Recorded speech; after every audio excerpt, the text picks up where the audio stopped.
All right, we are live. Welcome back to Reasoned Answers. It's as good as waging war against Allah and His Messenger. Today we are joined, as on every Tuesday, by Mary, continuing our look at early Islamic history or pre-Islamic history, looking at the life of Muhammad. This week the focus will be not so much on Muhammad himself, but on Abu Bakr, the good friend of Muhammad, the supposedly first rightly guided caliph, and we're going to be asking whether the standard narrative is true, whether or not the things that Muslims generally believe about him match historical reality, or whether other things are going on, how the sources, while having a historical core, have been distorted to tell a particular tale about history. And in particular, we're going to be asking the question, is he really this pagan? Is he worshiping all these different gods, or is he some kind of monotheist? What would you like to say as introduction, Mary? So I would like, we are actually continuing the series. It's linked to last time where we talked about 8 monotheists that Muhammad had very close contact with, or their direct descendants in some cases. And we are moving forward with some of his best friends who have monotheistic connections, as well as other very significant individuals in Mecca and in nearby Taif. There were a whole bunch of monotheists because, of course, the typical, what I call the legendary consensus Islam, right? So there's the Islamic narrative that you actually get from the Islamic sources, and then there is this legendary consensus Islam, which is this entirely imaginary thing. And this imaginary thing is what we are confronting. Now, Muhammad is somehow simultaneously supposed to be recognized by all of these monotheists, but also completely isolated from them. And we are challenging both of these. We've talked about how silly the stories of Muhammad supposedly being recognized by his huge red mole by random monks who found in their scripture from God, meaning in the gospel, that it described a last prophet with a big purple mole, and how silly that was and how clearly made up that was. And we've also talked about how there are all of these folks who had monotheistic links but were uneducated and were ignorant, and for various reasons, not really of their own responsibility. It's not their fault they're uneducated, but because they were taken as slaves as children, or they were second generation slaves, removed from their original context where they would have known more about the faith that they were born into. Their ideas of what their faith was extremely muddled and informed what Islam became. And that shows that Islam comes from ignorant people around Muhammad and not from any inspiration. Because if Allah were talking to him, unless Allah is a demon, if Allah were talking to him, then Allah would know what was actually in the Injil and what was actually in the Torah. But Muhammad never realizes this, and Allah doesn't know this either in the Islamic sources. So if we can bring up my. Yep, absolutely. Sure can bring that up. Oh, 1 second. Sorry, some technical difficulties here at the start. There we go. Here we go. All right, so these were the 8 monotheists we looked at last time, and there are now 8 more monotheists, although it's possible that only 7 of these are individuals, and one might possibly be a confused division of 2 people, because the information on a few of these slaves is very muddled and very indistinct. But one of the first ones you notice there is our buddy Abu Bakr. And he is Muhammad's friend, and this is Abu Bakr from Civ 3 that I'm showing there, Oh which yes, I yes, I think is did the mean same to. one that you took. Yeah, that's funny because I meant to comment on that. There was I saw a question from the audience about whether this was an AI generated, and no, it's entirely a human conception of what Abu Bakr may have looked like, and it is indeed from Civ 3. As Mary said, I did use generative expand to make it a bit bigger for me, but same image as the starting point. Yep. Yeah, it's from a video game for you guys who don't know, where you can play or confront different historical figures, and as you try to take over a pretend world. So, uh, anyway, his actual name was Abdullah. His nickname was Abu Bakr, which means father of the camel, because he really liked camels as a kid. And so, if you really liked an animal, you might be called father of that animal or mother of that animal, like as a nickname, as if that were your kunya. And just like Abu Huraira is father of cats because he used to feed a bunch of cats. So he's called Abu Bakr because he really liked hanging out with the camels.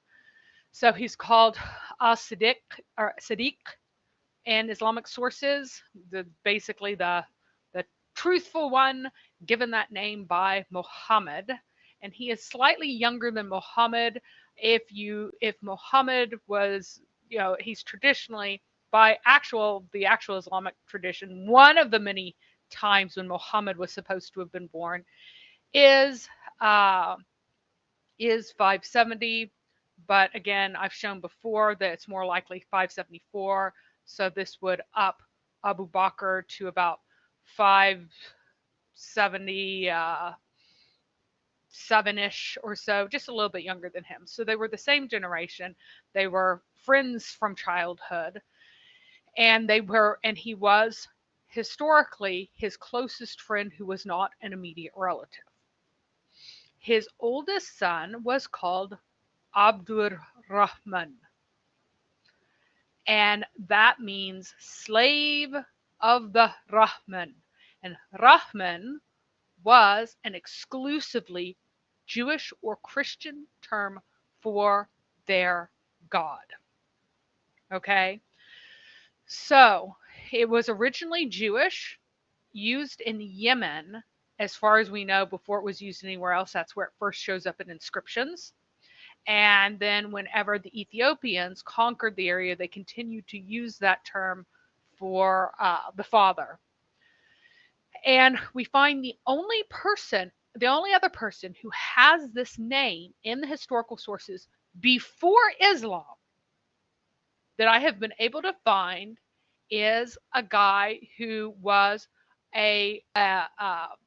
whose name shows that he was from Banu Qurayza. So he's from Banu Qurayza, which means that he was from a Jewish tribe of Medina, which Muhammad took and slaughtered all of the adult men.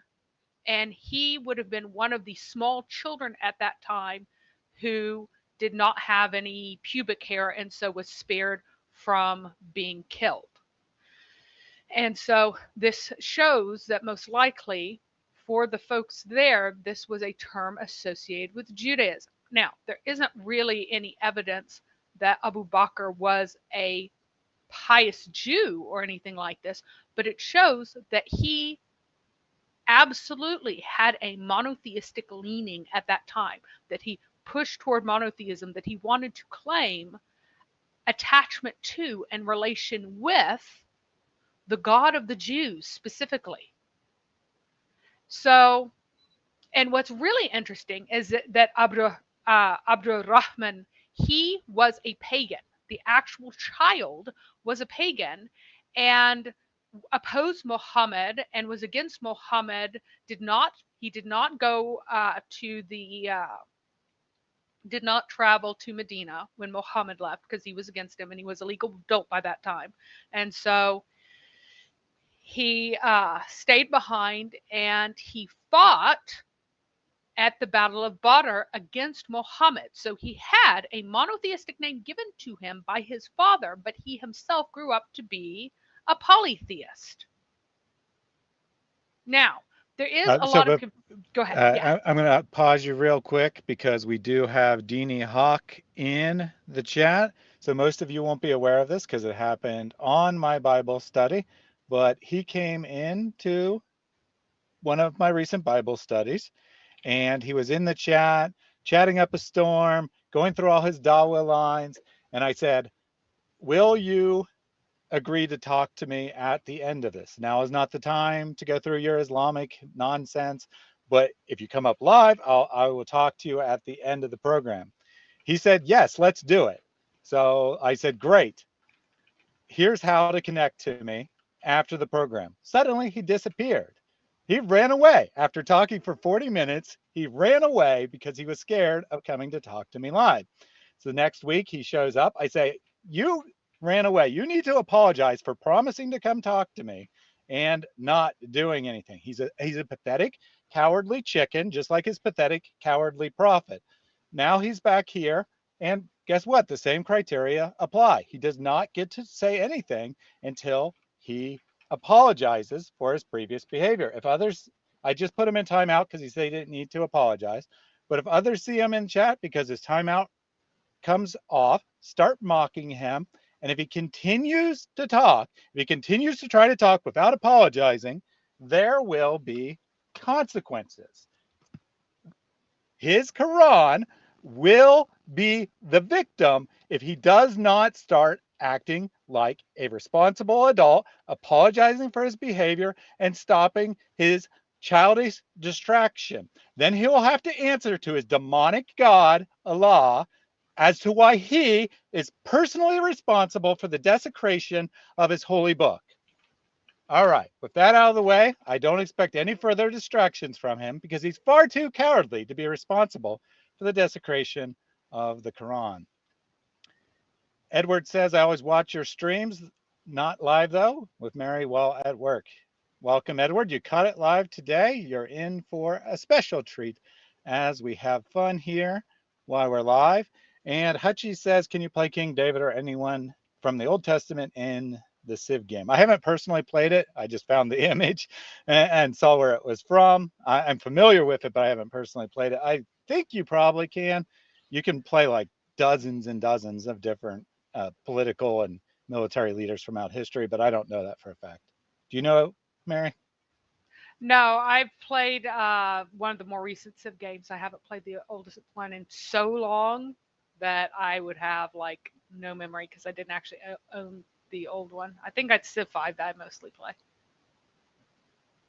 And incidentally, Dean's comment was that as I have heard you, you are lying everything you say, which 95% of what you say is like directly from Islamic sources. So I guess if he wants to claim his own sources are lies, then he can do that.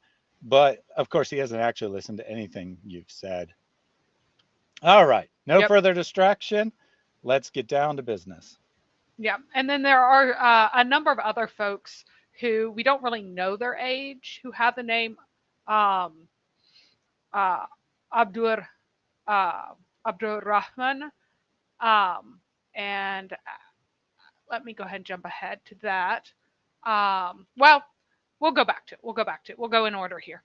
All right. So there is some confusion in Abu Bakr's family about who his sons actually are, because the sources absolutely say that Abdur Rahman is his oldest one, right? However, his first wife, who was a pagan, was not said to be his mother. Instead, his first wife's children were Asma, his oldest child, who is 10 years, exactly 10 years older than Aisha. And now note that they were divorced before Islam. So the sources agree that they were divorced before Islam. She was never invited into Islam, unlike I believe it was Umar, who had wives and who he was forced to divorce because they refused to become Muslims, which is pretty funny because he was like a violent wife beater, but apparently he couldn't beat them into becoming Muslims. Um, so he, uh, he he divorced her before Islam, and these two sons were kept with him. And these two children, a son and a daughter, went with him to Medina, and they grew up with him. However, um, uh, the oldest, his son from this wife was Abdullah. Now, Abdullah is just a regular pagan name, even though Abu Bakr's own name was Abdullah. It just meant servant of Allah, and Allah was their pagan deity. So it's just a regular pagan name. It doesn't particularly mean anything, unlike Rahman, which had a specific, uh, in that area, a Jewish context. So, one thing that's important to understand about Asma, remember that Muhammad married her younger sister Aisha, who was 10 years younger. At the time that he contracted marriage with Aisha, Asma should have been about 16 because Aisha was 6 years old. And when he consummated the marriage, Aisha was 9 and Asma was 19. At the time that he contracted the marriage with Aisha, Asma was unmarried. Again, Asma was unmarried. Now, why did Muhammad like Aisha better? Well, she was a small child and he had a thing for small children. And also, Aisha was very, very white and he had a thing for white women. So that is why he preferred the 6-year-old over the 16-year-old and wanted to put his member into a 9-year-old rather than a 19-year-old. Now, a lot of Muslims will say, "Oh, she had to be so young, so she could have gone and remembered things for so many years, and she lived so long after that she was able to transmit all of this stuff, and so she needed to be so young." Well, guess what? Asma lived to be either 90 or 100 according to the traditional sources. 90 is possible, 100 really isn't possible in this context. But she is reputed to have died at the age of 90, whereas Aisha died in her 60s. So even though she was older, she outlived her sister by a good 20 or more years. Very important point. She was instead married to the vicious wife beater, Zubair ibn al-Awwam, Muhammad's aunt Safia, one of the daughters of Abdul Muttalib.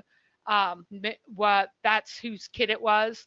Al-Awwam himself died whenever Zubair was quite young, and Safia used to beat him to make him strong because he was an orphan. And so she thought that by abusing and brutalizing her son, she would make him into a great warrior. And he was a very, very violent man. Also to his wives, including Asma, he took Asma and one of her co-wives, tied their hair together and beat them. This is one of the a hadith from Asma about having her hair tied to her co-wives so that they couldn't run away as easily as he beat them up.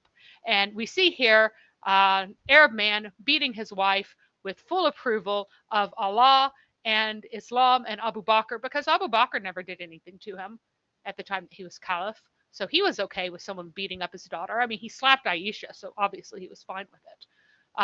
Multiple times he hit Aisha after she was married. So yeah, this is a source of Islam.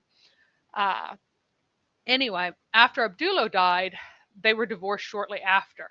Now, in the tradition. So let me pause Go you ahead. since you're at the end of the slide, because we did have Dean come back. Sadly, he didn't listen to his lesson, or he didn't learn his lesson, sorry, and said that I was a lair.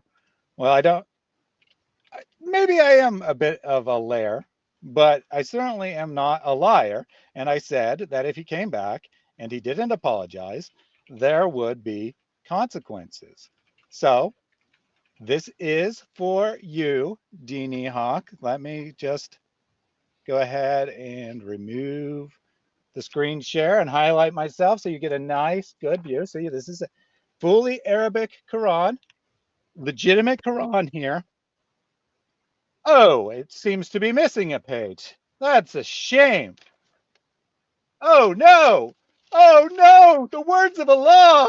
Oh, it's such a tragedy! Oh, you're personally responsible for this. If you continue, there'll be more. Just so you know.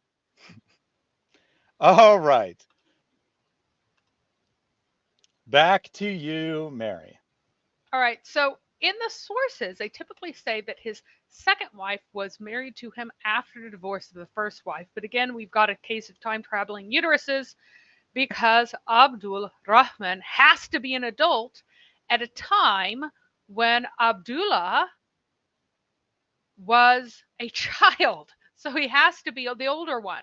So he has to have married the second wife before then. Now, it is quite possible that the divorce was related to this other marriage that she was not very pleased about, but we don't know for sure. So the story that first he married this woman, then divorced her before Islam, and then married a second woman, that just can't be true because of the order in which their sons were born, unless this child was born out of wedlock. Or this child is just someone else's child that just gets credited to her. I mean, maybe it's a slave's child. That's possible too, because they lie about who mothers are. If the mother is embarrassing, they'll just assign it to one of his legitimate wives rather than a slave. So it's also possible that this is a slave child rather than a child from his second wife. But again, the narrative of when these marriages and divorces happened cannot be true and fit in with Abdul Rahman being a son of the second wife, Ruman. Now, Ruman, she was already a widow. So I talked before about the system, which was like the religious cult that they were promoting that was slightly more exclusive and had a system set up where people were patrons of other folks. And anyone who wasn't within the Quraysh who moved into Mecca had to have a patron. So he was the patron of a man of the Addas tribe who had moved to Mecca, and he had a wife, and he had two sons, Ruman and Tufail. And Ruman died, and the man died, and the widow is called Ruman because that was her oldest son. And then Abu Bakr married her. So she has a dead son, she has a living son, and then perhaps she has Abdul Rahman as his first son. Then his second son, Abdullah, is born. Then he divorces his first wife, keeps her, and then later she has Aisha. She is so gorgeous because she's so white that Muhammad says that she is, if you wonder what looking upon a houri is like, look at her, this super white woman who had this pretty white daughter. And she died, and Aisha died in her 60s. Whereas Ruman, she died somewhere between 628 and 630, probably earlier, because it seems like Abu Bakr was not like Abu Bakr had chosen, as poorly as he thought about his daughters, that he didn't care that Asma got beaten up regularly. He did seem to care enough about her feelings that he wasn't picking up extra wives or rape slaves at a time when everybody else was. And if he had refrained for so long from doing this, given that his next marriage is in 629, she probably died shortly before he remarried again. Because, if women are being handed out like pieces of candy for your consumption, and he was choosing not to partake, it probably had to do with his relationship with his wife at the time. So, as soon as she's dead, he marries another woman. So, Jafar ibn Talib. So that is Ali's brother, right? Ibn Talib. Jafar died, or and in 629, and Muhammad, and they had a child named Muhammad 2 years later, after um, after Abu Bakr died, because remember, Muhammad dies, Abu Bakr is the first caliph, and then Abu Bakr dies, then Umar becomes the next caliph, right? And at the time that Abu Bakr dies and leaves her as a widow, Umar gave her and her son with Abu Bakr a big stipend, a lot of money. And then Ali goes and marries her and gets control of the stipend that they had. And How their son convenient. Muhammad supposedly viewed Ali as if he were his father because of their close relationship, and that he'd been really the one to raise him. He also, around the same time that his wife died, uh, or around the same time that he's marrying Asma bint Umais, Jafar's widow, he also marries a woman named Habiba, probably a little bit later, and she is also of the Al-Aus tribe that we've talked about before. Her father died in Uhud, so um, because her father died and she hadn't apparently been married, and she appears to have been a child orphan. And once she grew up, I guess most likely her guardianship fell to Abu Bakr. And once she grew up to a certain extent, he decided to marry her rather than marry her to someone else.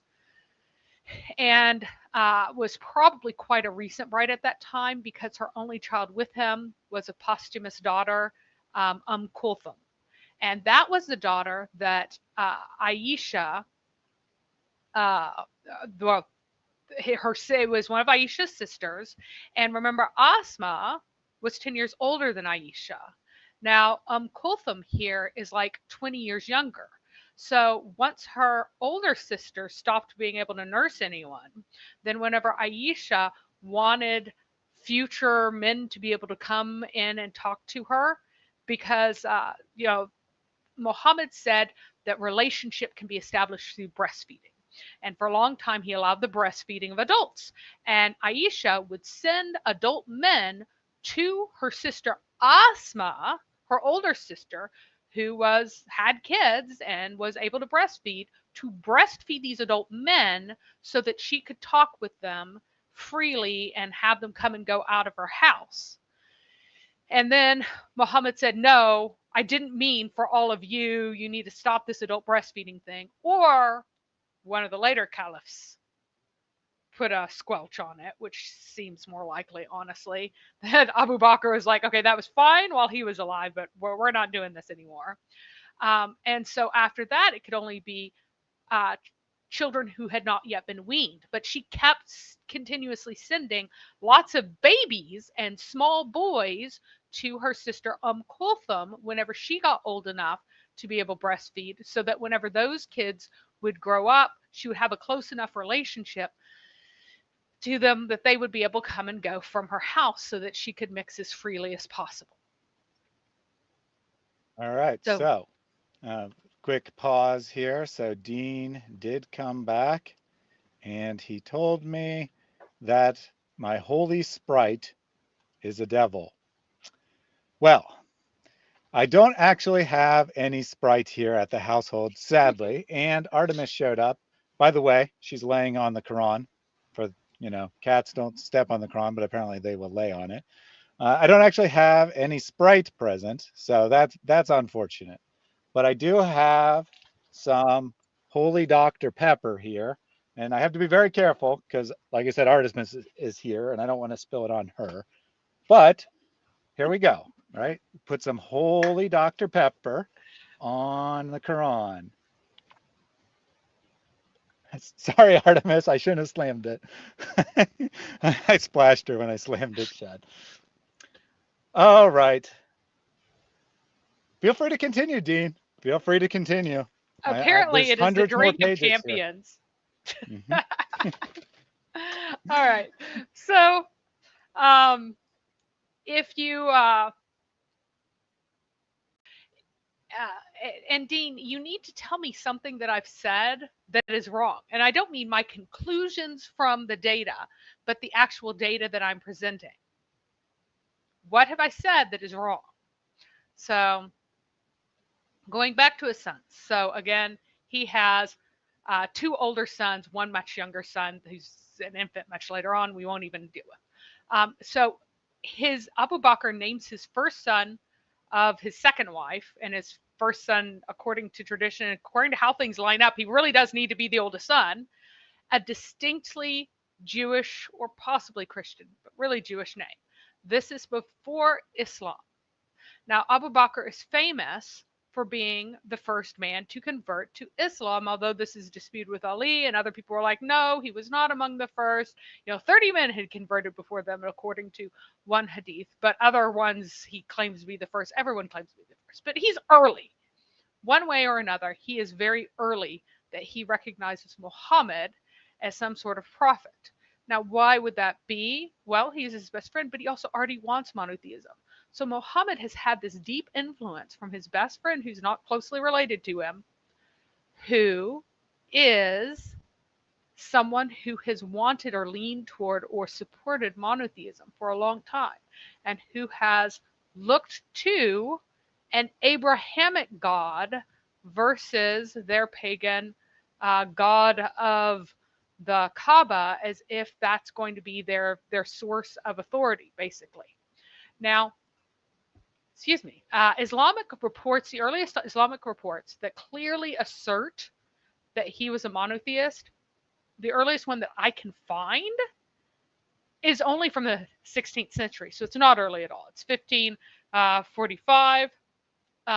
Al-Munawi said in his book, and the virtues of Abu Bakr, Abu Bakr, his father, his son, and his grandchildren embraced Islam. He never prostrated to an idol nor drank wine.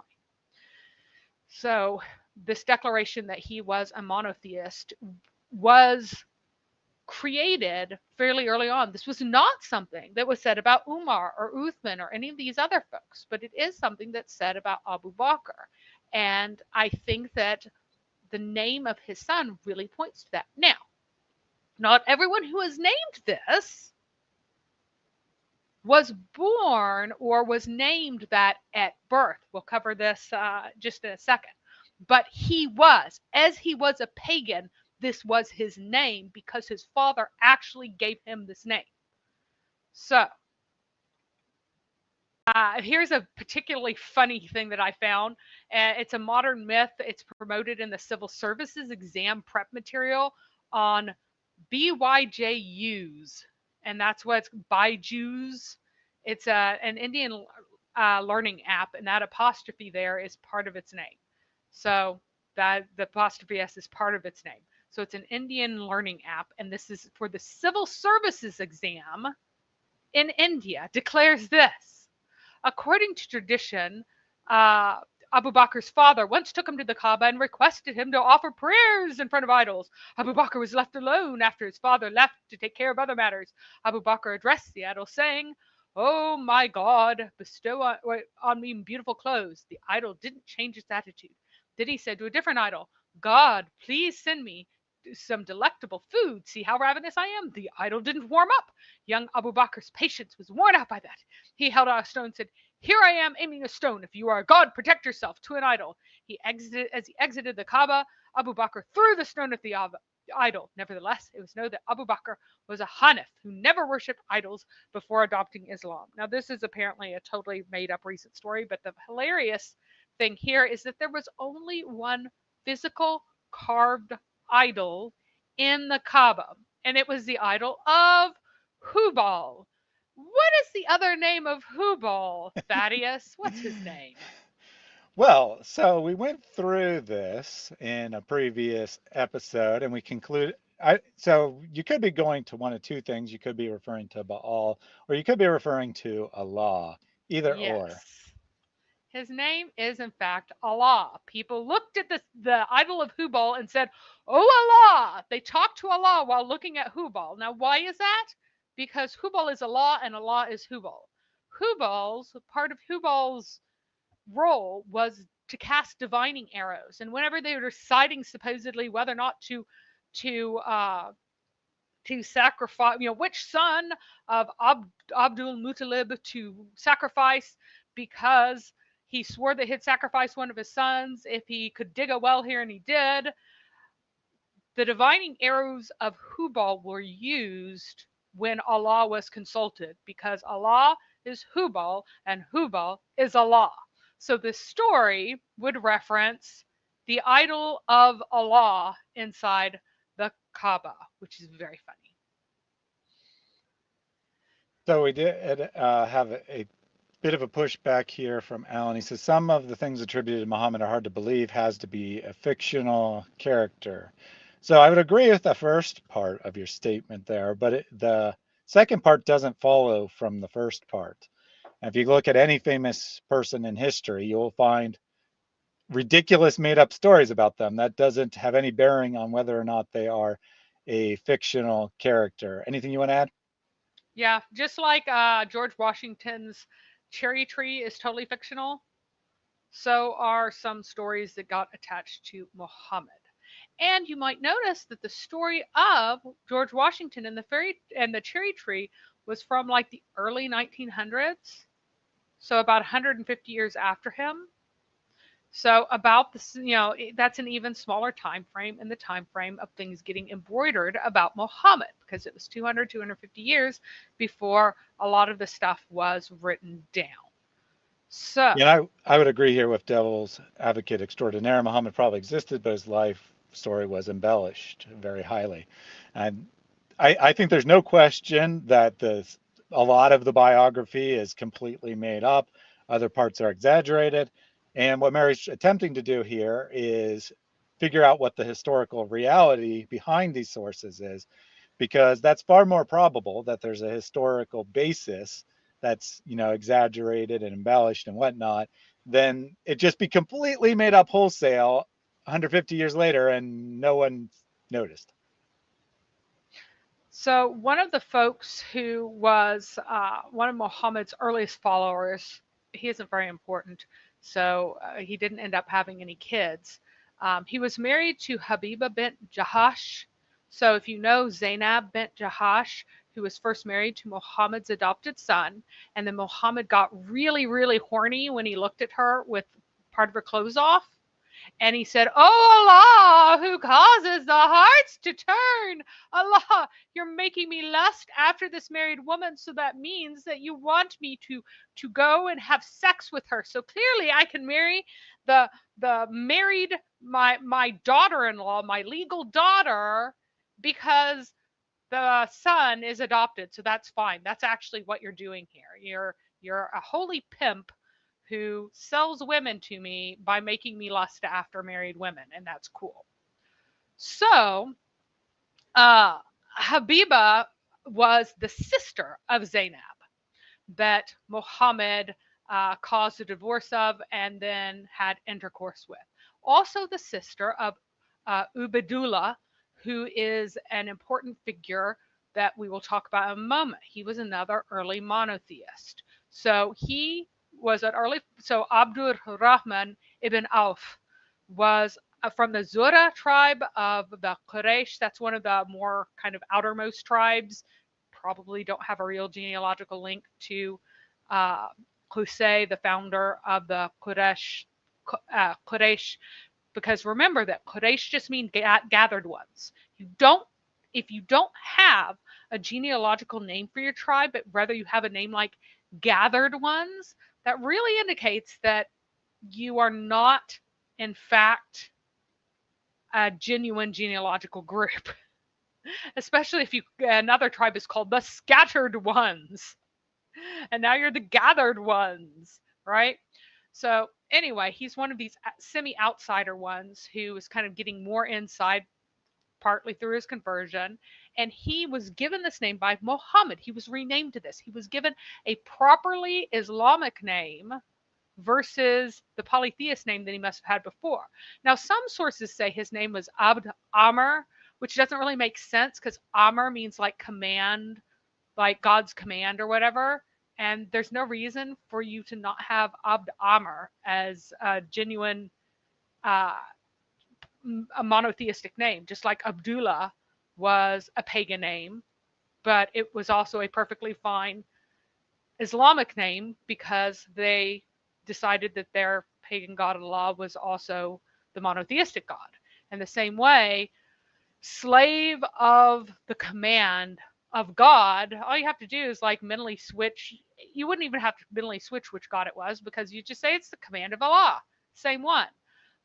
Others say that his name is Abdul Kaaba, and that seems more likely because Abdul Kaaba being a slave of the Kaaba, as if the Kaaba itself is like divine, would probably be more likely. And especially early on, whenever Muhammad may not have been targeting any worship toward the Kaaba at all. So at the time that he was kind of disassociating himself more from the actual pagan Kaaba, it seems more likely that that was probably his real name. So this shows that this was, so Muhammad would have favorite names and he'd rename all the girls to Zainab and he renamed a lot, and so for renaming men, he liked the name Abdur Rahman a lot. So we have a couple updates for you. We have a new Muslim in the chat, twice as intelligent as the last, I suppose. Nabil says, stupid people. And when he asked for any, then he said, stop lying, stupid Christians. And when asked for any evidence that we're wrong about anything, he said, not just you are wrong, but stupid liars. Okay. Yeah, good to know. Good to know. Yeah, and he started absolutely losing it whenever I talked about Muhammad lusting after Zainab. So according to him, the Quran is corrupt and stupid. So Nabil, go ahead and tell us that the Quran is corrupt and stupid when it says that Allah is causing Muhammad to marry his daughter-in-law to show that people can have sex with their daughters-in-law as long as their sons are adopted. So go ahead and tell us that the Quran is stupid and it's a liar and it's corrupt and disgusting. So go ahead and that all of that's just wrong and corrupt and disgusting and stupid. And the other update here, I bribed Artemis back with a treat. She is currently going insane, as you may have noticed. So I would try to grab it, but I also value my hands. Can I have that real quick, Artemis? No, can I show the people? All right, so this is silver vine. It's like catnip times 10 or 100 for cats. So a while back, someone made a donation and said to buy the cats a treat. So I've been meaning to give this to her on a stream for a long time now. And since I made her run away by accidentally splashing Dr. Pepper on her, I brought her back with the silver vine. So she's currently going crazy on top of that and on top of the pieces of the Quran from earlier. And I got out a fresh page for her as well. So that's what's going on here. If you're wondering why the cat's going berserk, it is because I gave her the silver vine treat. If you have cats and you've never given them silver vine, look it up and buy some for them, and they will go absolutely, totally insane. All right. So we are moving on to the second of our monotheists, one who declared himself, just like Muhammad, to be a prophet to the Arabs. His name, it was Umayya ibn Abi. Okay. And there are tons and tons of ahadith about him that all pretty much have this form. This is one of the longer ones. So I just chose this one rather than giving you like 20 that are extremely similar. And it says, as I rode behind the prophet, I recited to him 100 poetic verses composed by Umayya ibn uh, Abu Assault. Oh, whoop, that should have been Abu Assault. His dad was Abu Assault, not Assault. And I think I consistently wrote that wrong the entire time. That's an epic name Oh, there. yay. He's the son of Assault. Yeah. That's what Muhammad should be named, I think. Just saying. Yes.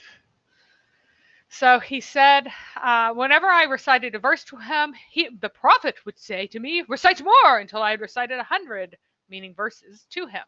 The prophet therefore said he was surely near to embracing Islam. And another uh,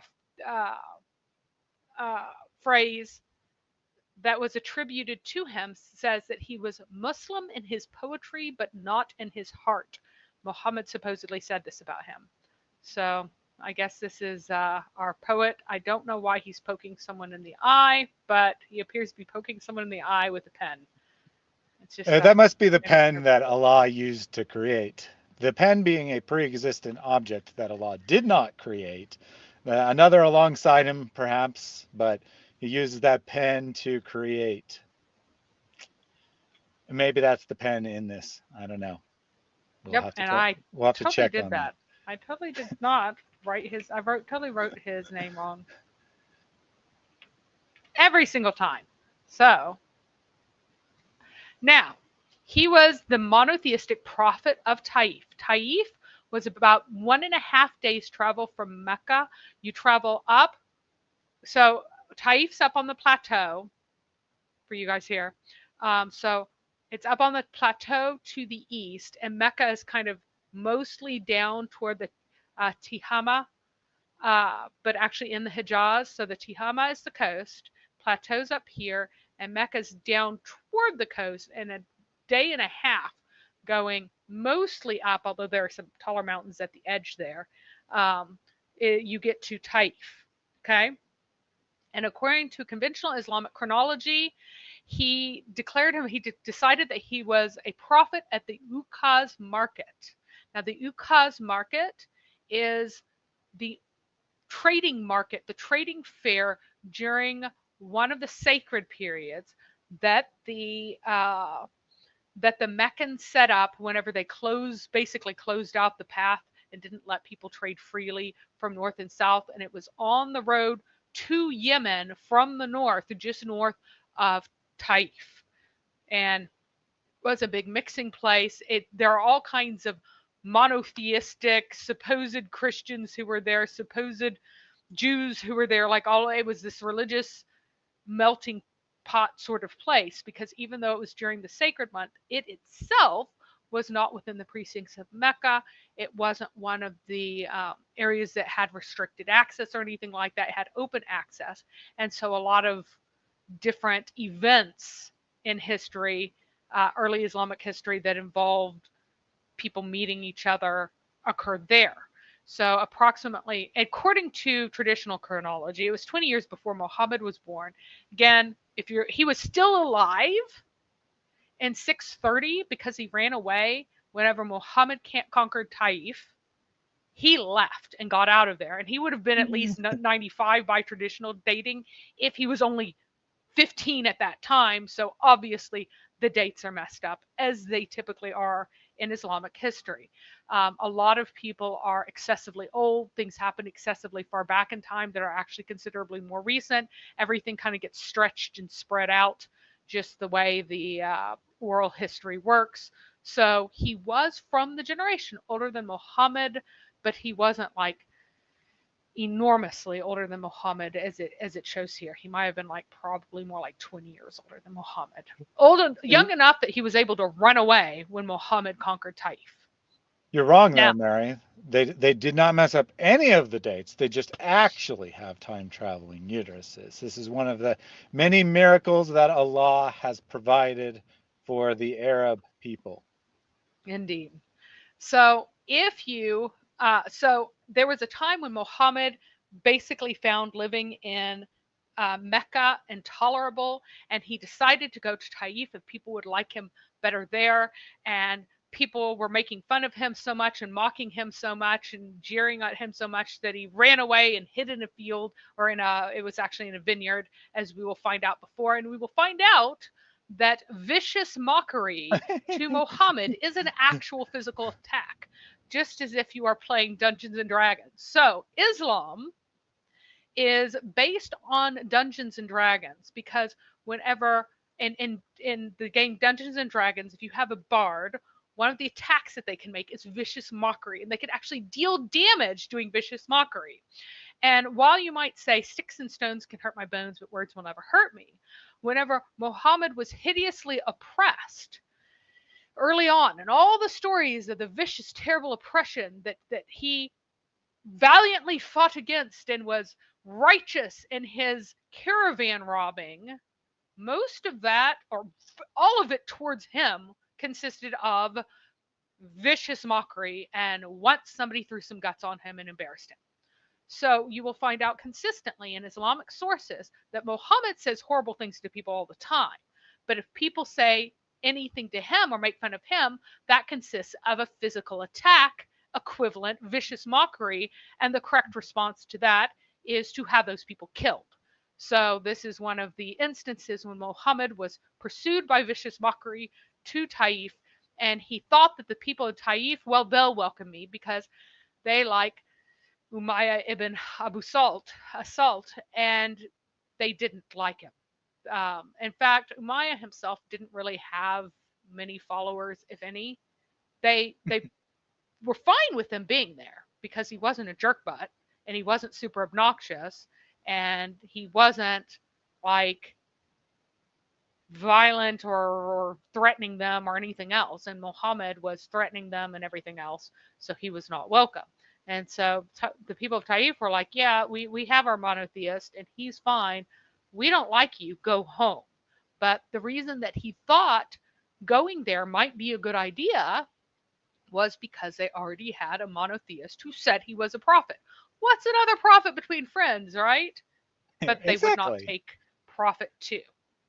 No, that's such a shame. So speaking of vicious mockery, do have to take this comment here from Nabilib real quick. Thank you both. Made my day with these comedy show.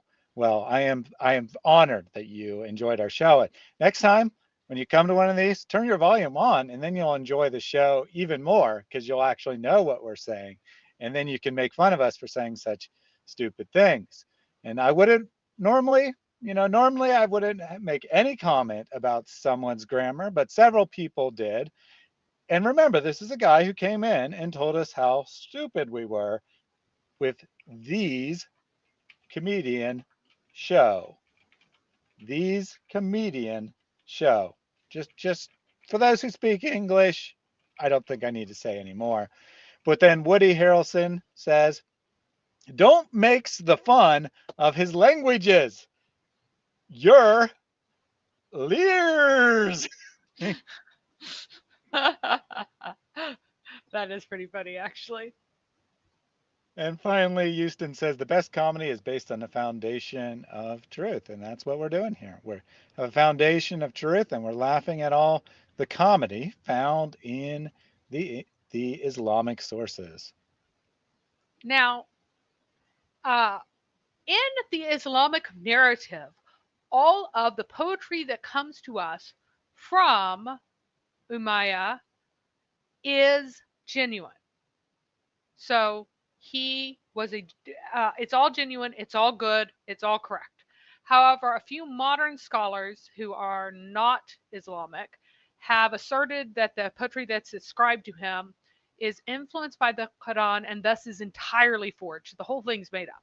But that is a very small minority view of people who haven't really deeply surveyed all of his poetry. No one who has surveyed all of his poetry says this. Those who have actually studied it, they all agree that at least part of it is genuinely from a figure of that period, probably this literal historical guy. However, there are areas that have been subject to tampering, subject to expansions and insertions, because that's how oral poetry works. Anything that is oral is not a stable text. Stephen Shoemaker showed that beautifully in his book, where he thought he was proving that the Quran was recently written, but what he actually proved was that it has only ever existed in written form as memoranda, essentially scribbled notes, was the original form of the Quran. Scattered, scribbled, disparate, but written. And This, on the other hand, was we genuinely oral. hold on 1 second. Yeah. With you saying scattered and spread all over on tiny little pieces. Yep. You're not the As the first one Quran to began? make shreds of the Quran. The Quran itself accuses people of making shreds of it.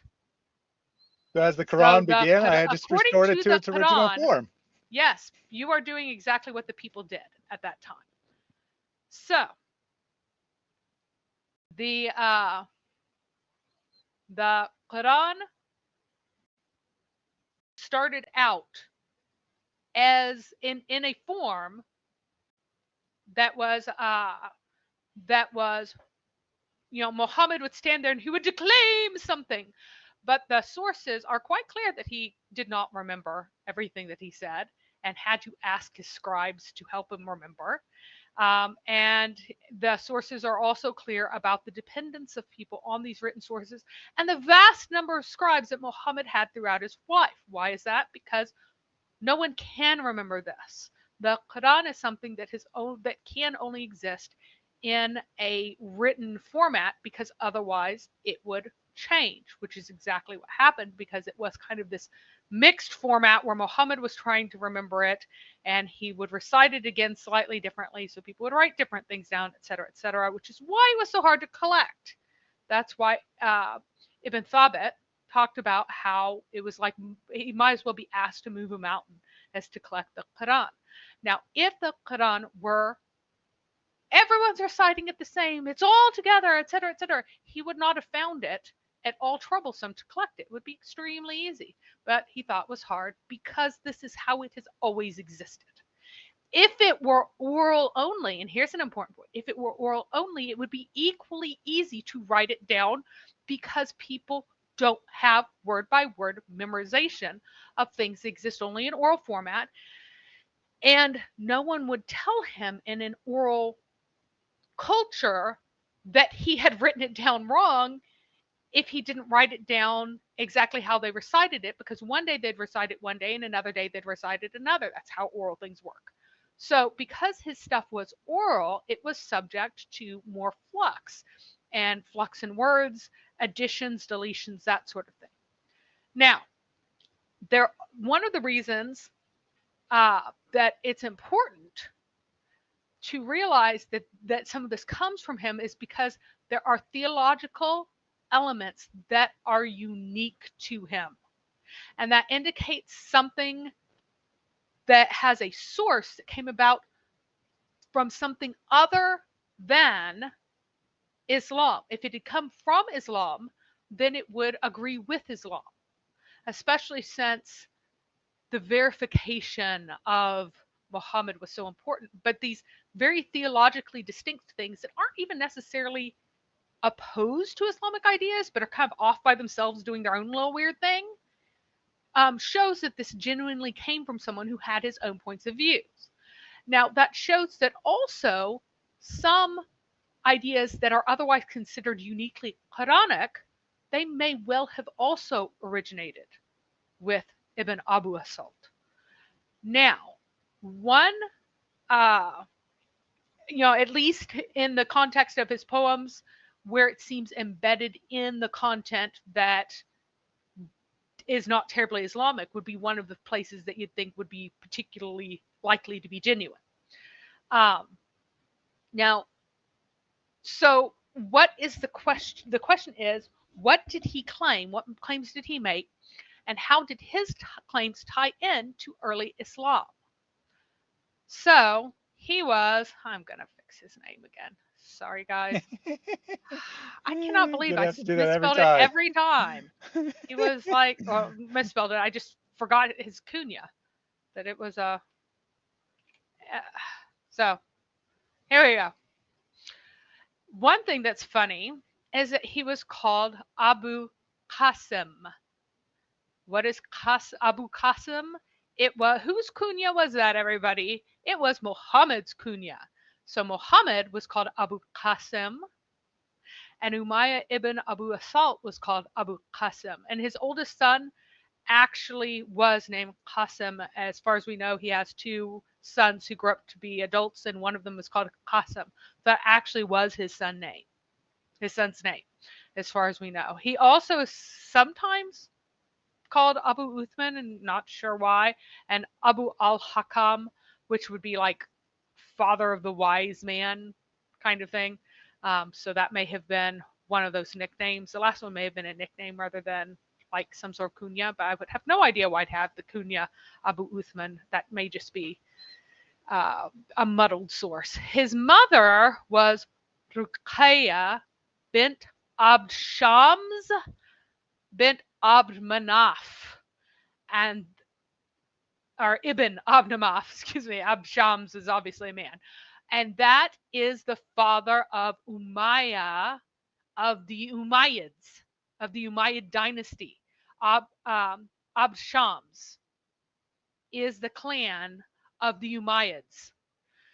So Ruqayya is the sister of Umayya, the founder, the progenitor of the founder of the Umayyad dynasty, and maybe the person that Ibn Abu Asalt was named after, because there are stories attaching Umayya ibn Abu Asalt to Umayya ibn Abd Shams ibn Abd Manaf. So this is a Qurayshi mother who came to Taif and had this son from the Abd Shams or sub-tribe, the clan. Now, again, he's a generation older than Muhammad, and he is a prophet, of Taif, and therefore to Taif in Muhammad's early theology. So Muhammad, he says that every prophet comes speaking his language to his own people. Early on, Muhammad I thought of himself as the prophet not to Arabs, but to Mecca, specifically the Quraysh. So he is from the Quraysh, he is to the Quraysh, he is from Mecca, he is to Mecca, right? So that is what Muhammad's early theology is. Because in his mind, Medina is what? Monotheistic. Najran is what? Monotheistic. Taif has a prophet already. Ethiopia, already monotheistic. And so he doesn't have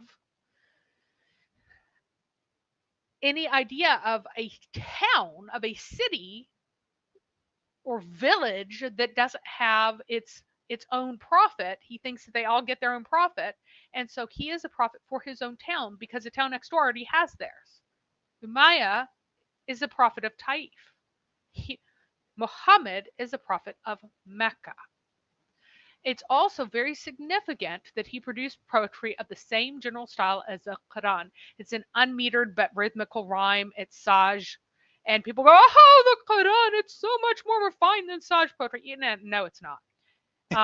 So the early Meccan surahs that are very short lines, that are kind of rhythmical but don't actually have a meter, da-da-da-da-da, or beat or anything like that, and have ending rhymes, and the rhymes change abruptly from umu to atta or whatever, to the sudden abrupt change in a rhyme. So it'll be ran, man, pan, can, stan, sun, fun, and then that just really abrupt change. This is something that Umayya did too, that is not necessarily tied to Saj poetry, but is another similarity to his style, to his particular style. Now, it is also true that Umayya ibn Abu Asalt, he was able to produce more different forms of poetry than just this. Whereas the Quran has basically two forms, the more poetic stuff that's all the really short rhythms, and then it has the now I'm going to say something for a really long time, and then at the very end, I'm going to put a word on it that rhymes with another word. And you know this is from Allah because Allah would never tell us anything that isn't true. And you can see Allah whenever you look above and you see a bird, where you have these incredibly long things that just happen in with rhymes, where any actually semblance of real poetry is like totally lost in it. So these are the only two that you find in the Quran. Now, because he was a competent poet, unlike Muhammad, he produced many different styles of poetry, of which this was only one. This is the easiest style that he used, so it was the style that Muhammad used. Now, this is not in any way similar to anything that you find in the Bible. In the Bible, you find nothing like Saj poetry. You find nothing like the poetic forms of Muhammad or of Umayya ibn Abu Asalt. What you find is extremely distinct Hebrew poetry. So, this shows again how Muhammad was more like this prophet who declared that he was a prophet and he was from the one true God and all the rest of this than he was with any actual prophets. Now, Real he quick, also there is a question that's on topic here. Houston Euler says, so they actually think that Allah created the language, the Arabic language, so that his divine revelation would rhyme. Yeah. And that's actually a really good observation, right? Because poetry has specific form that you have to pick the right words in order to make it have that form.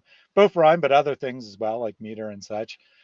Apparently a lot of like pre-planned human language so that in the Quran, these particular ideas would rhyme. Interesting. Well, it gets even better because Shuqabiya and Arabiya, that controversy between the Shuqabiya and the Arabiya groups, when Arabiya emerged triumphant, that the people on the Arabic supremacists were vindicated and said to be the true Muslims and everybody else is a heretic, right? Among other things was the assertion that the eternal word of Allah, the divine book that exists in heaven, is in the Arabic language. So this is Allah's own language. So Allah's language is Arabic. So Allah, what he speaks, and is this rhyming thing. So. And Jason says Dr. Seuss wrote the Quran under orders by the British because of the rhymes, but perhaps also referencing last week where we did have someone in the chat seriously claiming that the Quran was written by the British only a couple hundred years ago. And this is the real an Islamic Quran, sect. So right. Let's be clear. This is someone who says, we are the true Muslims, everybody else is fake. The Quran that you guys have is put together by the British only 200 years ago. Uh-huh. So perhaps Dr. Seuss is the one who actually wrote what we call the Quran, but actually isn't the Quran, because that other Quran is only known to the select few who are the true Muslims. And I do mean few, like 0.001% of all people who call themselves Muslims or something like that. All right. Yeah, they can only survive wherever people aren't killed for apostasy, because that's pretty clear. Islamic apostasy, according to most Muslims. But and actually, sorry, let me bring this up from Snoopy as well, because it directly ties into that previous comment. Cannot think of anyone not laughing when they see that kind of name as assault.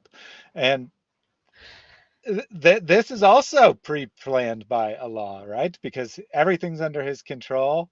So the English language was preordained by law to make fun of these Islamic figures, or at least figures connected to the time and place of Islam. Interesting. Breakfast Gun supposes that Allah had to learn Arabic first. That the order of operations is that this co-eternal Quran or Kitab is with Allah, and Allah learns Arabic, learns language, so that he can then that he gets his language from the Quran itself. Which I like that. It's a nice supposition there. Pretty funny. All right. So we also are pretty clear that Umayya used the term Haneef. So he was one who publicized the term Haneef that we talked about before. It actually means heathen from Aramaic, and it was a way to refer to people who were not regular sorts of pagans, but not big polytheistic pagans, but were not Christian or Jewish, but instead were heathen and did not regard God as God, but had some sort of other system. So he was one who took a term about people denying God and turned it into a term that he thought it meant that they were the true followers of the true God, who's also the God of Abraham, and all the rest of that stuff. Mm-hmm. So I like that. Allah had to download the language pack. So, and here his name, messed up again. I swear. One of these days, I will have a presentation that doesn't even have a typo in it, and then I'll die from shock right there. So one of the most significant characteristics of him is that he was a pacifist and he wore humble woolen clothes. And this contrasts sharply to Muhammad, who wore rich velvets and fancy clothes and turbans that had fancy dangly bits and stuff. So Muhammad didn't necessarily wear silk, but he absolutely wore many fancy clothes and velvet, right? So some of the most expensive clothing and most extravagant clothing Muhammad absolutely wore. And of course, Muhammad was a violent warlord, whereas Umayya was distinctly pacifistic. And although he was married and he had children, he is talked of as being like a monk, being monkish in his humbleness and in his simplicity and everything. And one of his quotes is, "I found much destruction in our war, and the destruction leaves us unguided." And notice this theme of guidance again that he borrowed. So, and then we say, and he also said, "As they," meaning men, "have fought against jinns and honorable men thousands of times, we see nothing but madness in them. And we thus said, do we see these wars in dreams?" So basically that people are fighting and they're always fighting, and it never seems to cease and never seems to get anywhere. It's as if you dream of a war and you wake up and then you just dream of a war again constantly. So,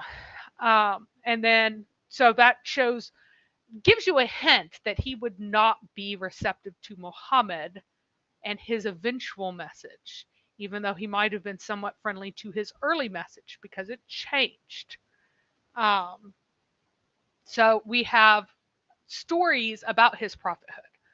So he was supposedly accompanied by Abu Sufyan, who is the father of Muawiyah. And remember, the Abu Sufyan is from Umayya, who was son of Abshams, right? Of the Quraysh. He's from the Umayyad tribe, right? And so the poet Umayya was accompanied by his nephew, basically, and they went to Sham to consult a monk on the matter of prophethood prior to the birth of Muhammad. And Sham is associated with the Abu Jafna story that we had last time. And basically, it's somewhere south of Syria. And of course, we have to have magical monks living out in the middle of nowhere who somehow know everything. But anyway, from this, inferring from this story, these texts also seem to acknowledge that Umayya had claimed prophethood earlier than Muhammad. Well, yes, according to all of the narratives. Umayya said, I am a prophet. Many years later, Muhammad goes, oh, I am a prophet too. So this also adds another element between Abu Sufyan, who rejected Muhammad's claimed prophethood, and Muhammad, because Abu Sufyan had a relative, much closer relative than Muhammad. So everybody's related to everybody in the Quraysh, right? You go back far enough to Qusay and the Abshams and the Hisham, they're all related to one another, distant cousins. But Abu Sufyan has a much closer relative from his own larger Abshams clan who claimed to be a prophet. So his response would be, if I didn't follow him, why would I follow you? Yeah, it may be the son of an aunt, but he's still closer in blood. So if I don't believe him, why would I believe you, Muhammad? I've heard this before, and I've heard it from someone who writes better poetry than you do. So that would be kind of the response. And then another story, another thing that he supposedly did is that the basmala, which begins bismillah, it's the noun form of it whenever you're talking about the thing is basmala, that Umayya had his own form of bismillah before Muhammad ever did. So, and his was supposed to be Bismik al-Huma. So what you're saying is that Umayya is the beta version of Muhammad. He's the trial version of the software that then eventually becomes Islam. Yes. And remember that Allahumma, some folks, like early on, they thought it was an attempt to reproduce Elohim, but really it's not. It's just a very, very archaic form of Allah, with a very archaic ending to it. It's a vocative, archaic vocative form, which was found in the pagan sources and is also found in Islamic sources. So he is using this archaic poetic language referring to his God, whom he called Allah as well. And notice that there is absolutely no hint that Umayya had any kind of regard whatsoever for the Kaaba, which is significant. So, hang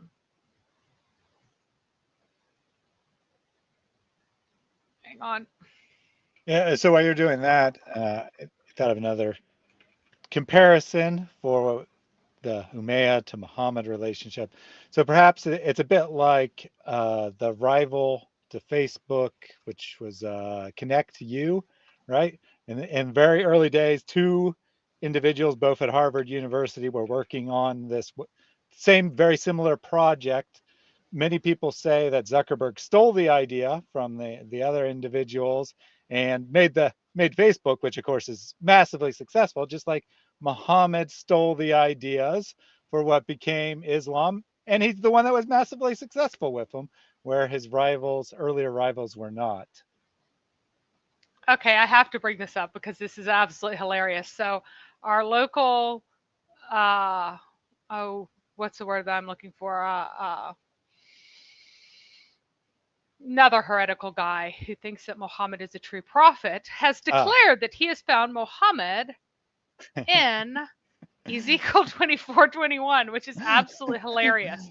It is indeed the same root that they keep declaring that Mahmed, is Mahmedim is really Mohammedim, and all of this. It is the same root. But listen to what's happening. Tell the house of Israel that this is what the Lord God says. I am about to desecrate my sanctuary, the pride of your power, the desire of your eyes, and the delight of your soul. Wait, what's going to happen? Allah, Muhammad is going to be desecrated, according to this. So, I think Idris was right watching there. one of David Wood's videos because he goes through this, right? He says these are all the things you can learn about Muhammad from the Bible if we take Zakir Naik's argument seriously. Yes. And And usually the word's used in a negative context, which is why they only want to go to one particular well, place. I mean, it's a positive thing, but something horrible is happening to the stuff that Right. you desire in most of them. So here is where the word that he is claiming is Muhammad. Muhammad's name being referred to right here is the one that's I've highlighted there. You guys can see it. The desire is what it reads here. So again, let's read it as Muhammad. Tell the house of Israel that this is what the Lord God says. I am about to desecrate Muhammad of your eyes. Muhammad is going to be desecrated. The Bible predicts the desecration of Muhammad. He is going to be pillaged and profaned. I will profane Muhammad over here. I will defile Muhammad and the New Living Translation. I will desecrate Muhammad. I will defile Muhammad. I will profane Muhammad. You want that? You want him to be desecrated and profaned? Yeah, and most of the references to Muhammad are That's like this hilarious. because, if it's something that people are placing a high degree of desire in, it's rivaling God. They're misplacing their desires on objects, and thus it ends up being in a negative context like this, where God says He's going to destroy it. Uh, Either Well, that a lot or of ends times up. it's the precious things of the temple itself, though, which is not in a negative context. But it's that it's predicting that most of them are predicting the destruction of the temple one way or another. Polluted. So we're going to pollute Muhammad here. How about that? Muhammad's going to be polluted. He's going to be destroyed. I'm dishonored. He's going to be dishonored. Mhm, Uh, mhm. yeah. Let's. Sounds like Muhammad will be assaulted by Yeah. his God. Defiled again. So okay. So the Bible says that Muhammad will be defiled. All right. All right, Idris. Do you have any idea? Defiled and polluted and profaned and desecrated. I'm good with that. You guys Yep, are so yep. goofy. Yeah, no problem. No I had to problem. bring that one up because I was like, wait a second, I think I know what that one is. And I was right. And Jason also says, using the same basic principle, that he's found Ham in Muhammad, Oh my goodness. which is accurate, right? Same basic principle that you look at two different languages and you find similar letters in two different words and you say they're the same thing. That's hilarious. And So John did ask what the reference was there. Ezekiel Um, 24:21. Thank you. So Ezekiel 24:21 is the that is reference for you, that is John. hilarious. So yeah, you guys remember to like, subscribe, share, all those things. I'm terrible at saying that, but please do. Um, And so since you said that, real quick here from our friend who has, oh wait, I did that one, but I meant to do this one from Nabilib. He says this is his new favorite channel. So if this is your favorite channel, be sure to share the videos and spread the word, just like Nabilib is going to do with all his Muslim friends, because he thinks this is great comedy. He wants all the Muslims to watch it. So I think he's going to take this and show it to his other Muslim friends. And whenever you see this is not my suggestion. I didn't come up with this. This is from Daniel Apologetics, but I think it's a great suggestion. When you see a Muslim in the chat saying, "This video has increased my Imam," say, "Awesome, I'm so glad to hear that, brother. Please share it with other Muslims so that they can have their Imam increased as well." And yep. then right after that, John says, "Nabil, don't forget to hit the like button." So even if it's not your favorite channel, please do hit the like button. Helps more people see the stream. Or All right. dislike it and then send it to everyone and tell them how horrible it is. Do that too. Yeah, do that. That actually probably spread it more. So I appreciate all you disliking it and telling other Muslims to stay away from this. Please do that. Yep. So there are some distinct similarities to Islam. He identified his God by the name or title of Allah, though he, as far as I can tell, he doesn't seem to have participated in any of the pilgrimages to the Kaaba or those other activities. He seemed to be like hanging out on his own and telling people stuff. Now, he also used words that are otherwise found only in the Quran.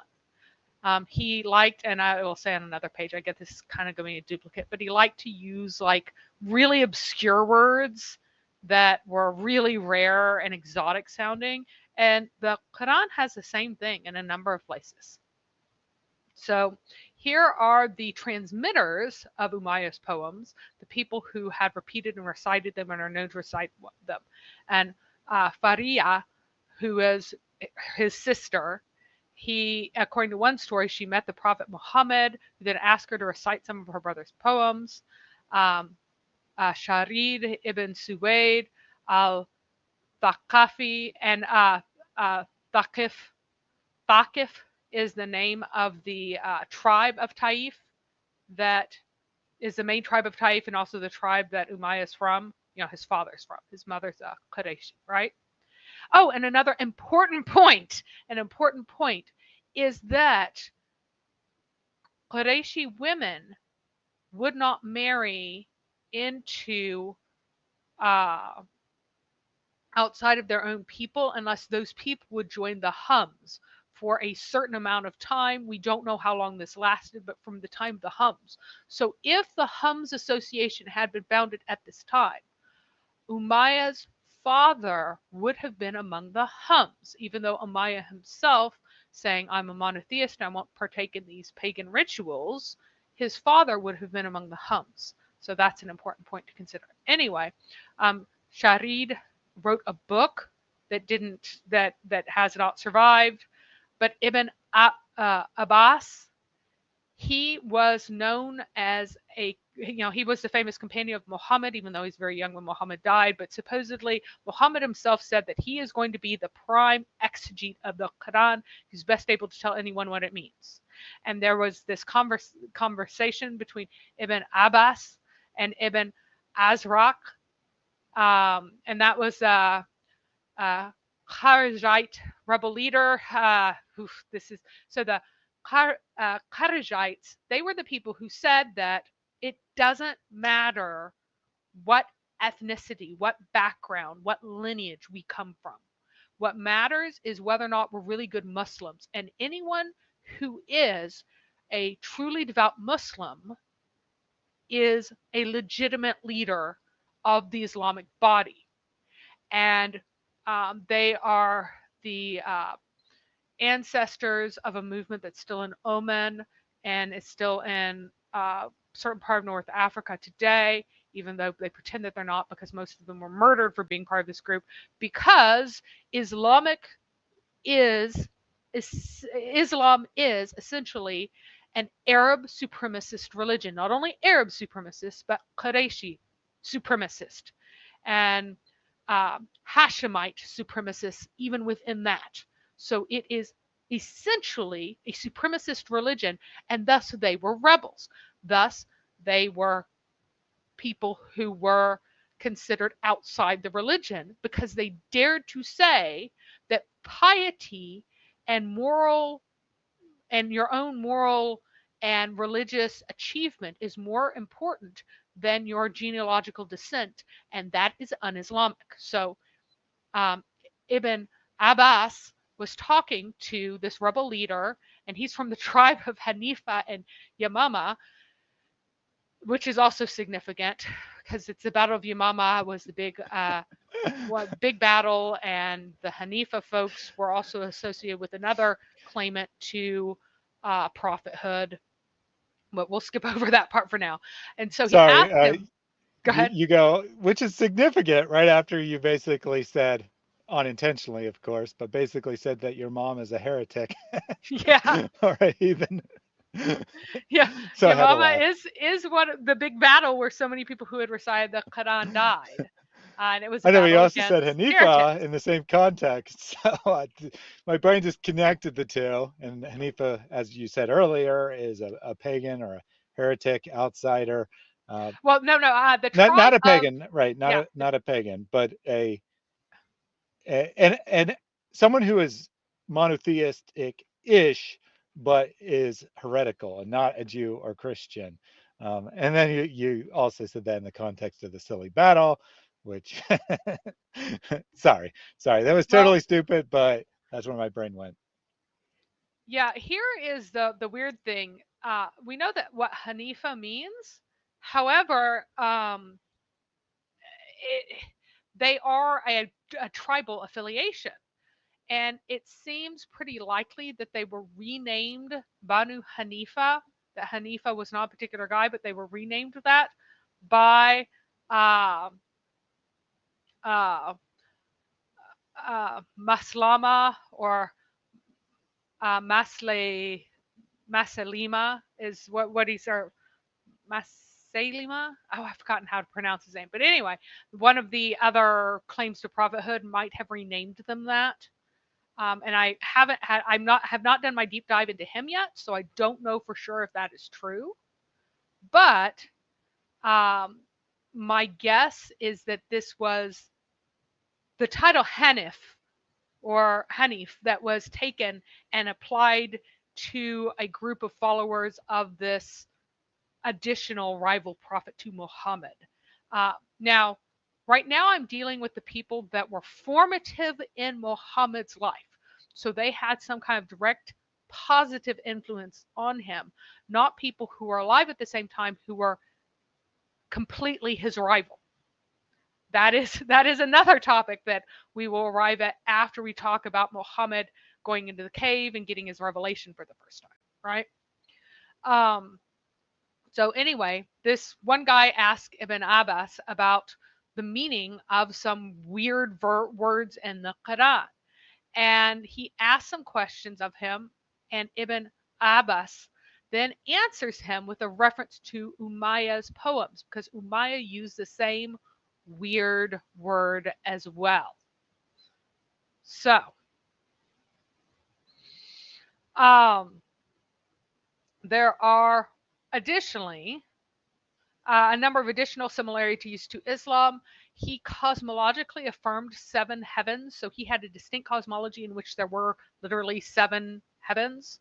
Just like in Islam, there are literally 7 like surfaces with gardens and things that you can climb in and out and stuff. There are literal locations, and he also has this. Now, a tradition of there being 7 heavens in various senses predated this, but it wasn't like this cosmological theological assertion. It was observational, like uh, because of a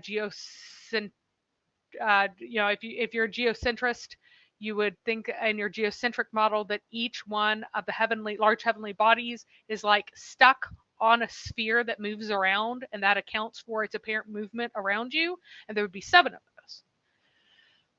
So in that way, it was kind of an observational thing, but as a location in which you can dwell in these various levels, that was not a part of any religious system where this is this particular place, this is that particular place, this kind of this being an area where people were a significant thing. It appears in his work and appears unique to that and to Islam. There were also heavy references to natural phenomena as being evidence of Allah, and that kind of parallels with the by the star and by the sun and by this and by that in the early revelations of Muhammad. There are also fables concerning the sun and stars that are very similar to Islamic uh, content. For example, the red sun is like the sun in the morning is often red because it's been flogged by the angels into obedience. And the sun and moon and stars all have sentience. And a lot of the stuff sounds like it could be one of the stories of Muhammad, even though it's quite different because, in the Islamic view, the son prostrates under the throne of Allah and it's totally submissive, whereas it's being beaten in Umayyah's version. So you see that distinction there, that you see that very clearly it's not coming from the Islamic sources, it's quite distinct from it, but it's the same view and approach to these heavenly bodies as being these sentient beings with wills of their own. There's also a highly materialistic view of God, angels, and heaven. Everything is material, it's physical, it has space, it lives in time, it has matter.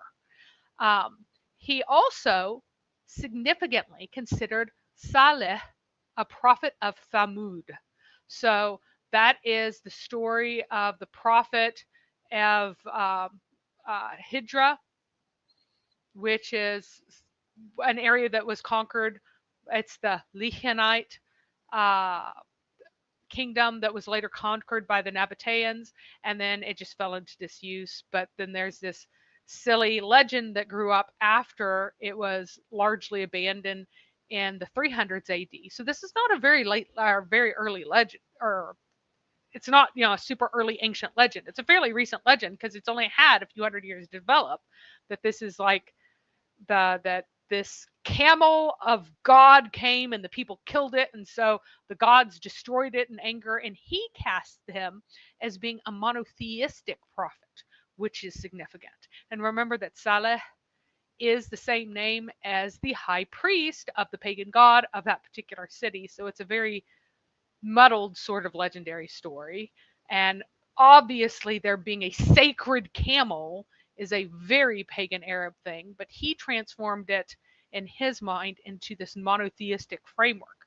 So the arrival of Hud and Saleh and the other supposed prophets that aren't biblical as being true monotheistic prophets are likely to have come filtered through Umayyah's already occurring recasting of these events. There's also a heavy emphasis on both repentance in a number of his poetry, but also heavenly reward. For example, one of Abraham's main motivations, and I don't know why I wrote home, I have no idea what I meant there, but he's motivated into obedience by hope. Hope should have been the word, by hope for a reward. So people are doing things because they expect rewards from Allah. And there is so much language about earning things and getting paid and getting recompense and reward and all of this stuff in the Quran. It's very, very dominant. And this kind of, oh, he does this for reward, oh, he does that for reward, oh, he does this for reward. That is very much found first in Umayyah stuff, like to an extreme degree. The angels are also very bound to servitude in Umayyah's work, to the point that they're almost like beasts of burden, and they're always doing very, like, lots of manual labor being done by angels.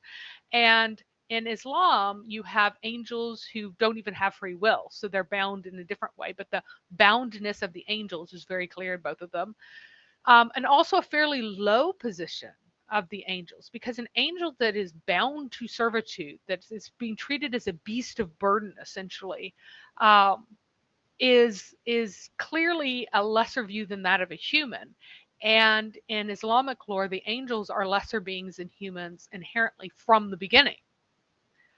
So there's also the very distinctive note of demons getting hit by shooting stars that are being thrown at them. The stars being missiles to throw at demons appears in Umayyah's poetry, and most people who have evaluated it believe that this part is genuine, and this is a source of shooting stars being missiles thrown at demons. It appears in the Quran. So Umayyah either has genuine revelation from Allah, or Muhammad is a fake prophet who's copying another fake prophet. Those are your options. Now, since the Quran is quite clear that there were no prophets between Muhammad and Isa, then Umayyah can't be a prophet. So Muhammad is therefore a fake prophet. Just real So, quick, there was some distraction in the chat about someone going on and on about how Jesus isn't found in the Old Testament, blah, blah, blah. That is not the subject of today. If you want to discuss that subject, email me and we'll discuss that on a day of your choice. Mr. Atheist, who strangely only wants to distract people from criticizing Islam, either you are a Muslim who's trying to distract us, or oh, you he's still a serve the Muslim. same God that Muhammad did, i.e. Satan, and that's why you hate God so much that you want to distract from our attempts to out Islam as being demonic. All right, back to you, Mary. Yes. So there's also the fact that hell is a sea of fire.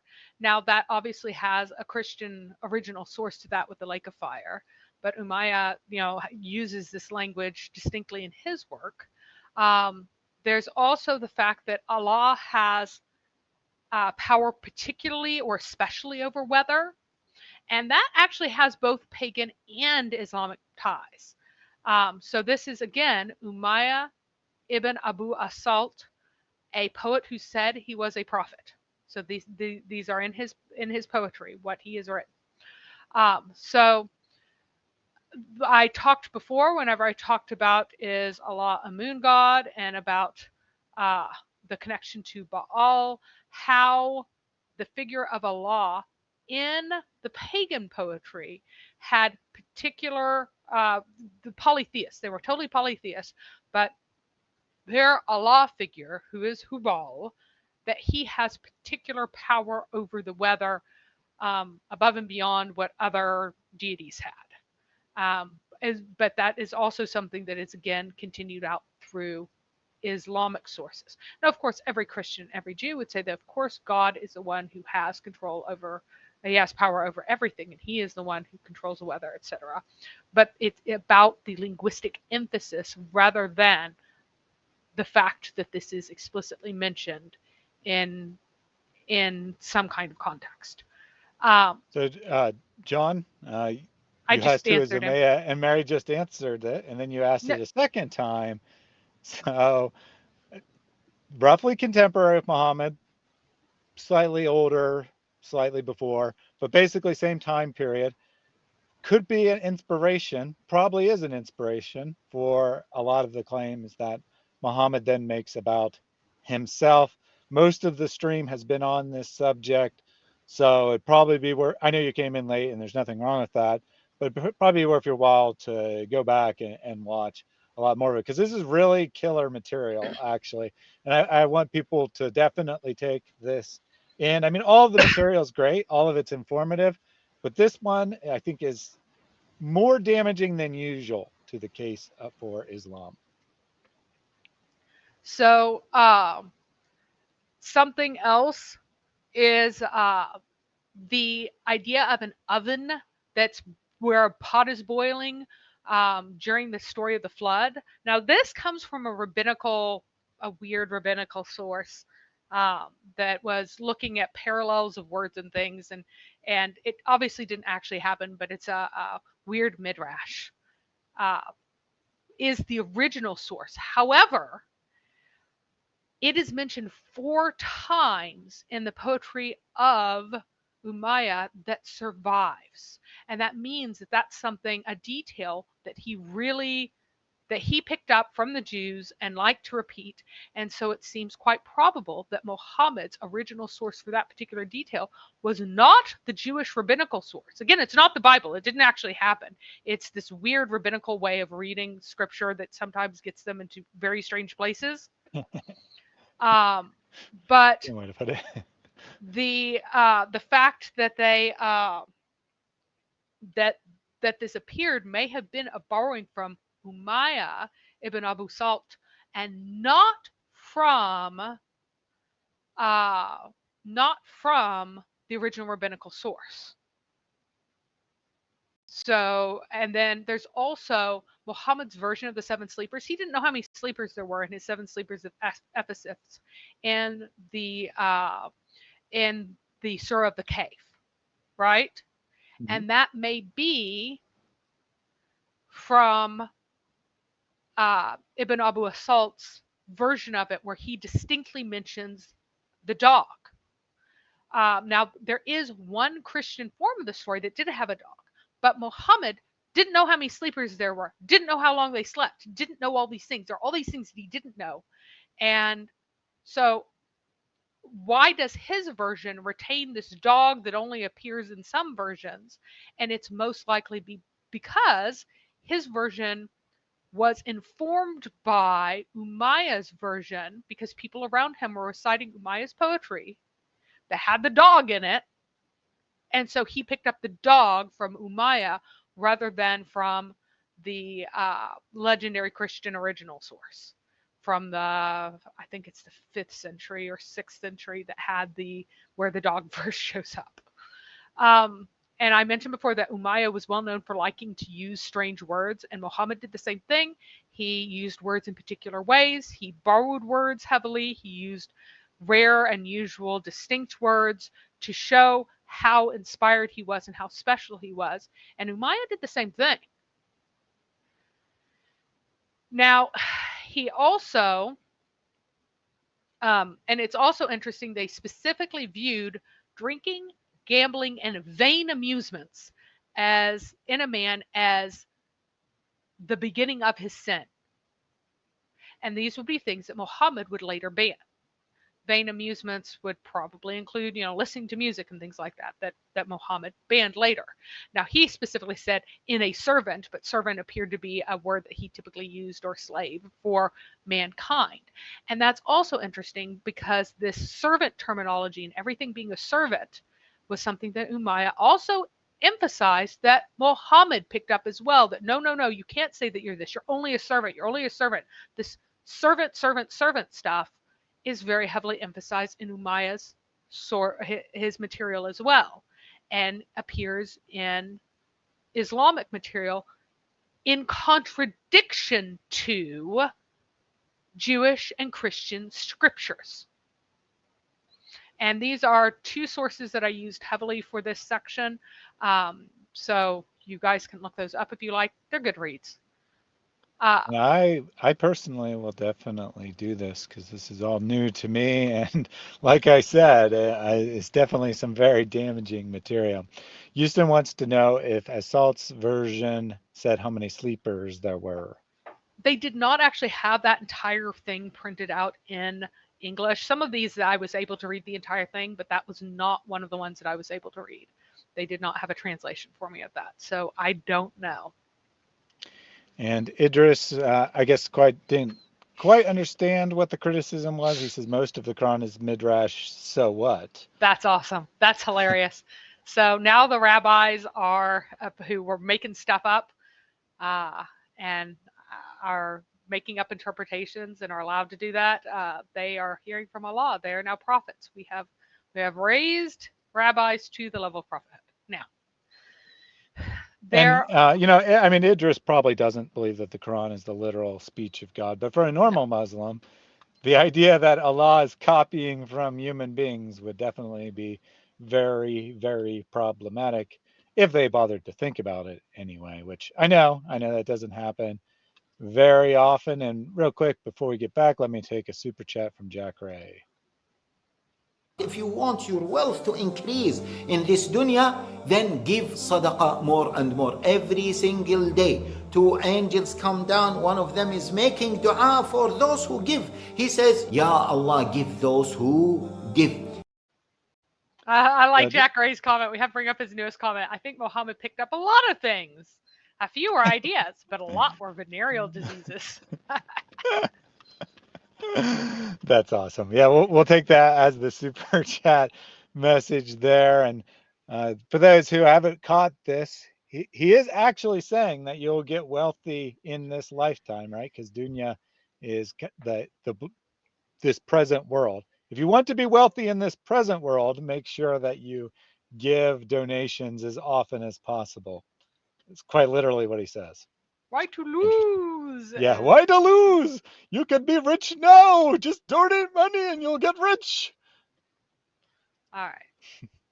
So, there were, however, some major differences from Islam. First of all, his Allah does not command jihad. Again, he was a pacifist. Allah's vengeance is actually rarely mentioned. Even the Noah story is framed mainly as being a story of reward. Again, everything's about being rewarded, and and also there's talk about the mercy of the flood receiving. One example is the most glorious God reward that should be rewarded, or I guess awarded is fine. The most glorious God awarded the man Noah the reward of the just, in which there is no falsity, consisting of what his ship carried and saved. The morning sudden death came upon them. So the ark was seen as a reward of justice. And notice also the phrase, in which there is no falsity. That is a very Islamic-y sounding phrase. That's the kind of thing that Muhammad liked to repeat often. And so, but most of Muhammad's addresses to people are full of threats of death and rage and everything else. Death, rage, etc., etc. Allah is, in fact, a jinn, if he exists at all. He is a jinn, he is a demon, and so thus he absolutely does not love Jesus. He hates and fears Jesus because Jesus is God, and Allah hates the true God. So I'm getting really tired of William Graves spamming here. But since you said that Muhammad was filled with rage, I have a response for that. So die in your rage. This is what Muhammad did, right? He died in his rage. And now Muslims love the phrase. We hear from lots of people, not just from Ali Dawa. All right. So I did want to also read this from Una because you may have noticed my reaction when I read it to myself. Oh, burn. Double entendre intended in response to Jack's venereal disease comments. Took me a second, but once I got it, I was like, oh. Yes.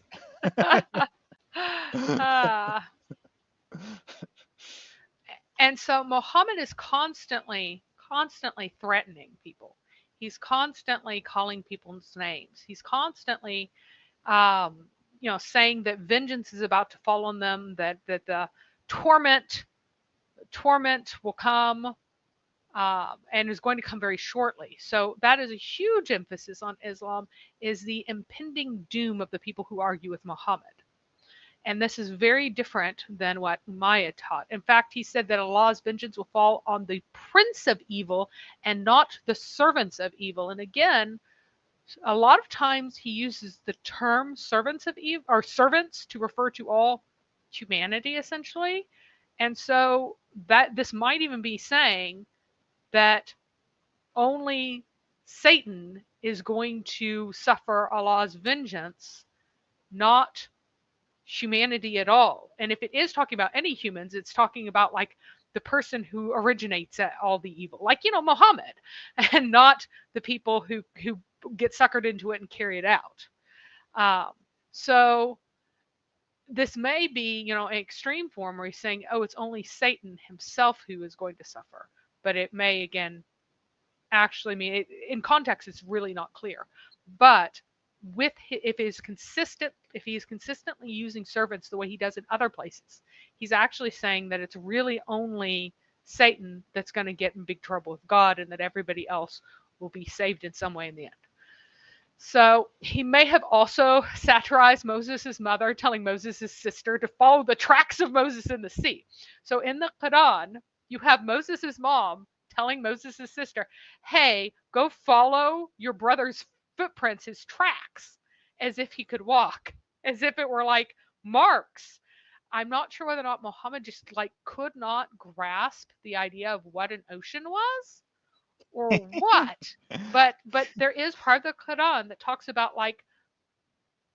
the marks of someone passing, like if you're tracking someone, the marks that they leave, their footprints, their drag marks, everything else, that is what she is supposed to be following, and he's on the ocean.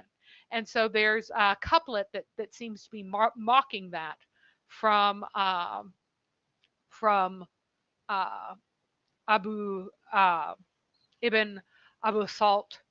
And so this may very well be him just making fun of Muhammad, having heard this from him. And like, oh, I'm a prophet, and he's like, yeah, he's a prophet, all right. He's just ridiculous. So we have a typical Muslim logic here from Ali Hashim. Instead of listening to her nonsense, do your own research because she doesn't know what she's saying at all. And I've only tuned into her stream and I'm leaving. So he admits in his comment by accident, he admits that he actually hasn't heard anything that you said, but he knows that it's all nonsense and you should do your own research because she doesn't know what she's saying at all. And in response to this, he's leaving instead of pointing out any error you've ever made. He's just leaving because he can't dare actually listen to something. He definitely won't be doing his own research. He just came in to leave a comment because he saw the title of the video and he's like, oh, I'm scared. Oh, if I go in there, type real quick, maybe I can make people stop watching, but I can't listen. Oh, that would be terrifying.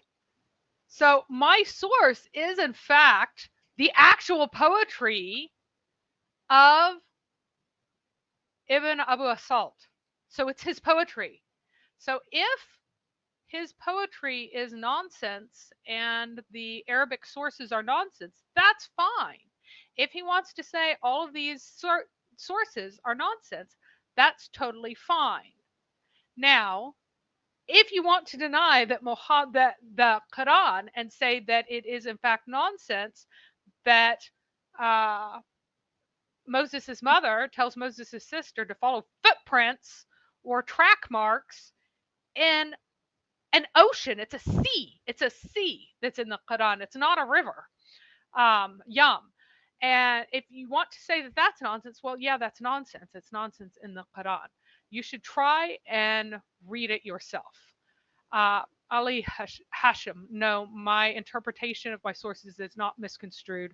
The Quran says, follow your brother's track marks after throwing him into the sea. He has no idea what you've said, right? He has no idea what you've said because he just got here.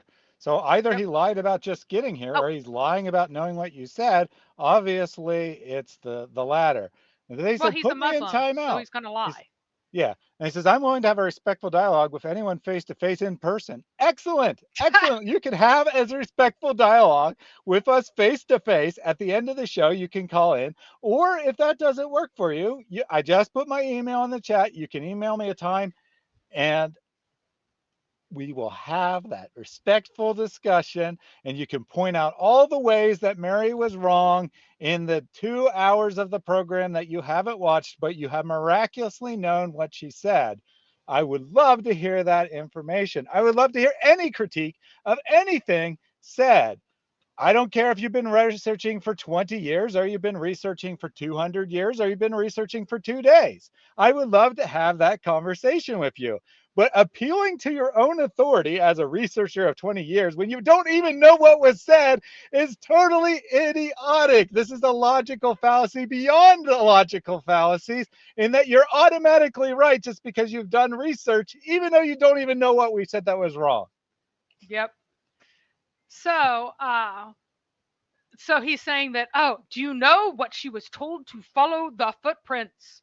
Not her brother's footprints. You cannot follow footprints of a babe that can't walk. So whose footprints is being followed? The word there is meant for tracking something. That is the meaning of the word. So you can tell me what tracks you follow to follow his tracks. Well, obviously. And that kind of general, and the same general sense, not literally a person's. So you can leave a mark on a piece of paper if you put ink on your foot and then you make a footprint. But there is a general sense of tracks. If you're following someone's tracks, that is the same sense of the word that's used there. It's just that the word track in English has a wider word that might mean a pathway or the same direction of someone else that is not contained in the Arabic word. The Arabic word means tracks in the sense of what has left behind by someone's passage. So if you can tell me what is left behind in water by someone's passage, I would be very interested to know that, unless this is a wake because he is jetting along and it's such a strong wake that his wake can be followed. I would like to know what this would be. Anyway, let's go on to the sayings or real quick Mhm. before we do that. He hasn't given us any alternate interpretation. He hasn't No. told you how you're wrong. He's just asserted that you're wrong. But then he said this amazing work of poetry that is far greater than anything that I've heard in the Holy Quran. Don't infect your eyes, people. That finger to the eye has gotten played out. Just Ali contemplate on that Hashim for a is minute. now saying that the wooden plank that was laid in the water will leave track marks. No, it will not leave track marks. Do you not understand how water works? That's the issue. And how would it be your brothers? That is the issue. That there are no track marks. Your brothers to be wouldn't followed in play. water. He made it worse by trying to make it better. Yeah. Well, actually, the funny thing is that poor Moses gets yeeted straight into an ocean without anything around him. He does not have the basket around him in the first telling. He just gets thrown into the ocean and then washed up on shore without anything. Just boom. It's in one of the other versions that this gets added on. So, Don't infect your eyes, people. Ali Don't Hashem, you infect have your to eyes, tell us. people. So, yes, I am responding to your opinion. You're not explaining how you can have track marks in the water to follow. It's not following something that the actual basket that she sees in the distance. That's not what's being said. What's being said is that you're following track marks. So how do you follow track marks in water? That's why Umayya was making fun of it. He says that's not what I said. Fine. I mean, maybe we misinterpreted your text and you didn't mean that the wooden plank was the track marks, but then you didn't answer the question at all. So I encourage you to call in at the end of the show and we can actually discuss this, and maybe you'll be able to better explain what you mean instead of us just going back and forth in text. And if you're not available in an hour or so when we'll open it up for calls, then you can email me and we'll set up a time and we'll discuss how Mary does not know how to interpret the Quran. That would be awesome. And notice this was not my interpretation of this, in fact. Him satirizing Moses' mother, telling Moses' sister to follow the tracks of Moses in the sea. That is, in fact, the interpretation of Power. Power interpreted it that way because of the context and the phraseology of that particular couplet, that's what's happening there. So no, it was not my interpretation. So anyway, here are some of the sayings that are lines of poetry that are particularly evocative of things that you find in the Quran that are considered to be probably authentic. O Allah, do not make me in gratitude forever and set faith in the throne of my heart in the course of time. O Allah, do not prevent me from entering the paradise khuldi, which is frequently used Islamic word for eternal paradise. Khuldi is also the name that is typically given for.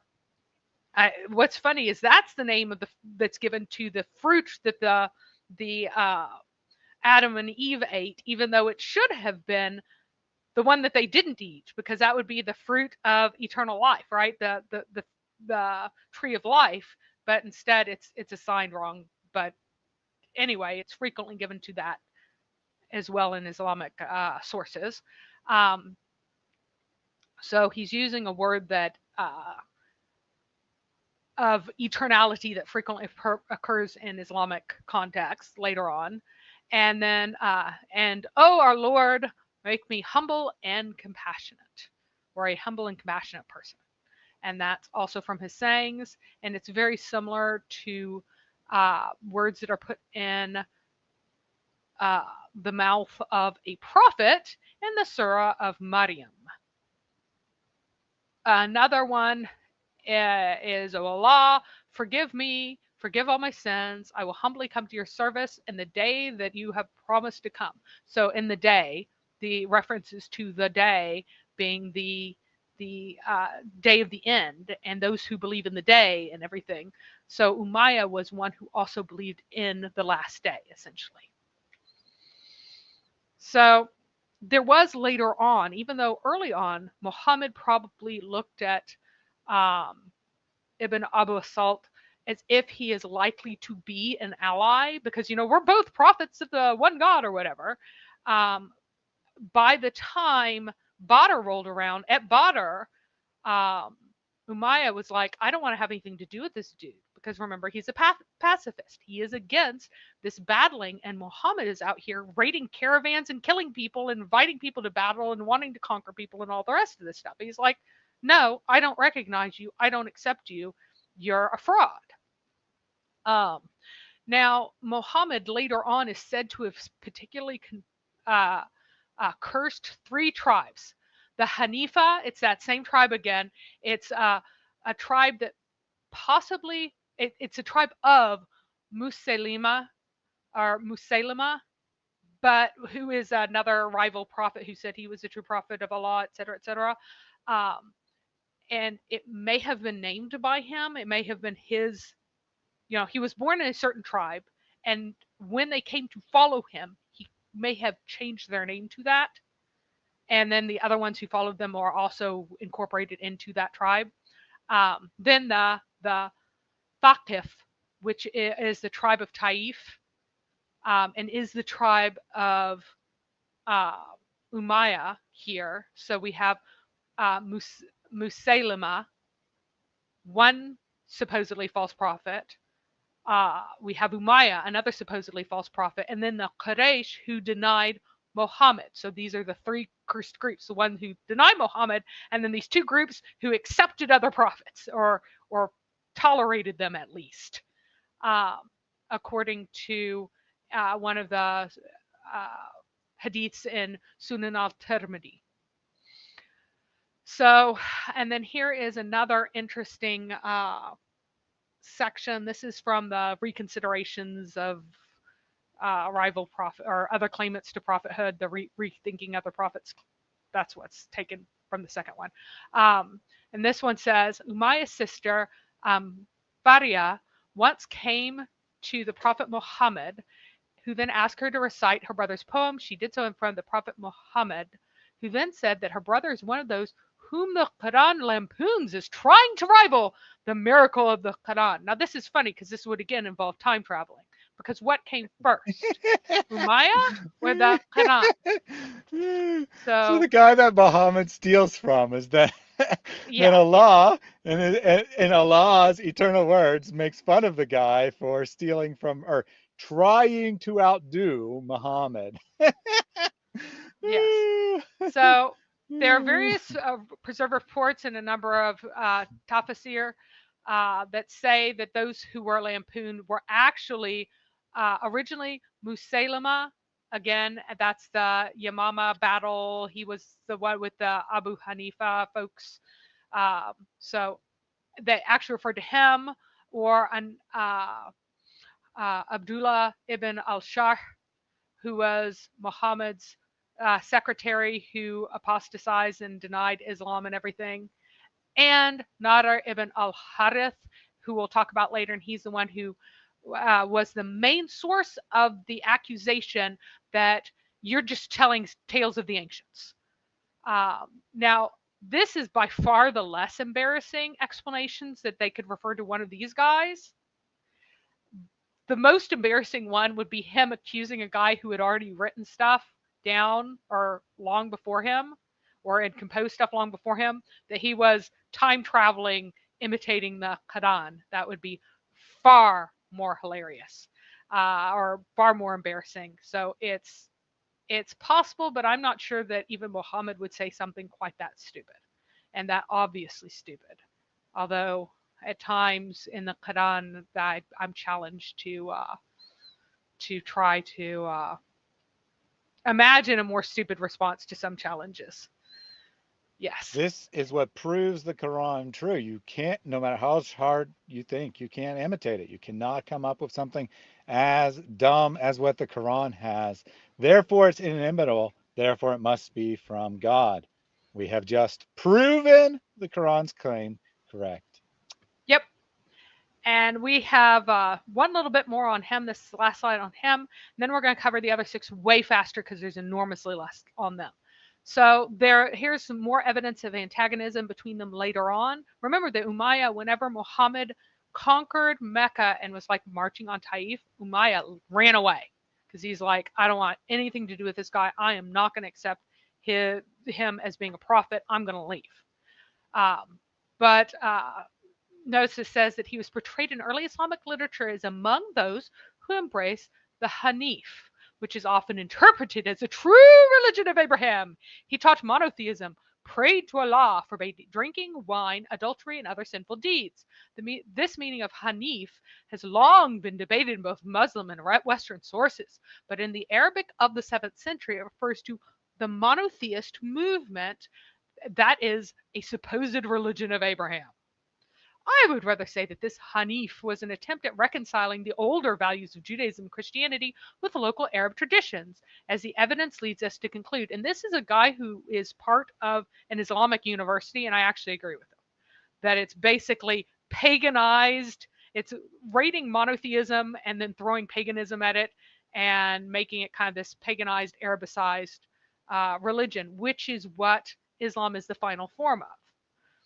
Having embraced another version of Haneef, Umayya was also involved with a serious rivalry with the Prophet Muhammad, whose mission was also to restore that Haneef, which is true. Returning to this rivalry between the 2 prophets, the prophet, it is said, forbade recitation of Umayya's poems. In return, Umayya stood on the side of the Quraysh against Muhammad in the campaign of Badr. Why? Because Muhammad was the aggressor and prophets shouldn't be starting wars. It appears that these 2 Haneef movements could not coexist. Why? Because one of them was violent and subjugated everyone else, and the other one was pacifist. Instead, the antagonism between the adherents of both versions was apparent. The well-known statement made by Umayya reads as follows: I know that the Hanafiya is true, but I cast doubts on that of Muhammad. So there you go. And I'm going to go off for one moment to get. All right. Yeah, let me take a couple drink. comments while you do that.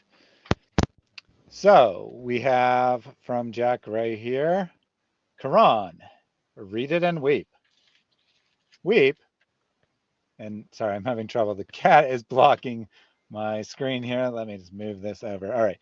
Weep because you just read a horrible bit of garbage and can't get that time spent reading it back. Challenge of the Quran has been proven true. You will be amazed and perplexed once you have read it. Had a back and forth between Sergeant Grinch and Una here that I wanted to read.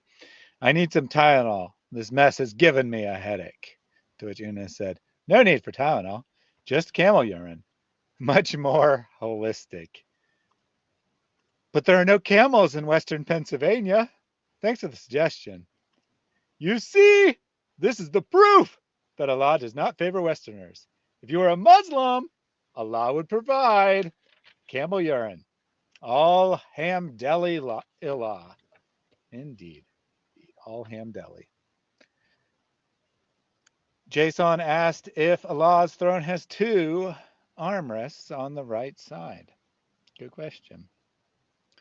I bet you this is actually something that has been discussed in the scholarly works of Muslims.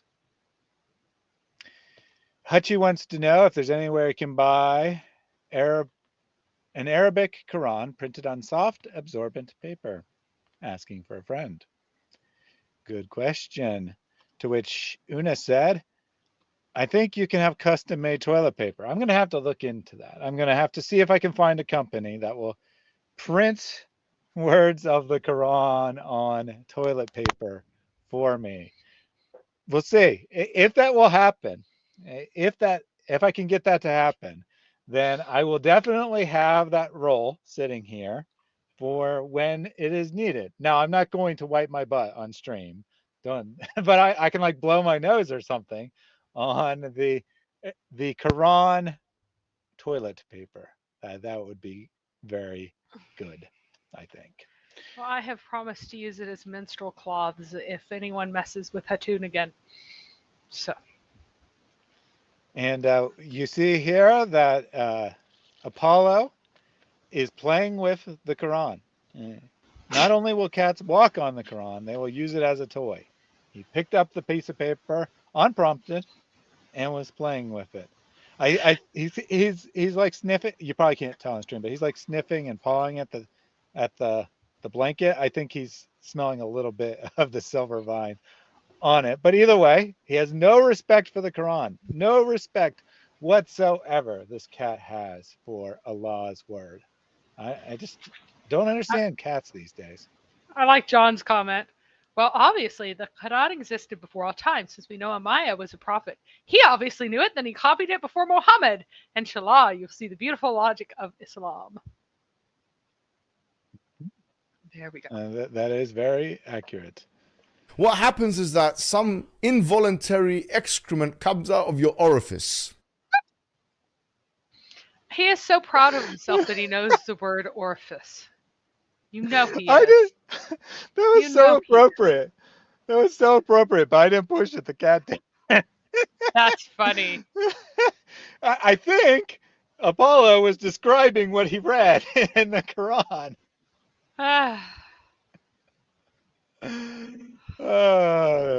Every time he uses something that he thinks is a big word, he looks so smug, and I'm like, oh baby, you would not do well if you took the SAT vocabulary section, my dear. Like the pusalemas. Yes, that he can't pronounce. Well, he pronounces it. He pronounces it that way because he wants it to make it sound like pussy, but It just makes him sound so stupid, though. Like, this is something that kids do in about third grade, where they find a word that sounds slightly like a dirty word, at least in their minds, and they giggle about it. Like, you know, third graders do this. That is a third grade thing. If you have taught third graders, that is what third graders do. I'm like, dude, he still hasn't grown out of it. Like, how are you not embarrassed at being this more immature? But then again, I mean, Muhammad never really grew out of it either. You have to be shameless to be a Muslim apologist. So, by definition, Muhammad hijab is definitely shameless. All right. So, moving on, we have an accusation that will cover the next three folks that we're talking about. And he says, this is Al-Nadr, who was, remember, one of the three that it was said that 693 may have also instead been aimed at. Listen, who told you that verse in the Quran is talking about what you ascribe to it? Apollo wants to know. Apparently he does. As you can see, he's going crazy. So I moved it. Hopefully, well, he just got up anyway. I was gonna say, hopefully it's out of his feet's range now. But all right, cat had enough. He had all he could take. As Houston Euler said, yes, the great poetry song in grade school using the word Amsterdam, ha ha, has the word damn in it. So funny, ha ha. So anyway, this guy. Ben Shapiro has copied my language. He's using the term and pronouncing it correctly. He clearly copied from me. Yeah. So Al-Nadr is the dude who, and sometimes they just write it Nadr, but anyway, he's the dude who said that Muhammad is just telling tales of the ancients. He's the one who originated this accusation. And here is the whole, our good portion of his accusation. This Quran is not but the lies that Muhammad himself has forged. Those who help him are Addas, the slave of Huwaytib ibn Huwaytib ibn Abdaluzah, Yasser, a servant of Amr al-Hadrami, and Jabir, who was a Jew and then became a Muslim. This Quran is only a tale of the ancients, like the tales of Rustam and Isfandiar. These are legends of Persian legends. Rustam and Isfandiar are Persian. It's a Persian legend series about a hero and a heroine. These three teaching Muhammad at dawn and in the evening. So basically, in the dawn and the evening, these three people are telling him stuff, are feeding him stuff, and all he's doing is repeating it. Now, we have three slaves from this version. The one is a slave of al-Hadrami, another is Addas, the slave of Huwaytib, and then there's Jabir, who is a Jew and probably a slave in this case, because there wasn't anybody in Mecca or Medina around there who was Jewish, who was not, in fact, a slave. This is the only Jew who is mentioned who is not explicitly said to be a slave. So, or recently married from Medina. So your choices are a woman from Medina who was recently married to somebody, a slave, and then you have this guy Jabir, who in context is probably a slave as well. Now, the slave of al-Hadrami is the one who really appears the most times of anyone else, particularly in reference to Surah 16:103. And here's what 16:103 says. And certainly we know, that's Allah speaking in the plural again, and certainly we know that they say a human being only teaches him. The language of the one they refer to is foreign, while this is an Arabic language, clear, or in Arabic language, but it's literally, this is an Arabic language, clear. And this is one of the funniest defenses. This defense, and this is one that, oh goodness, Anthony Rogers mentions a lot because he's so tickled by it too. This defense is that the person he's talking to doesn't know Arabic very well, but because Muhammad is giving revelations in Arabic, it must be from Allah. So apparently nothing can be translated, and you can't say that you hear these stories from someone else and then you couch it in poetry in your own language. Apparently that can't happen, and it's just totally inconceivable. The choices are either it's word for word from someone, either Allah or from the slave, and since it's not from the slave because the slave's Arabic isn't any good, then it must be from Allah. So Allah here thinks that the criticism is that the exact words have to come from somewhere. And Allah appears that if he can prove this wrong, then the man can't be a religious informant. And so the conclusion from Allah's argument here is that Allah is a blithering idiot. Because no one would ever say, hey, you are getting word for word the exact terminology and the poetry from this dude. No, what they're saying is you're getting the stories from this dude. And then you're turning it into poetry and saying you're getting it from Allah. But apparently Allah is so stupid that he is misunderstanding the actual criticism and turning it into something totally different and completely incoherent.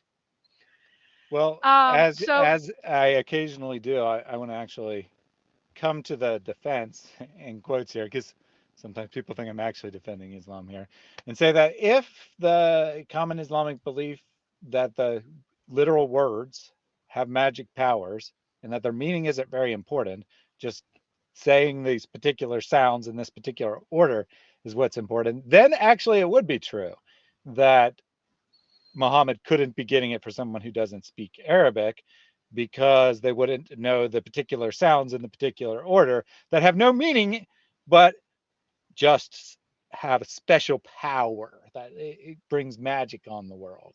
But here's the problem. He has absolutely no evidence of the special power of those words. Oh, come on. But that's the issue. It's like, oh, believe me, Allah gave me these special words, and they will have these various effects. Each surah has its own magical effect. You know, the Surah of Al-Kahf is the division between hellfire and paradise. So, you know, it has a magical effect of creating a wall between the two for you so that you're on the side of paradise and you cannot fall into hellfire, you know, that kind of thing, right? But the only evidence you have for any kind of power is what Muhammad tells you. Allah, you know, Muhammad apparently knows what all the jinn do and how to control them and stuff, but the only evidence you have for any of it is his word. So, And just to be clear, Allah can't control the jinns just with his power or by his will.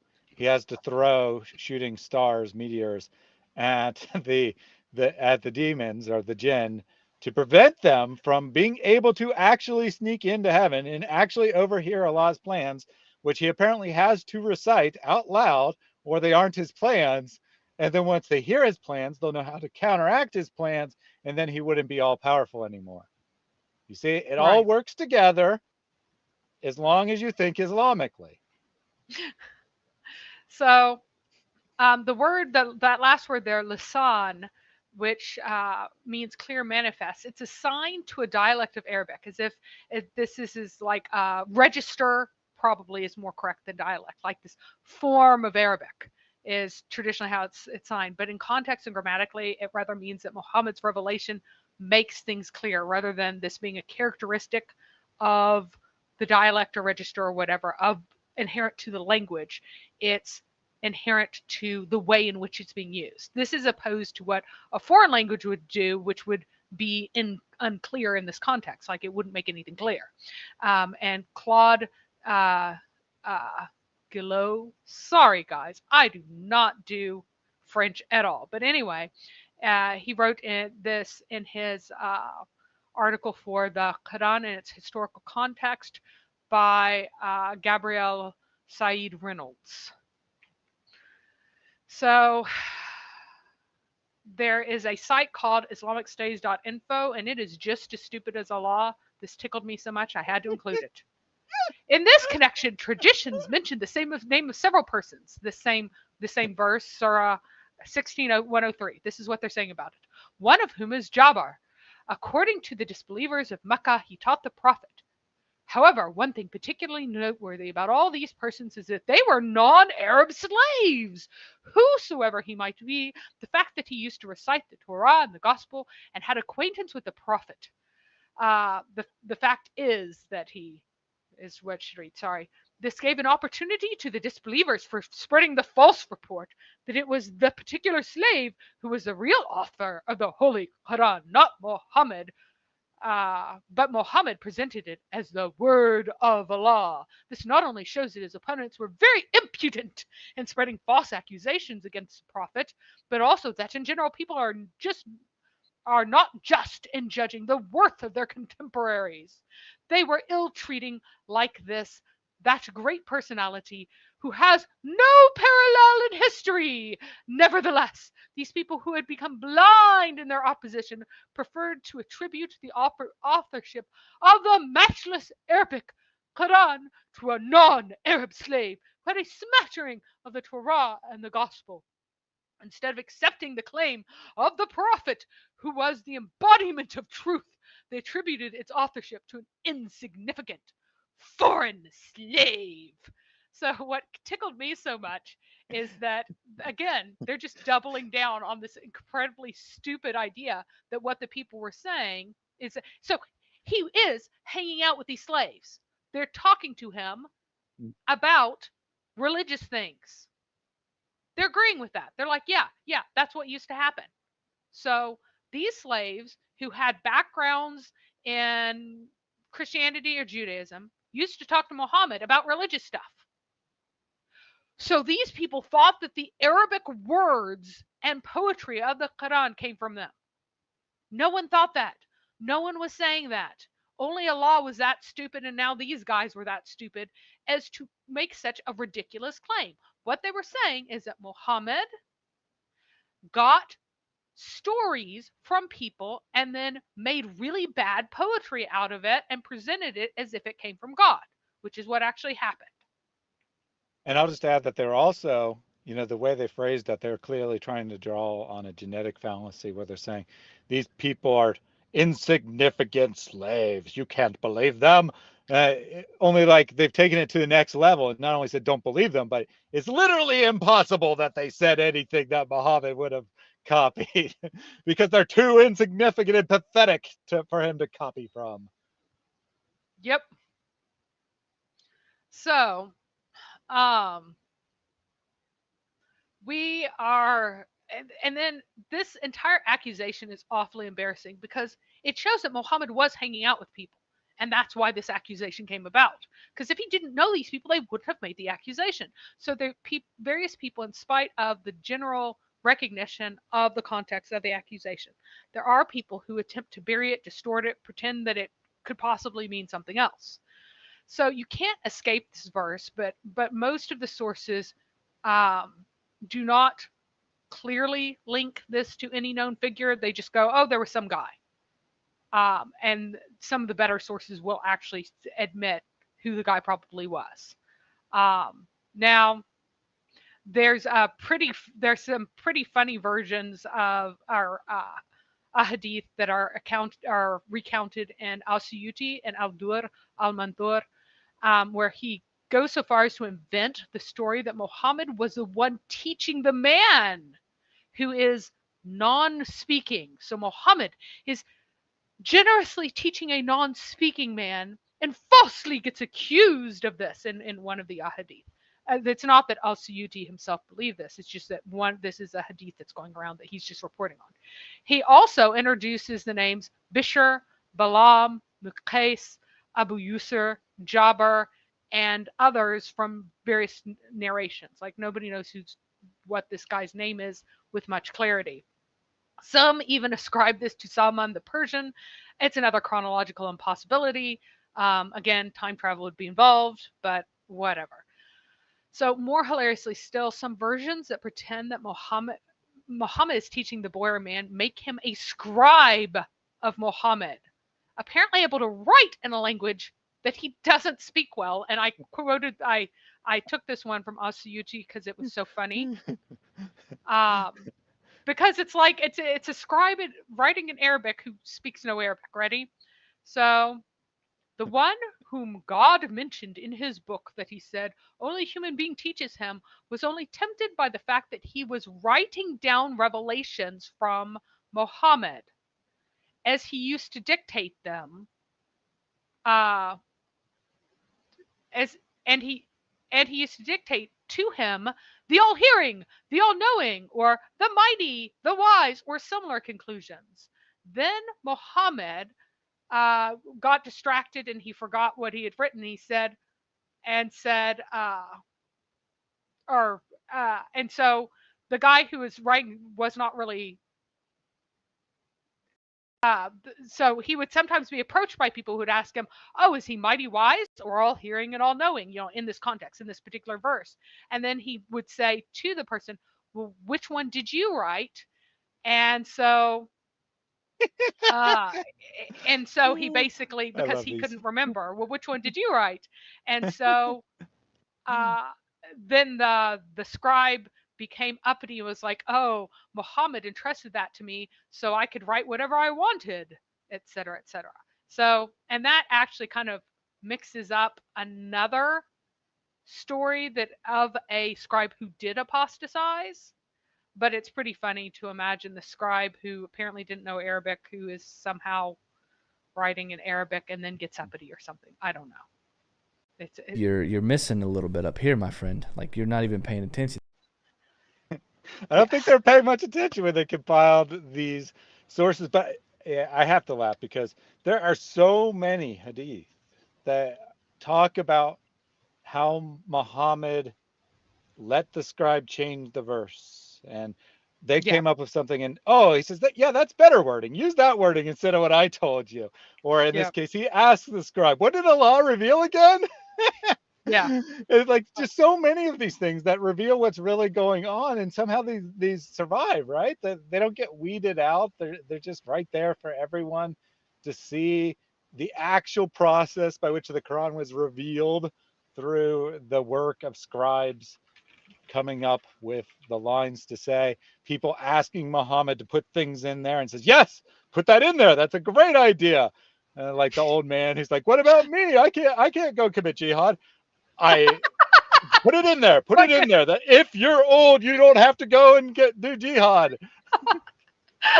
Okay, we've got a lot of hilarious comments. We got this is like the fake sign language interpreters. Someone said, oh, so when Muhammad plagiarizes, he's a prophet, but when I plagiarize, it's grounds for expulsion. Got it. Someone else said, basically Allah's defense. It's not plagiarism if it's not the exact same words.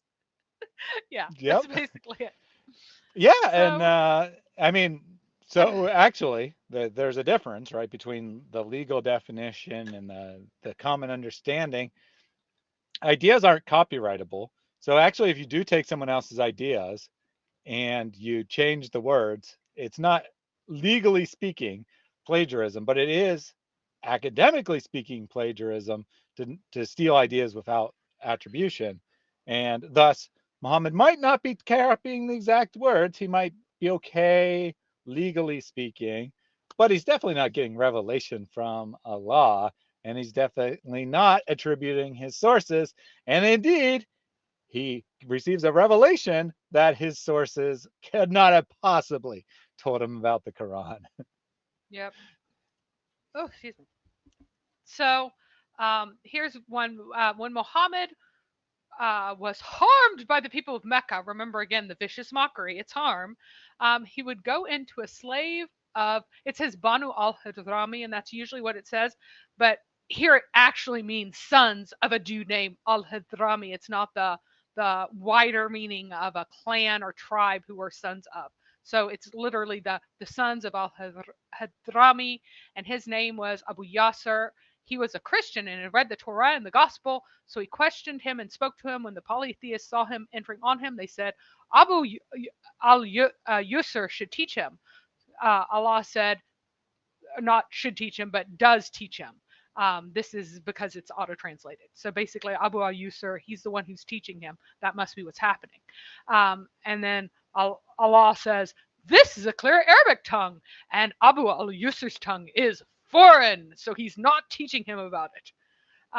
So that's a fairly representative version of the later form of this tradition. The earliest mention is pretty much the same, but he is a Jew in the earliest mention. He is not a Christian slave. So Muqatil ibn Sulayman, who died in 767, he wrote the earliest surviving tafsir.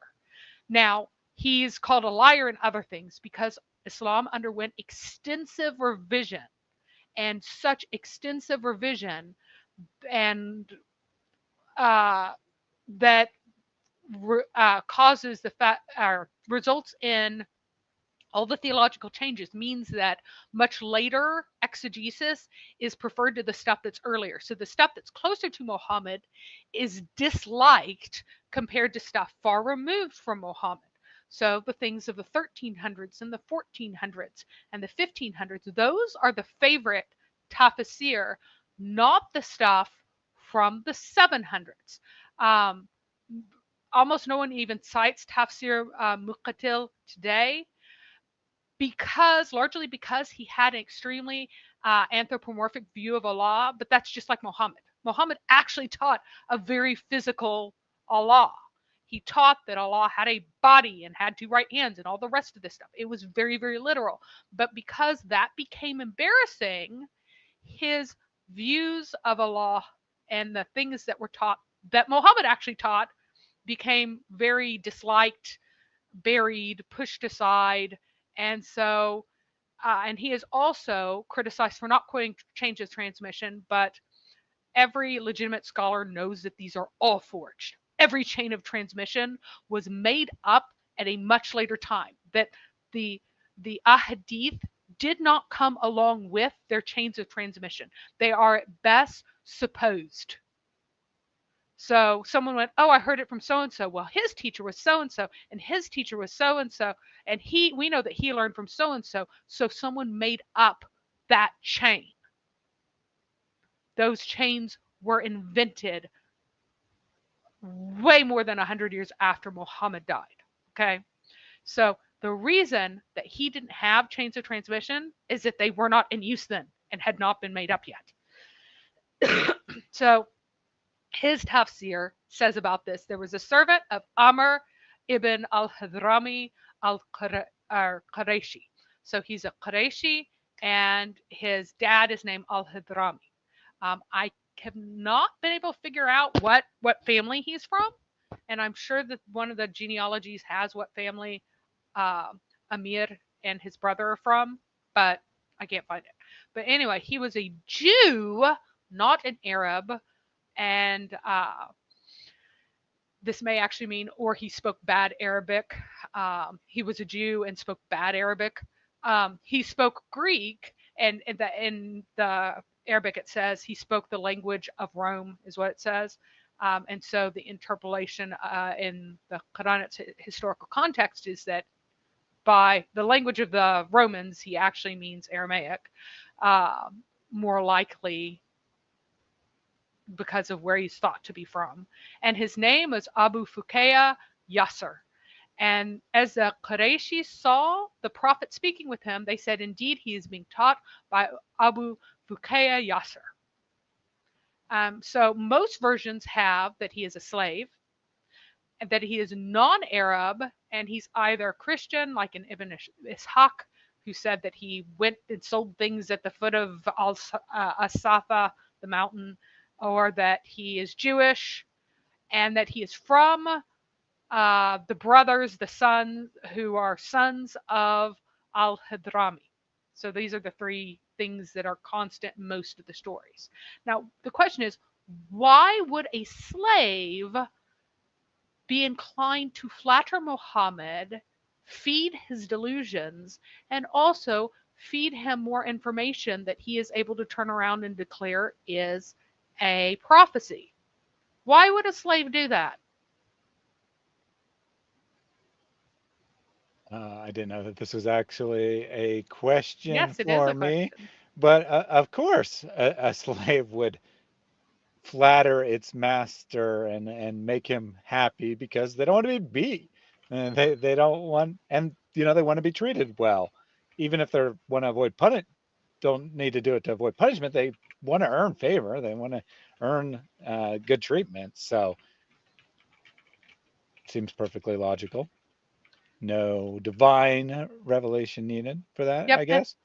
And one of the things that Muhammad was doing was spending his wife's money freeing his enslaved friends who, the various slaves who Yep. who Sometimes believed he him. was He was freeing like, them, right? "Oh, Muhammad, I'm being oppressed now. My owner is beating me extra. Oh, please, please, you must help me." And so, by helping him and feeding his delusions, they created a sense of obligation on his part to get uh, to get the to get freed and to get in a better position, because of course the position of a slave was quite terrible then. And so you'll find consistently that people with a lot to gain are the only people with uh, some sort of monotheistic connection who genuine Christian or Jewish, not I make stuff up because I feel like we Arabs ought to have our own religion type of connection, end up following Muhammad. Not people receiving and writing the words of the Torah in Arabic. Not those kind of people. Other people. Yeah. Jack Ray said Thaddeus was paying attention. Jack, I'm always paying attention, but I'm always paying attention to Mary and the chat, And which to means chat. neither one I'm paying 100% attention to. so I do my best, right? I do my best to pay attention to both, but I'm not perfect.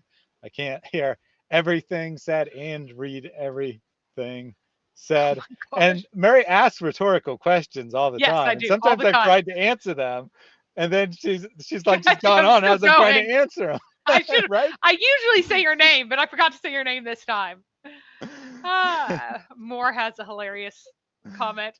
Mo said, "Who is the scribe?" And they said, "Fukaya." So he jabbered them with his sword. Bad pun. Very bad Oh pun. man. Shame. But anyway, so on the slaves gaining freedom, I wanted to point out that sometimes Muhammad wanted to free people who made pledges to him, but other times he got upset because he didn't know they were slaves when they made a pledge, and he had to trade two of his black slaves for the one white slave who he had accidentally taken a pledge for. So he didn't always want to free the slave. He just sometimes wanted to free them. So this is from the same article in the same book. In some versions, the slave is not named. According to Mujahid ibn Jabr, and he died in 722. He came from the Byzantine territories. So this is earlier, but not as extensive as Muqatil. But he says that he came from the Byzantine territories, the territories of the Rumi. He had a book, Sahih Kitab, and he spoke Aramaic Rumiya, which could mean Greek, but for a Christian of these territories, probably Aramaic, again, same context. According to Al-Hasan al-Basri, who died in 728, the slave had been a soothsayer, a kahin, in pre-Islamic times. So this would be a pagan priest. So that is not very monotheistic. But he might have been a wise man who collected all of this stuff. And then Talha ibn Amr, and that's Ibn al-Hadrami. So the son of the guy who owned him, basically. And he said, Khadija used to see Khair frequently, and the Qurayshis said that a slave of Banu al-Hadrami taught her, and that she taught Muhammad. And so that verse was revealed. I'm not sure why she would be seeing him. And again, this is a different name that's being used. So all kind of in this time period with different names, Yasser or Khair or Khair, goodness. All these different variations, but with a common theme that he's a knowledgeable person who knows another language, doesn't speak Arabic well, maybe even had a book. I don't know whether I had a book. I don't know why a slave would have a book, honestly, guys. But knew stuff from books. But yeah, if he had a book, that means he was a prophet, because only prophets are given books. Or maybe it's only messengers that are given books, whichever. So most probably he was a slave of the sons of al-Hadrami. He was a Meccan man. Several of his sons became Muhammad's companions, but I can't find his lineage. They mostly died, right? Yeah, you're right, Wahid. Mujahid is earlier, but Muqatil is the earliest one to write it down. These things that get traced back to these folks. So these folks are earlier, even earlier than Muqatil, but it's their narrations that get traced back to them and not the earliest writing. So Muqatil is actually writing stuff down, while these are narrations that get traced back to Mujahid ibn Jabr, who doesn't have a writing of his own and a tradition that's traced back to Al-Hasan al-Basri, and a tradition that's traced back to the grandson of Al-Hadrami, or the son of Amr, this owner of the slave. So that's kind of like Muqatil is the oldest thing that has a written source, but ahadith are traced to earlier people. But then again, all the ahadith are traced to early people one way or another. But these are people who actually should know if this actually comes from them, I like that one. I am a messenger of Allah who is prophesied in the Quran. I was going to bring that That's a up. good one. I love that one. And I mean, I know this is a joke, but he wouldn't be the first person to claim that and try to form a new religion. So wouldn't have to be a joke. You could actually be like, oh, the Quran does prophesize me. After all, the Quran doesn't say that Muhammad's the last messenger. That's only elsewhere. So, And as we discussed last time, even if he's the last prophet, there could still be a prophetess after. And we had Nina, blessings be upon her, in the chat last time. She was here earlier, but she had to go because it was late night and she needed to go to sleep. But she was giving her revelations for her new religion, Islam, and asking us all to convert to that. And she had some very miraculous evidence for her being the last prophetess. So who knows? Who knows? There might be a prophetess coming. all right. So, um, so he was most likely considered to be a Jew or a Christian, or at least lumped in that category of these monotheistic peoples by the people of Mecca. He didn't speak Arabic fluently, but he was known to be literate. Muhammad used to go and learn about religious things from him. The slave saw where his benefit was and hopes of getting freed, sucked up to him. Notice that the two sons of al-Hadrami became Muhammad's followers, probably convinced by their slave who wanted freedom or at minimum much better treatment, because one of Muhammad's first messages was that you need to be good to your mom and love her a lot and be really good to your mom, and you need to be really good to slaves and very generous to them, and you should give stuff to the poor. That was a big form of his early message. So if they could at least, if he could at the minimum convince his followers to follow Muhammad, Muhammad was not into beating slaves until he moved to Medina and acquired a whole bunch that he could exploit. In Mecca, it was all like goodness and light and sweetness and gentleness and stuff, right? So the same things that the slave told him would become incorporated into his next revelation. And so that's why they got the accusation. Muhammad protested that since the exact words are different, the only possible conclusion is that the exact words came from Allah, so the whole thing should be counted as coming from Allah. And Breakfast Gun says, I only believe the red letters in the Quran, which is also what I believe, given that there are none. So if we go back to what al-Nadir said, he also accused him of following Jabir the Jew. And this may or may not have been the same person as al-Hadrami's slave. If al-Nadir's account is accurate, then he probably died before the Hijrah, and so is largely forgotten and confused with that slave. And he was almost certainly another slave if he was a distinct person. And I just gave you a picture of a Yemeni Jew for fun, just because. But al-Nadir said that he was a Jew who came to follow Muhammad, is all he says about him. So the third person we know a lot more about, he is Addas, the slave. And Addas was known to be a Christian slave, a boy, not an adult, a boy. In some versions, he is a slave of Huwaytib ibn Abd al-Uzza, and others, Sheba ibn Rabia. And that is that Christian buddy of Ibn al-Huwayrith, which is quite interesting if true, and Sheba's brother. But he was located in Taif on the property they owned there in this version, in this more complete version of the story. He was Assyrian, an Assyrian Christian, and he is the first Christian to convert to Islam, and the only person as being credited explicitly as being formerly Christian who became Muslim during Muhammad's lifetime in the Islamic sources.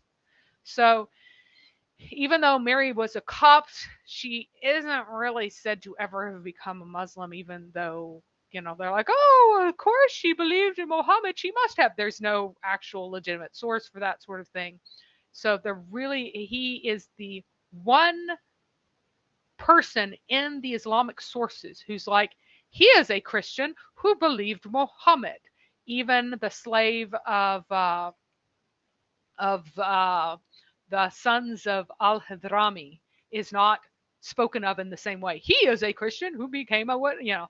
So that actually points away from him being authentically Christian, probably, you know, at that time, for that tradition not to stick to him the way it did to Addis.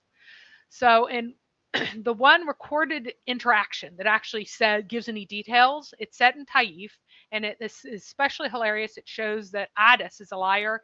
It's absolutely hysterically funny. So the people of Taif insulted Muhammad. Again, vicious mockery, damage taken. He's running away, and he flees to an orchard that is owned by Meccans. And for some reason, the Meccans were very conveniently right there for him to flee to. And they told their slave to give him grapes because, coincidentally, again, the grapes were ripe. They're very nice and plausible here, all of these wonderful coincidences lining out. And here is the interaction, which is hilarious. When he stretched out his hand, he said, Bismillah. That is what it literally says, just Bismillah. And then he ate. Addis looked him in the face and said, by Allah, these words are not used by the people of this country. The messenger of Allah said to him, from what country do you come, Addis? And what is your religion? And he says, I am a Christian from the people of Nineveh. And this one's extra funny because, like, this implies that Bismillah is something that Christians say. And it's not, obviously. But that's what's implied here. Like, the people of this country don't say it. Oh, someone else says it. I'm so astonished that you are saying this thing that's familiar to me, kind of thing. And it gets even better.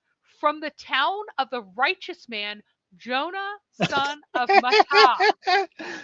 Okay, so here he is. He's proving that he's truly a prophet by saying that this is the town of Jonah. Jonah's town is Nineveh.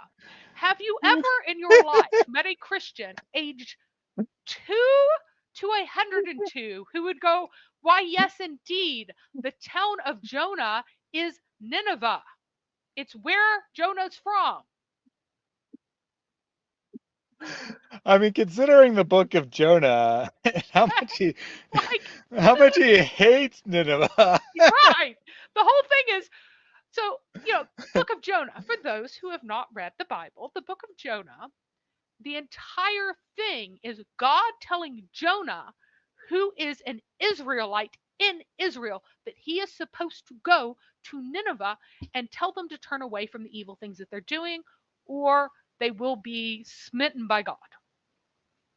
And he goes, no, because I want you to smite them. I hate them. I want them to be punished. So he jumps on a ship, runs away, and there's a huge storm, and Jonah admits, hey, God's actually angry at me, throw me in the water. And after some to do, the sailors do throw him in the water, and a big fish swallows him. And fish is a generic term. It could be a whale, it could be an actual fish. Fish itself is not an actual category of creature, even in modern English. So just leave it at that. Some sort of fishy swimming thing swallows him, and he is in Sheol there, thus dead.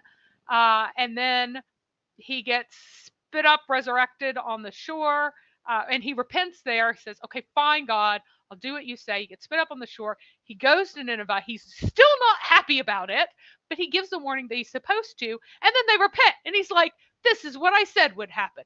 I'm going to go to them. They're going to repent, and you're not going to smite them, and I want you to smite them. So now I'm going to sit here, and I'm going to feel sorry for myself, and I'm just going to stare at the city and be angry. And then a plant grows up, and then God causes it to wither, and then he's mad at God for causing the plant to wither, and he's like, and God's like, you still don't get it, do you? And that's pretty much the end. So absolutely no one who actually knows the story of Jonah would ever say that Jonah is of Nineveh. The entire story is about how Jonah does not want to go and warn Nineveh, because Jonah wants the enemies of his people, the Assyrians, to be smited by God. So in what universe would any Christian who knows anything about this story be saying, oh yeah, you know all about Jonah? So it's But as Morkay points out, it could be referring to the Nineveh borough, which is found in Jerusalem. So there's some ambiguity here. And Hariel says it must be a whale shark. And that's Wally's Jonah. I can believe it. yeah. Maybe it was a narwhal. Maybe it was a narwhal. I like this. So, and it's just absolutely hilarious. So, All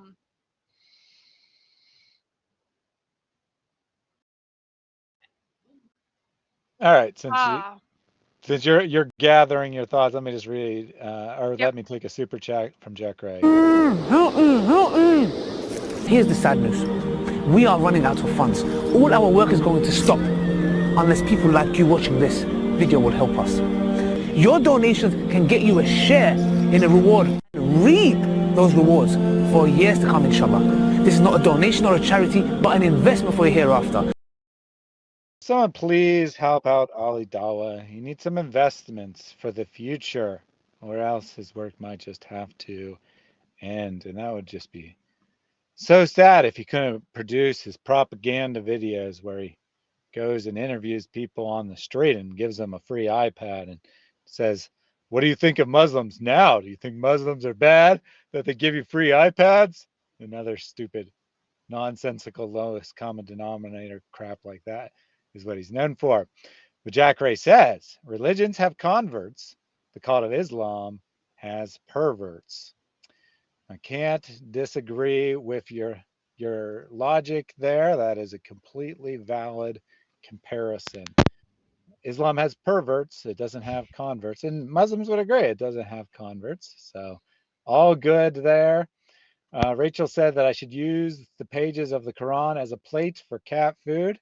And I said, I will definitely keep that in mind. I'm going to put a can of cat food in my drawer right here for the next time Dine Haq comes in here and refuses to apologize until he finally realizes that he is a dhimmi and he feels himself subdued and apologizes, or at least runs away and stops bothering us. Until one of those two things happen, we'll keep coming up with ways to honor his God and prophet, just like he is doing for the chat.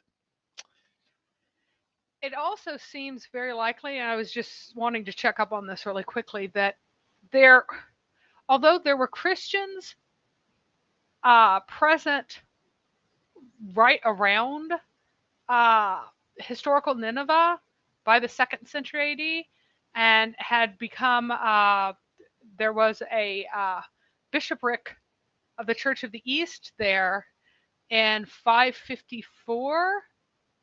The settlement itself may not have been called Nineveh at all at that time, because it was like the big city was destroyed in the 7th century BC.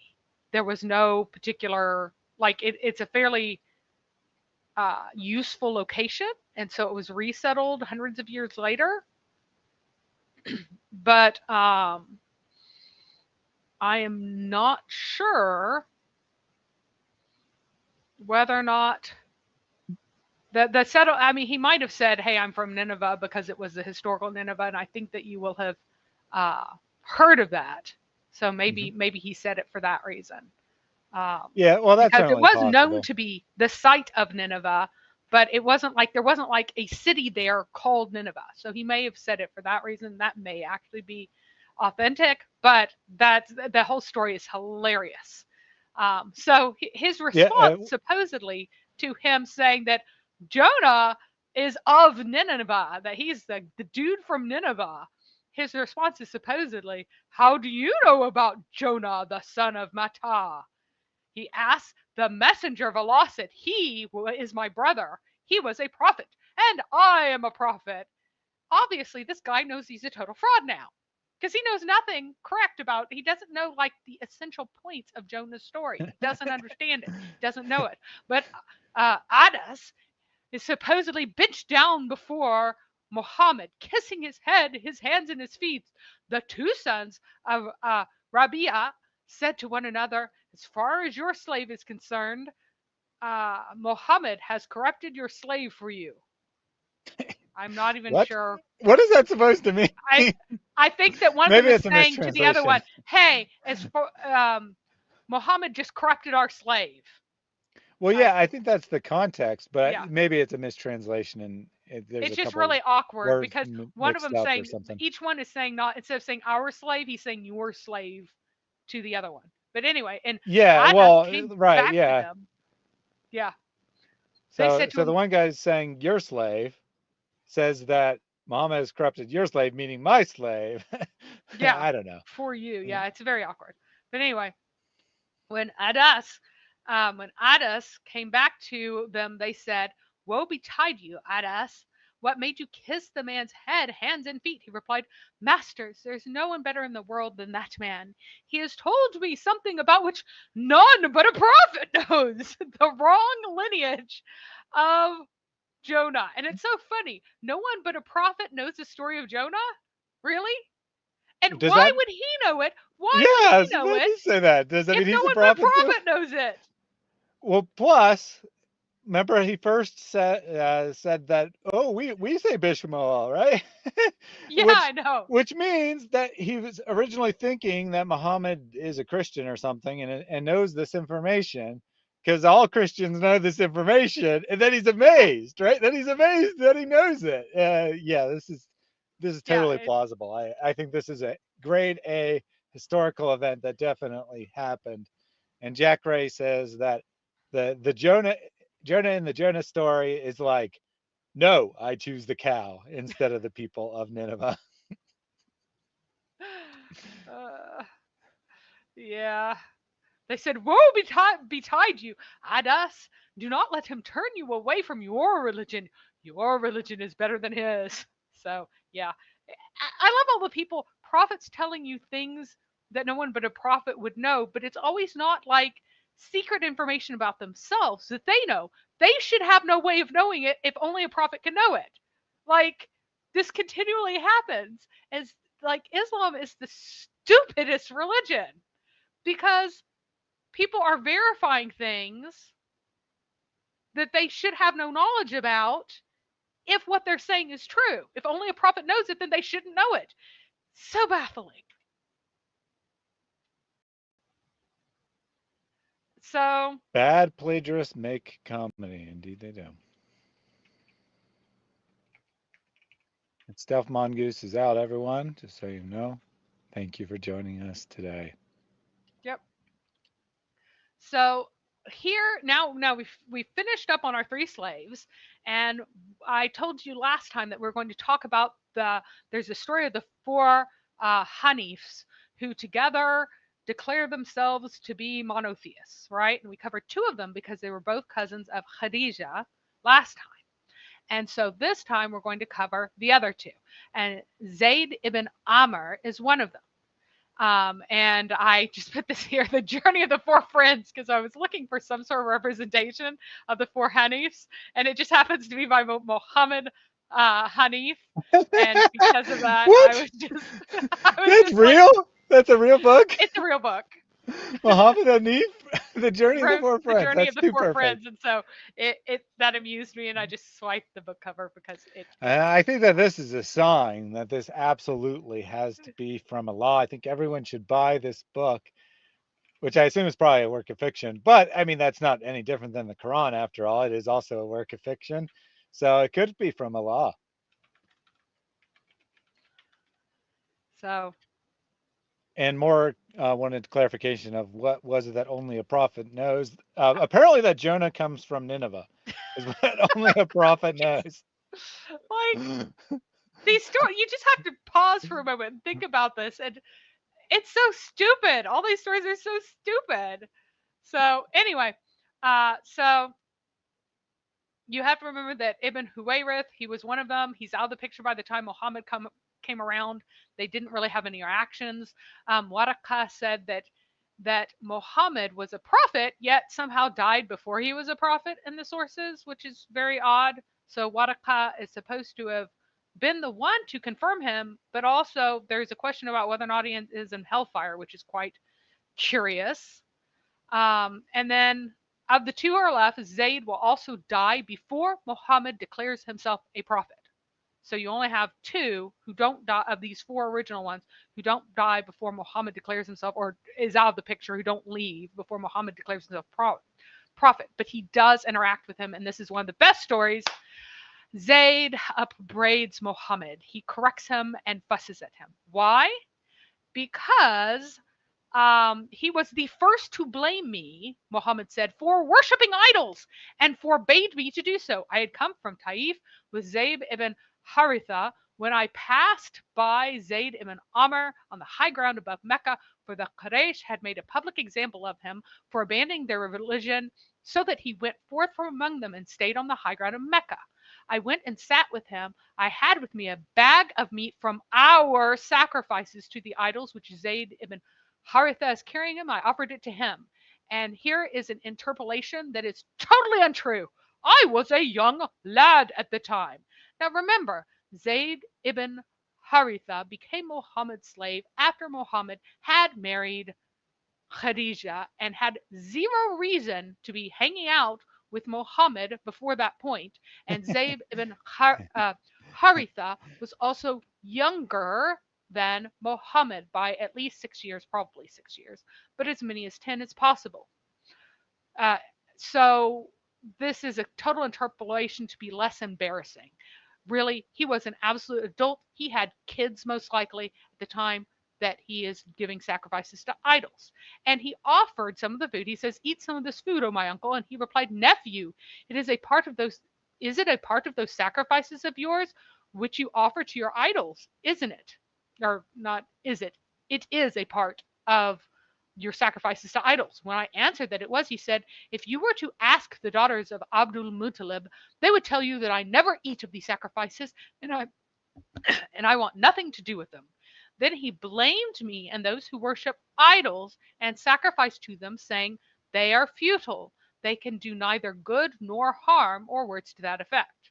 The apostle added, after that, with that knowledge, I never stroked an idol of theirs, nor did sacrifice them, to Allah honored me with his apostleship. So apparently when the Quran tells him that he needs to stay away from idols, Allah is speaking unnecessarily. And when the Quran says that he was found wandering, it's just not true, because he after this he stayed away from the idols, unlike what the Quran seems to be saying.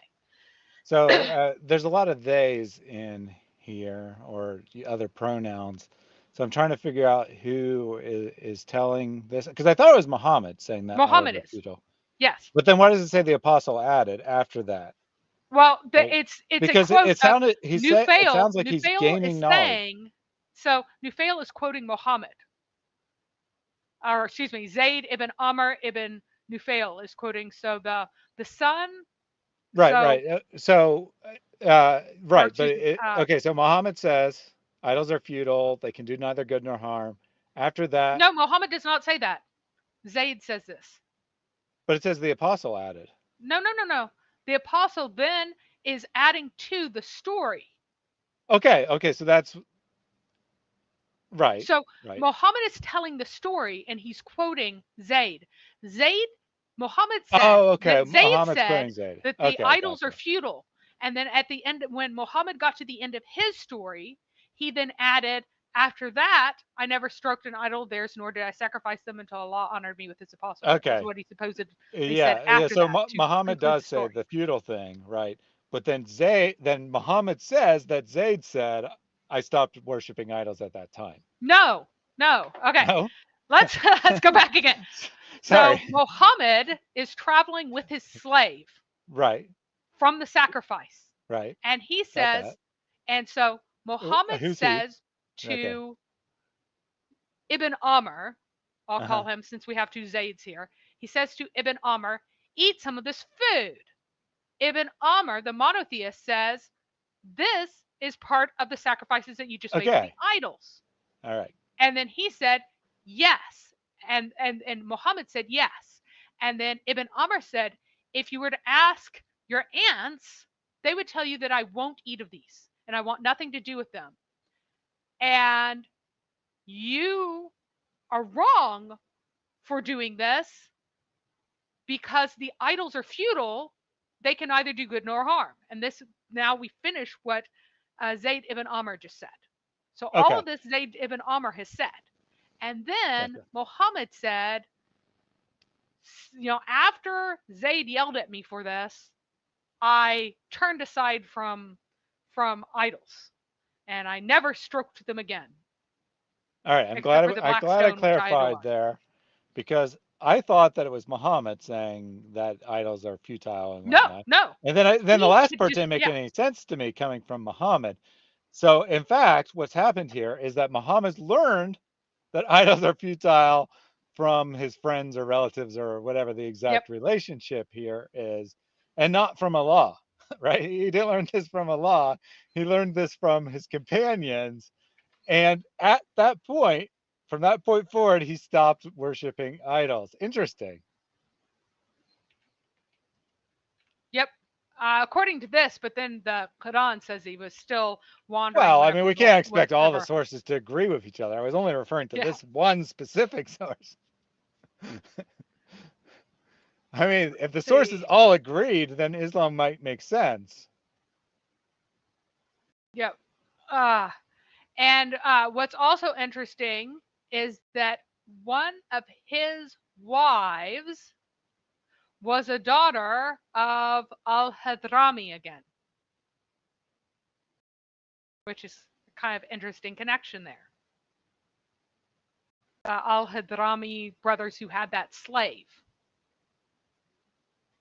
So, So Sadi says, I like how you dissect the text, more helpful than what David Wood has been doing lately.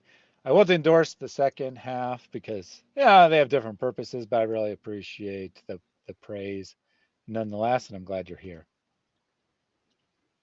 yeah, what I'm trying to do is give you like ammunition. Or what David mostly does is he tries to get arguments or ideas hammered into people's heads. And I'm just giving you like a blast of, I'm giving you the fire hose of information. And so it's a very different approach and a very different purpose. And I know that mine's much harder to digest, but it has they both have their place.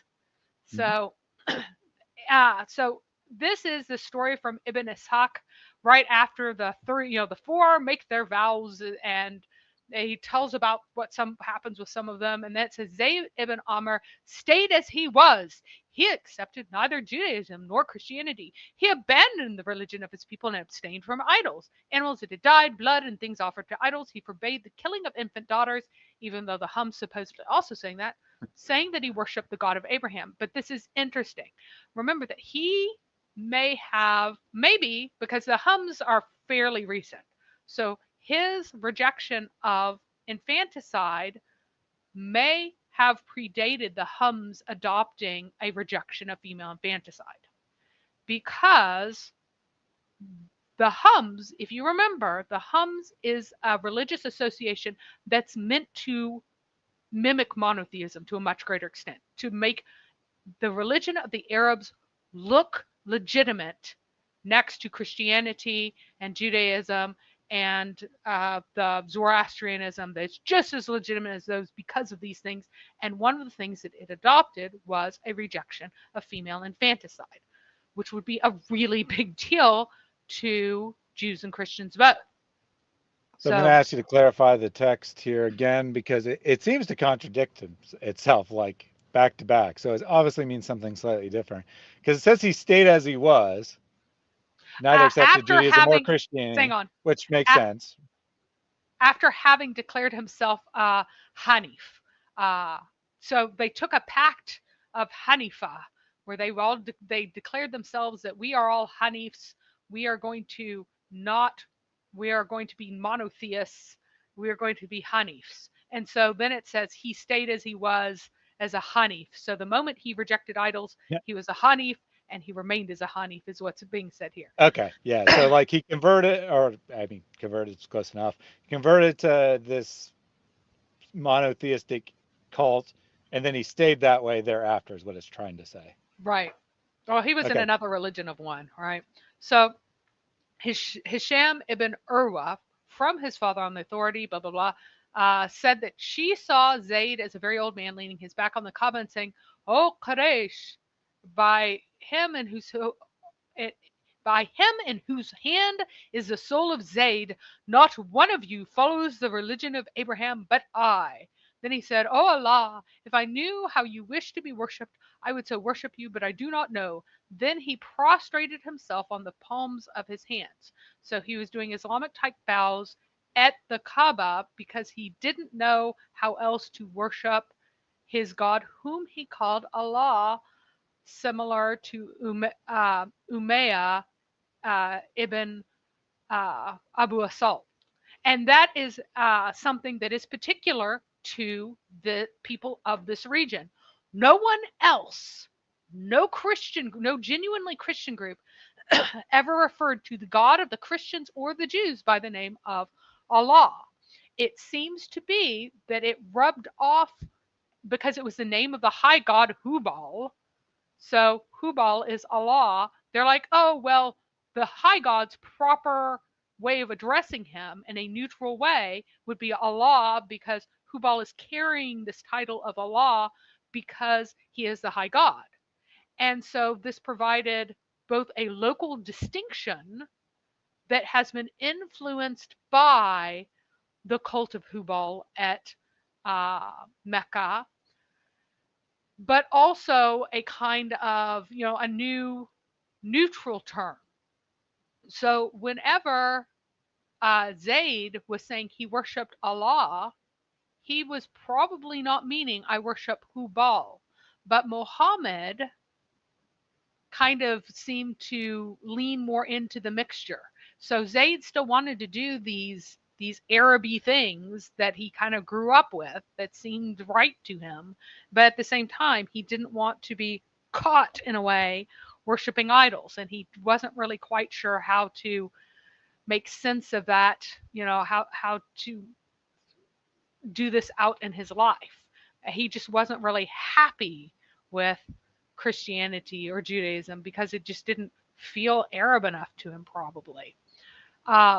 And so we end up with this very, very pagan Islam that takes words that are monotheistic and then enshrines a very pagan culture with them, essentially. So I was told that his son, Sa'id ibn Zayd, and Umar ibn al-Khattab, and that is the Umar of the Caliph Umar, who was his nephew, said to Muhammad, "Ought we ask Allah's pardon for Zayd ibn Amr?" He replied, "Yes, for he will be raised from the dead as a sole representative of a whole people." So basically he's saying he's a religion of one. Now, that's also, yes, shake 3 times. Exactly. Haneefs apparently don't need a prophet according to this context, because Zayd was not a follower of a prophet, but in the resurrection, supposedly, every prophet gets raised individually with his people. So Abraham will get raised with his people, and Noah will get raised with his people, and these people get raised with their people, and each people gets raised with their own followers, and every prophet needs to have a follower. But Zayd isn't following any prophet. And again, this would tend to suggest that Waraqa likewise wasn't actually Christian, because then he would have been raised with Isa and there would be no question about it, right? But instead, he's not actually following any prophet. So there's a question. If he's not following any prophet, if he's not following a book, really, then what is he? How can he be saved according to Islamic theology? But here suddenly he's raised from the dead as a sole representative of a whole people. That would mean that he would have to be a prophet according to Islam's own definitions of how people are raised, because some prophets will only be raised by themselves. Was Zayd a prophet? Islam has to deny it. At the same time, this affirms it.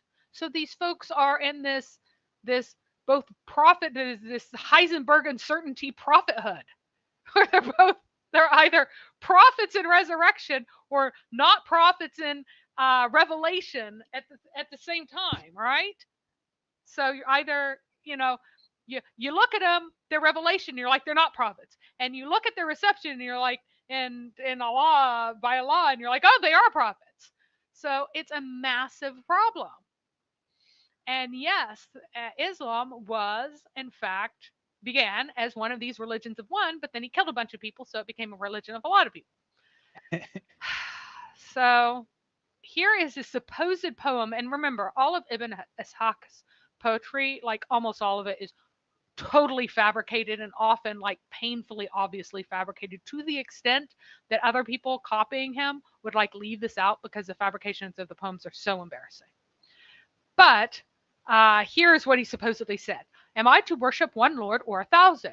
If there are as many as you claim, I renounce Al-Lat and Al-Uzza, both of them, as any strong-minded person would do. I will not worship Al-Uzza and her daughters, nor will I visit the images of the Banu Amr. I will not worship Hubal, though he was our Lord in the days when I had little sense. Here is the interesting thing.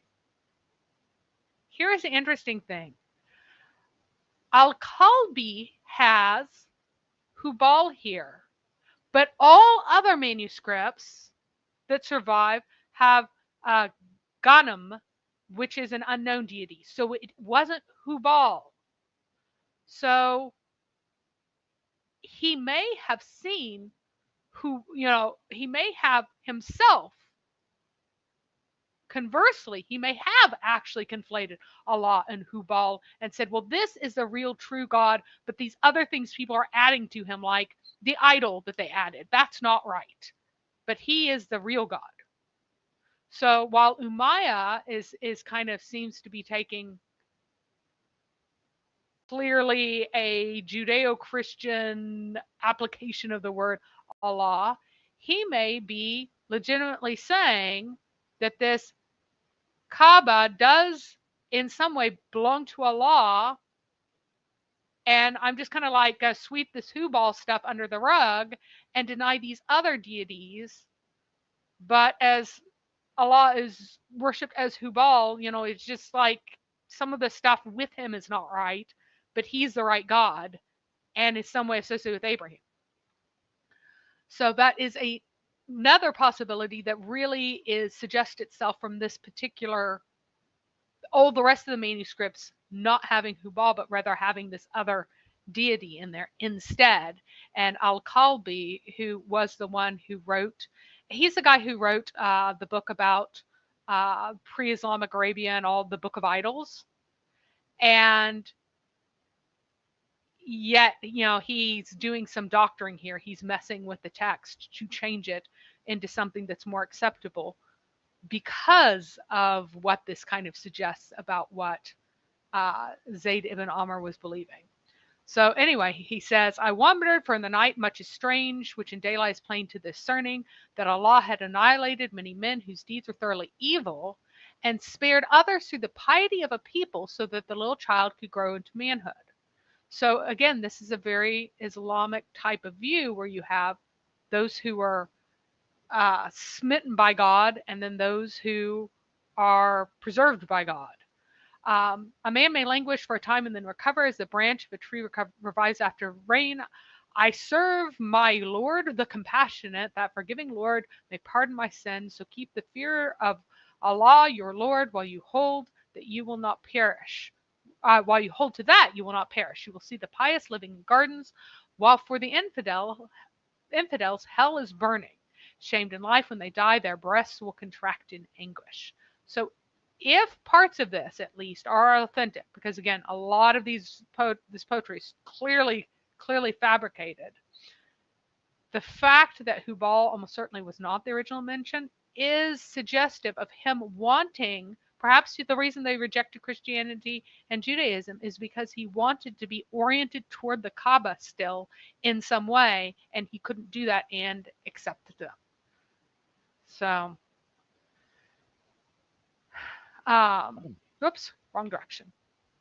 I was like, yeah, I think that was the title of your previous slide, but you could have been our slide at the same title. So there are some clearly fabricated things that are assigned to Zayd knowing that he clearly couldn't know. Zayd, in one story, he identifies Aaron as the brother who went with Moses, but Muhammad had no idea that there was an Aaron or anything about him that went with Moses for a long time. He did not realize that.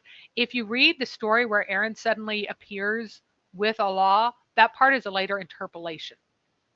And it's extremely obvious that suddenly Aaron is teleported into the scene and more is tacked onto the story is in there than is in there in the other renditions, right?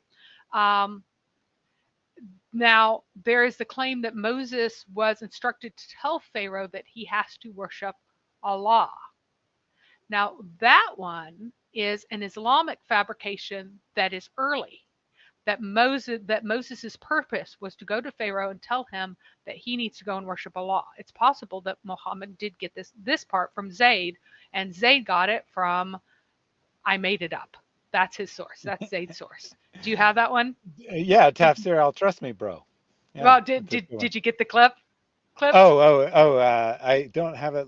I was unaware that. Lined up. I told you I'd need it. No, I have it. I have it. I just wasn't aware that, like, I thought that you probably wanted to do it at the start and then you didn't mention it. And then nope. Anyway, so just give me one sec. Here's what I'll do. I'll pull up a super chat to give me a few seconds. Yep. To load the video. Go for it. All right. So we have a super chat from Morkay. Wasting your time on social media is one of the best deeds a Muslim can do. There's a huge need for it. You know this and I know this. So that makes the reward even greater. So give generously and Allah Azza wa Jal will give you even more. So thank you very much for that donation, Morkay. You didn't get to eat an apple. That's reserved for Jack K when he asks for that animation and gets it, but that's because he gives so many donations that it's bound to correspond at some point. All right, so I have that clip that Mary wanted me to share. You want to introduce this, Mary? Yes, this is from a video game that you might know, but it is in fact the source of our buddy Zayd. So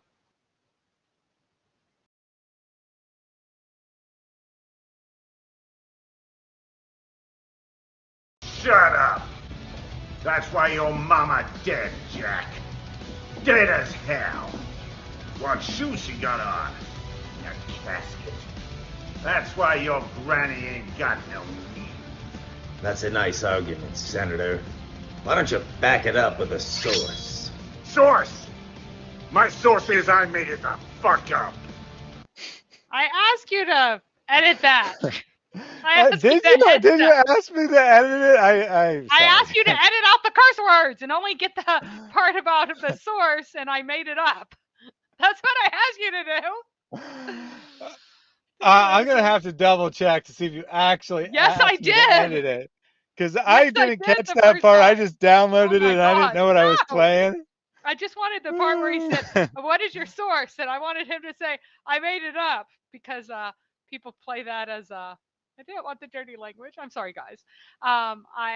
People play that a lot as a meme, but I wanted it to be a clean, yeah. So meme. you knew what you wanted, but I didn't comprehend what you wanted. So all I did is download it. I didn't even play it. I even told you what word I wanted you to. No. I don't see that. I'm looking. I don't see you. Do a search for the. Okay. The naughty word, because I asked you to remove the naughty word. I actually typed it out to make sure that you knew I wanted you to. Yes, it was. Someone was making a text. Yeah, that was terrible editing. All right. It's from one of the what is the Metal Gear Solid games. So it's a Metal Gear Solid joke. They have naughty words in a Christian stream. Well, I'm sorry. It says, "You had one job, Thaddeus." Yes. Shame on you. Sorry. And Shake 3 times wants to know why the leather strap over his eye. Because he had it's an eye from patch, Snake right? Eater, and apparently I think he loses his eye at some point. He's awful and whiny and terrible, and and all the games are completely and utterly insane. And I would, my husband played through a few of them, and I would walk by and I'd be like, "What are you watching? Or what are you playing?" And he's like, "I'm not sure, but ha, Hachi." Yeah, just to be clear, more, Jack, you know, Jack doesn't get any special treatment. He just gets the random animation like everyone else, and he's done it enough times that sometimes it's corresponded to the one he called for. That's all. So Oh no, Hutchie's gonna unsubscribe. I'm so sorry, everyone. guys, all right. I should have like restated it. I'm like, "Hey, do you have this one ready for me? Because I want you to take." But I said it the first time that I asked him and sent him the clip, and when I sent him the longer Okay, clip, so I that's what. hadn't Yeah. told Okay, him, that. repeated that, "Hey, I need you to take out the naughty words." All right. Yeah, so that's the problem. It's good as you'd sent it to me before, and you probably gave explicit instructions that time, Yes. but then you resent it. I forgot the instructions, Yep. and I just had the link, so I just automatically downloaded it. Anyway, No. the other Thaddeus, the fake one in the chat here, says, "This is perfect, Mary. It's perfect to demonstrate the nonsense, the counter, and the addition of made-up facts." Okay. Now it is true that Muhammad's stories of everything kind of spin out like the stories of Metal Gear Solid, where it just goes from something where you're like, "Hey, that kind of holds together," to like, "That is insane," to like, "That is so insane that I don't even know how all this, like, how are you still making things up? You've lost your mind." Because the bad guys always have these like several minute conversations and rants where things get weirder and weirder and weirder and weirder. So, as yes, a And male Houston says it niqab was a behind his male back. niqab for one eye only. All right. So, anyway, hopefully we will get that fixed next time and just have "what is your source?" and then "I made it up" as quotes for the Yeah, I can do future, that. That's not a because that would problem. be a very funny one. But anyway, so the claim that that Moses was instructed to tell Pharaoh that Pharaoh needs to worship Allah, that that is ascribed to being something that Zayd talks about and may actually come from Zayd, unlike knowing about Aaron being the brother of Moses, which Zayd very unlikely to know about since Muhammad didn't know about it. If Zayd knew about it, talked about it, Muhammad would have picked it up and would have embarrassed himself. He also talked about Jonah as well, and the story of Jonah that he knew about according to sources. One of the interesting things is that Zayd specifically is credited with believing that Abraham set up the Kaaba and had it as his Qibla. Now that's really, really interesting if that is true. Again, we don't know for sure whether or not that's true. If it's true, then that is the source of Muhammad's just going along with the stuff made up by this previous Haneef. Because, of course, it's not true. Absolutely no one believes this outside of the Meccans or after Muhammad tried to convince them of it. And it may have been a made up thing of Zayd, who really wanted to still kind of be oriented toward Mecca in some way, but also not a pagan. Now, it's also interesting that according to the sources, he had his own monotheistic form of the talbiyah that he said whenever he faced the Kaaba. So the talbiyah, as I mentioned in a previous stream about the Hajj and pagan, how pagans did Hajj versus how Muslims do Hajj, right? In that stream, I talked about the talbiyah, which is like something that you say that like, "Oh, I am here, Allah," kind of thing. And so he had his own form that he made up. Different tribes had their own forms of this thing, and then there was one that was Islamic that was very similar to the Hum's form. Well, he made up his own as well to have a genuinely monotheistic one.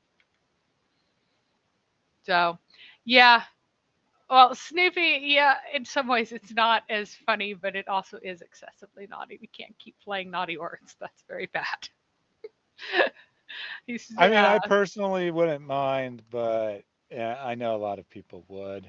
And as Paul says, right, you should take into consideration what your brothers and sisters, what will right. cause them to stumble.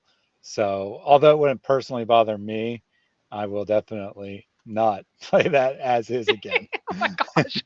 Had you even listened to it ahead of time?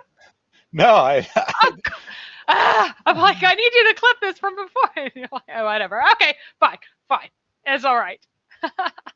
So anyway, uh, there are some really interesting things about interactions supposedly between Umar's dad and Zayd ibn Amr as well. It's particularly not Umar so much who drove Zayd out in some of the stories, but Umar's father, who was the chief of the Adi tribe. Now, according to the traditions, the Adi tribe was the only one that didn't have a Sayyid, didn't have a noble. So he wasn't a rich dude. One of the reasons that Umar was like so super violent was probably because he wasn't all that rich. Because even though his dad was the head of his sub tribe, he did not have someone of a status to represent him in the council of the nobles. Like nobody made the mark with a combination of respect and money. So he and so had an extra chip on his shoulder. But he was the one who is credited, particularly in most sources, with harassing Zayd ibn Amr out of Mecca itself. And that's why Zayd went to live on the mountain of Hira. And the other one didn't say that he was on the mountain of Hira when this happened. He just said that he was on the high ground of Mecca in this version. But in other ones, it's very clear that he was living on the mountain of Hira. Yes, that mountain of Hira, the one with the shallow cave where Muhammad was going to consult the spirits and got squished by a demon. That's where Zayd was hanging out. That's where he was living, on this mountain. So that ties this kind of pagan spirituality to this place and also to Islam, because here he is, he's going to a pagan location where people go to try and consult the infernal spirits. Mm-hmm. But it's also this place that has been free, that where this monotheist lived on this mountain and lived here up in that high area. So it kind of has both this tradition of these pagan practices and also these traditions of the monotheistic practices together, and kind of provides a good background for what was going on in Muhammad's head as he's lying there thinking that he'll get something from the one God while he's in a pagan cave. So yeah, I mean that definitely. I mean, like a lot of today's streams, it really shows how all these influences are building in Muhammad's life, and how all these things are pointing him towards becoming a prophet, in that they are providing him the mental state necessary to think that he's going to get revelation. And then, I mean, I think that he actually did, in a sense, get revelation, in that he had encounter with a spiritual being in the cave, and kind of got what he was seeking after, but kind of didn't, because it was actually a demon that was giving him his revelation in that cave. So we have this funny story from Ibn Ishaq about him going around and trying to seek the truth. Then he went forth. So after he got driven out, he was somehow forced to stay in Mecca, but also driven out of Mecca, but then managed to escape Mecca, whatever, to seek the truth of the religion of Abraham, questioning monks and rabbis till he can traverse al-Mosul and the whole of Mesopotamia. Then he went through the whole of Syria till he came to a monk in the high ground of Balqa. This man, and Balqa is in modern Jordan, ancient Aman, and the language there was Syriac, by the way.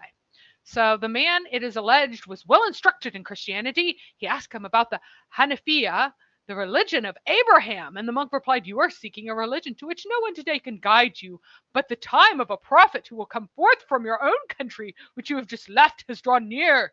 He will be sent to the Hanafiya, the religion of Abraham, so stick to it, for he is about to be sent now to, and this is his time. Now Zayd had sampled Judaism and Christianity and was not satisfied with either of them. So at these words, he went away once, making for Mecca. But when he was well inside his country, the country of Lachem, he was attacked and killed. Now, there are so many problems with this. First of all, the language there was Syriac. That's the language where Hanepa actually means heathen. So now we have a monk telling Zayd that Abraham was a heathen, because that's what it would mean in his language. How would anyone have any idea what any monk said to him if he never returned to Mecca? Why, for heaven's sake, would he be going through the country of Lachem to go to Mecca from Jordan? So the Lachmids are over to the east. If he's already in Jordan, why would he be going east from Jordan to get to Mecca? Like, that doesn't even make any sense. How would anyone know that he is killed? And also, this really points to a massive, and no, it's not around Petra. It's farther north in Jordan. But there are other places that he's said to have gone besides Petra as well. It's by Ammon. So let's look at ancient Israel. It'll have Ammon on there. So while Mary is pulling up that map real quick, two regulars said they had to go to bed because it's the middle of the night in Europe. Hariel says, excellent presentation. Thank you, Mary. Thank you, Thaddeus. Very informative and a bit of good fun. And then she said, Marion and Ladbrook, good night. God bless. Islam is a non-profit organization. And more on Ladbrook here in a little bit after Mary's done, which I imagine she's probably pretty close to being done. Yeah, I'm going from like the longest to the shortest. The next, I think I have two guys left. They're very short. And then Hutchie said, another stream ram full of info, but it's nearly 4 a.m. and my eyes are pulling on my leather strap. So thank you for that. Reasoned answers and too many Marys. Shalom and night night.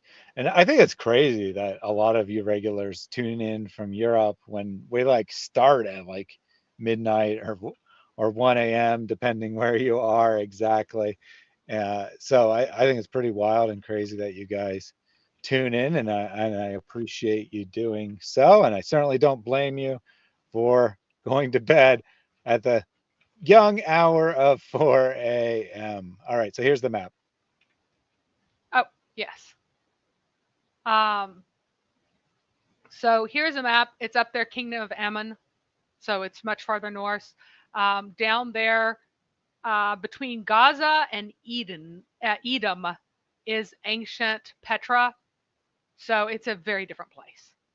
It's like totally on the other side of the desert. So, no, it's not the area that they... Hirish, right? Do what? I said Petra's like Hirish, where I put the second arrow. No. No? That's Bozrah. No. I wasn't pointing to that it's closer to Arabu. It's next to Gaza. It's very close to Gaza. It's over on this side. Yeah, it's between. Okay, I thought it was. Yeah, I thought it was more east. All right. Not this one. No, Bozrah. That's the second capital. So that's the farthest out of. That's the farthest. That was the second capital of Petra. This one. That then became, or excuse me, it was briefly controlled by them. They conquered it. So hang on. Let me swap up. Sorry, 1 second. So Allah came into the chat and said, I guess it is close to that. Hang on. Where was Petras? Wow, Petra was Hey, really I far. had it right, You and you are told me right. I It was is wrong. not. It is not that far away. You are correct. It is not that far away. Oh, look, it has Ammon above. It's Yeah. not Ammon the city. It is Ammon the whole area, but it shows that they're pretty far away. How dare you tell me I'm wrong when I was right? Sorry about that. I don't know why I I mean, thought that's the P and first C. time that's ever happened. Yeah. I don't know why I farted on that. I think I thought it was closer just because they controlled Gaza for so much of the time. They were like they didn't physically control Gaza, but they basically told Gaza what to do. So it wasn't that they like ruled it directly, but they had control over it. But Bozrah was the capital that was farther east that basically replaced it in importance in like the 200s AD. Goodness. Well, my So, life's not over yet. all right. So 1 second. Let me But bring. Wrong button. Let me bring back the. Here it is. There we go. Bring back his the the presentation, is. but it doesn't really matter where it is because the location varies. But even then, like, why the heck was he going out to the Lahmids to get killed? Like, does he just want to get killed? What's going on there? And why does everyone magically know, psychically know what somebody told Zayd, or even who killed him? Like, how would you ever know how he got killed? So, and then Ibn al-Zubair told a different story about it. So he was prevented from leaving Mecca somehow, but managed to escape and leave afterwards. He went to Raqqa, which is in Syria on the northern bank of the Euphrates. So just north, like on the northern bank. So that's even farther away. And there, a monk informed him that nobody could guide him, etc., etc. And the prophet was about to appear in Zayd's own land, and then he gets killed again by the Lahmids because apparently he is deciding to take a detour into the Sassanid territory. So again, it's just a different location. So it's a new random monk who knows all about Muhammad. And this knowledge is again psychically transferred to the Muslims. And the probable reality is that after a while, Zayd got sick of being treated like dirt and he left and he never came back to Mecca at the end. So I also want you to know that Ibn al-Huwayrith and Zayd ibn Amr were both successfully expelled by the Meccans. And this probably is heavily informing Muhammad's weird expulsion theology that dominates the entire, until the Hijrah. Muhammad taught that you will seek to expel me, and I seek to expel the people who don't believe, and Allah will come and smite those who do not follow me and will kill them all or drive them all out, and I will take over the land. That's what he taught until guess who actually got expelled, in spite of everything that the Quran says about people unsuccessfully trying to expel prophets. So the Quran teaches that other people try to expel prophets and they will always fail, and the prophets will not be expelled. But Muhammad was, in fact, successfully expelled. And so the origins of his weird expulsion theology might have some of its roots in the fact that Ibn al-Huwayrith, who was Khadija's cousin, who became a Christian and wanted all the people in Mecca to convert and then become allies of Rome, and then Zayd that we just talked about, that they both were successfully driven out. And that would prove that Muhammad is a true prophet. He's actually a prophet of Allah. He's not just another one of these guys who are telling people to do things. He's a true prophet of Allah because I am not going to be expelled. And that's one of the reasons why Waraqa needed to have an expulsion prophecy placed in his mouth when he was dead and couldn't say anything about it, to kind of smooth the path for the fact that the Quran saying over and over and over again, you will not throw me out, you will be smitten by Allah, you will be put in terrible torment, you will be punished. You will not triumph. Oh, by the way, now I'm running away and I'm being expelled. Like, to get rid of that conflict that gets planted in this narrative early by putting in the mouth of Waraqa, which is one thing that we can guarantee that he absolutely did not say, that they would be successfully expelled. He might say, they will seek to expel you, as they expelled Ibn al-Huwayrith and Zayd ibn Amr or something like that, but not that they would be expelled. Because Muhammad would not have said, and Allah would not have said, that basically taught that prophets are the ones who don't get expelled, if that had been something that Muhammad had been anticipating in any way.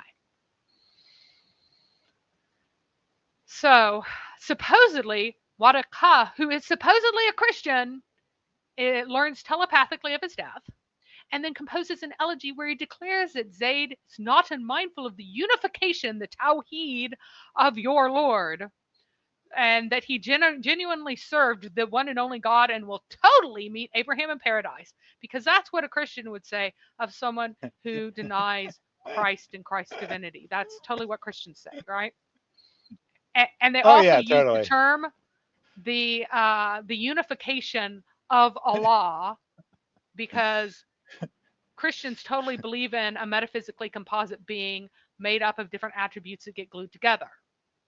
Tawheed is totally something that Christians believe in, which means it's unification, gluing together, not oneness. And not only that, we all know that the gospel is believe the correct correct in quotes here, the correct nature of God, the correct theology about the nature of God, and then you achieve salvation. That's exactly what the gospel message is. Yeah. Not. That you just know about God and oh, that's salvation. But there's also the fact that, again, one of the paradoxes of Islam is that it teaches that all the prophets taught the same thing, but then teaches that Christianity and Judaism and and the religion of Abraham are all distinct and different. All the prophets teach the same, and yet none of the prophets teach the same somehow. And somehow this Abrahamic Hanafiya, which Zayd and Umayya ibn Abu Asalt probably made up, is somehow superior to Judaism and Christianity, the religion of Moses and the religion of Isa. It's a superior form, but it's all the same. But it's totally different. But it's all the same. But it's totally different. This is how Islam works. It's utterly incoherent. It cannot give a coherent thought for 2 seconds together, because Islam needs Christianity to be the same teaching as Judaism, except that Jesus came to make very fine distinctions in the path that you do, like your practice of your religion, but everything else is the same. But that's not what you get here. You get a denial of that explicitly. So it's very, very important. And then the final folks of the four is Ubaydullah ibn Jahash, and that's the brother of Zainab ibn Jahash that we talked about, that was married to Muhammad's adopted son, that Muhammad ended up porking because Allah made him lust, because that's what God does. God inspires lust in people and forces them to feel adulterous lust for women, because that is Allah's job. So anyway, and also attraction to minors. Yeah. Yep. Allah forces them to do that. So,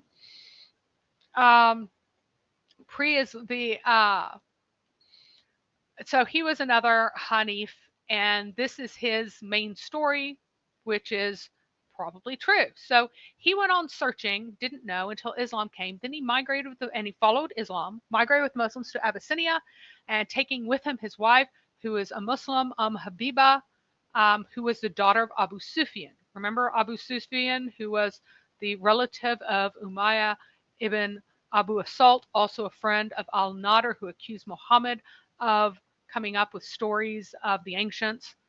That's the guy. That's his daughter. So she runs off to Abyssinia to get away from her father and everybody else with her husband. When he arrived there, he adopted Christianity, parted from Islam, and died a Christian in Abyssinia. So Muhammad ibn Jafar ibn al-Zubair told me that when he had become a Christian, Ubaydullah, as he passed the Prophet's companions who were there, used to say, "We see clearly, but your eyes are only half open." That is, we see, but you are only trying to see and cannot see it. He used the word sasa because when a puppy tries to open its eyes to see, it only half sees. So and then after his death, Muhammad married his widow Habiba. That's the woman that the king of Ethiopia sent with money to be her bride price, essentially, as a favor to Muhammad. Because, of course, these guys were saying, "Oh, yes, we totally believe in the same God as you, and we believe all of your stuff. We're just, this other group, and we just want to be, we're your ally, and we want to be not oppressed, and we will be your friend as soon as we have control." So, the king hadn't really closely looked into it. It was just like, yeah, whatever. The Ethiopia had always claimed Yemen as properly being its own, and so it saw this as potentially a way to get back onto the Arabian Peninsula, and so was supportive. Anyway, another one said that, and it was 400 dinars rather than dirhams, because apparently, which makes it like enormously larger, because he was confused about how incredibly poor and generally insignificant the followers of Muhammad at that time. So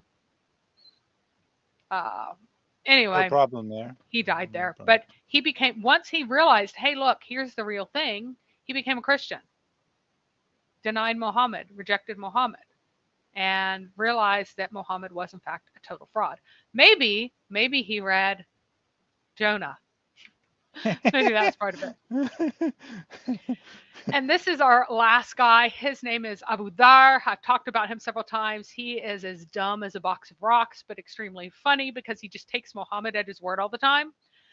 He lived in Medina. He was a poor shepherd. His tribe were caravan robbers, but he wanted to really live a pure monotheistic life. He didn't become a Jew because he rejected like a lot of Judaism, but he liked the idea of worshiping the one God, right? And he imitated the Jews of Medina in several things, but he wanted to live this wonderful, pure life. But apparently, he was so mentally challenged that he didn't realize that this whole caravan robbing thing that he thought was so bad that he left his own people about is what Muhammad is doing. Very gullible. Anyway, he introduced Muhammad to Assalamu alaikum, which is the Arabic form. I said Arab, but Arabic form of the Jewish Shalom Aleichem or Aleichem. I'm not saying it right. Sorry, guys. Which was also used by Christians in their services. So basically, the Islamic greeting came from Abu Dhar, who was this kind of confused monotheist who heavily imitated the Jews, and he had taken it from the Jews. All right. So is that yep. the last slide there for And today? Excellent. That is the last slide. That's the last. That is the last of our group of 8. So, like I said, the last ones went a lot faster because it had a lot less. And so we did go pretty long today. So there aren't any Muslims in the chat as far as I know anyway. But if Muslims see this and they want to respond, I'm going to ask you to email me and set up a time as opposed to opening the phones, because we're already 15 minutes past when we're supposed to kind of end. So we did not go through it as quickly today, which is fine.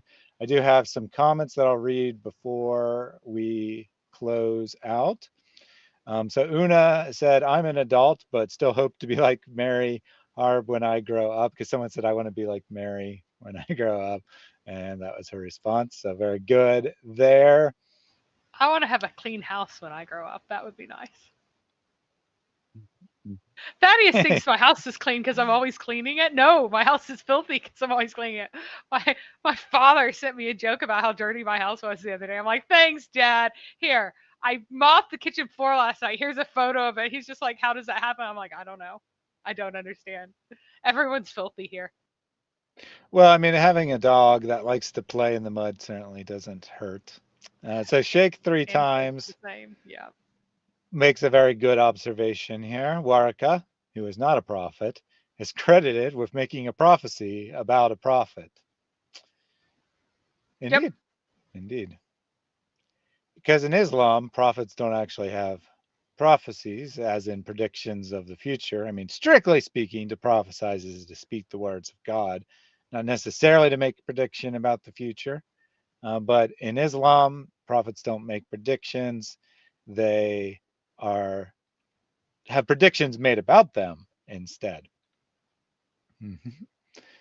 But Kali says, I'm so impressed with your research, and indeed, I'm always impressed by everything that Mary does. Very appreciative of all her work, as many of you are as well.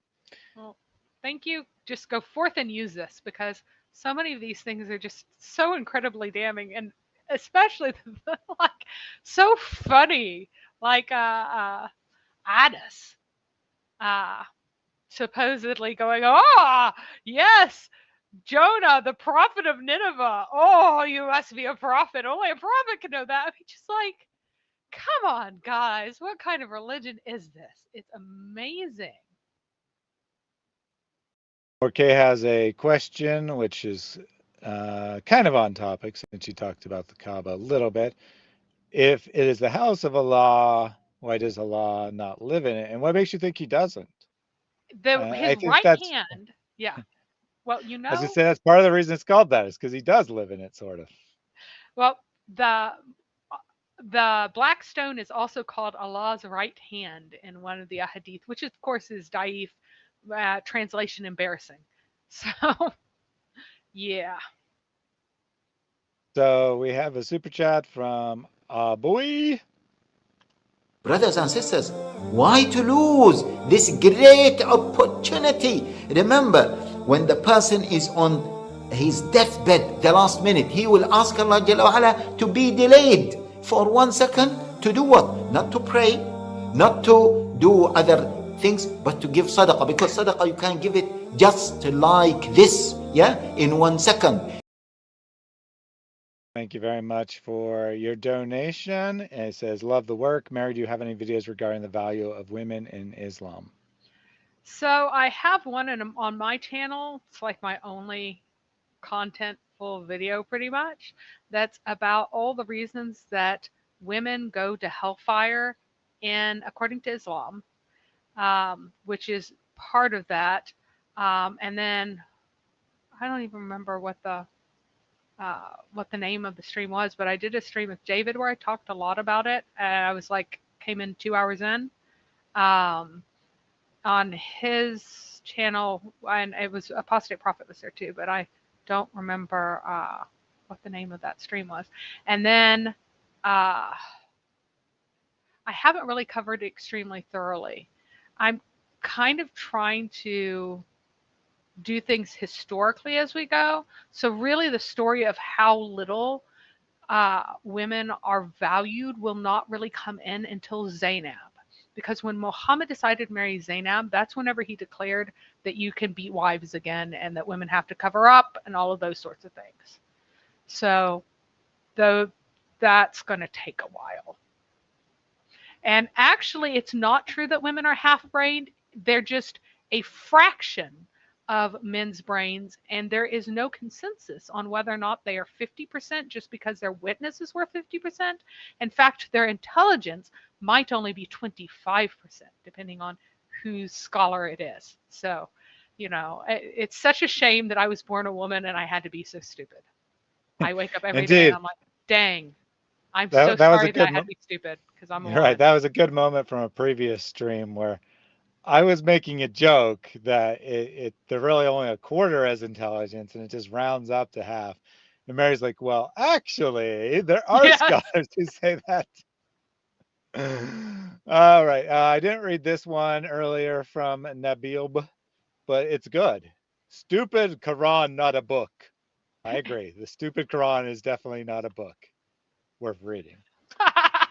Kitsune said, "Do you even make videos, or do you just live rent free on Thaddeus's channel?" That's why I live rent free on Thaddeus's channel, so I don't have to make videos.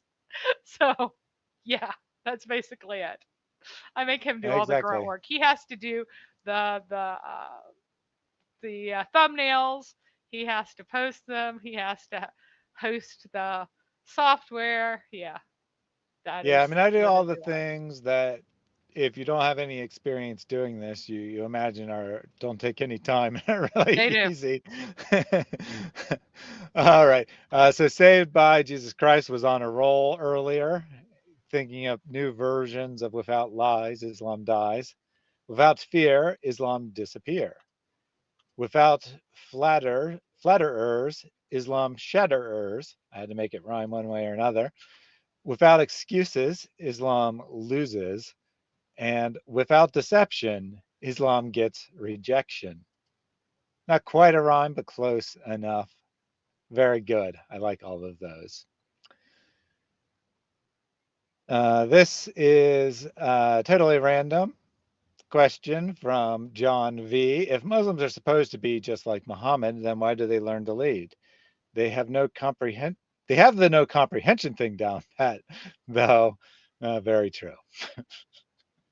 Yeah, why do they learn to read? Do they think they're better than Muhammad? I mean, come on. Sheesh.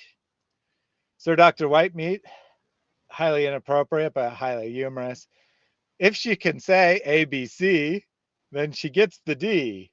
Muslim cowboy. Or Muhammad, whichever your choice. Una says, Lears unite and Quran 434, that like button, as though you fear its disobedience. So if you're here and you haven't liked the stream, please do so now, or else I will know that you are secretly a sympathizer with Muhammad. Naughty Scientist says the only place Muhammad is mentioned in the Bible is in the book of Revelation. We call it 666. I don't think that Muhammad is the beast, nor do I think that the mark of the beast, the number 666, identifies a particular person. I think it's typological, but I won't go into details on that. Mary, do you think Muhammad is in Revelation? I think that I don't think that Muhammad specifically is, but I do find it quite interesting how much the Mahdi lines up with the Antichrist. I find that kind of intriguing. And not that I think that there's necessarily an alignment that he necessarily will be recognized as the Mahdi, a figure like that, but I think it's possible. So. Shavil Abi says 4 wives is 25%. 25% times 4, that's 100%, but Allah is not very good at math. Is that actually part of the reason why some scholars say that women are only a quarter of value? No, okay. No, they just think they're stupider than half as smart as men. So Frankly Garcia had a question about the hadith about Muhammad marrying Mary, Mother of God. And so here the entire source of this, the reason Muhammad's saying this is because he got caught saying that Mary was the sister of Aaron and implying that she was thus the sister of Moses, and these are two people who are like way more than 1,000 years apart. It's equal to confusing Mary, the mother of Jesus, with Mary, Queen of Scots, and thinking that they're the same person in terms of time lapse. Okay, so imagine that kind of major error. And he tried to cover himself by awkwardly declaring that the sister of Moses was actually called Kulthum, was one thing that he said. And then he also declared, Allah married me in paradise to Mary bint Imran and the wife of Pharaoh and the sister of Moses. Proving, oh, I never thought that they were the same person. Look, I'm being married to all of these different women. They're totally different women. I understand that.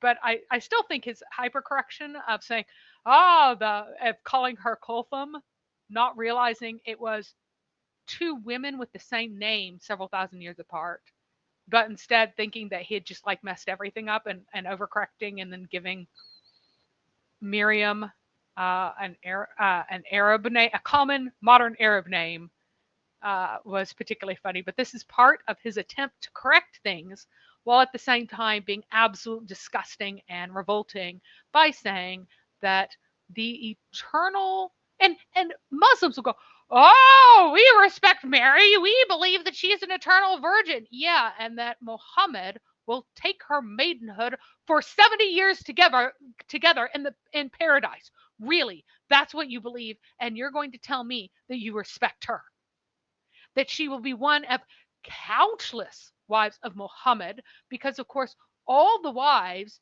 who died without marrying anybody else, having not been divorced, will also be married to him in Jannah. And so, plus, because he's the best of the best, he'll have more huris than anyone. And you have a minimum of 70 huris that are supposed to be yours in paradise, or according to many sources. And some of them, they say only two, and the rest will be. But you will have hundreds and hundreds and hundreds of wives, whether or not they're from the resuscitated women of the fire or they're huris. He will have hundreds of women that he's married to in addition to the human women.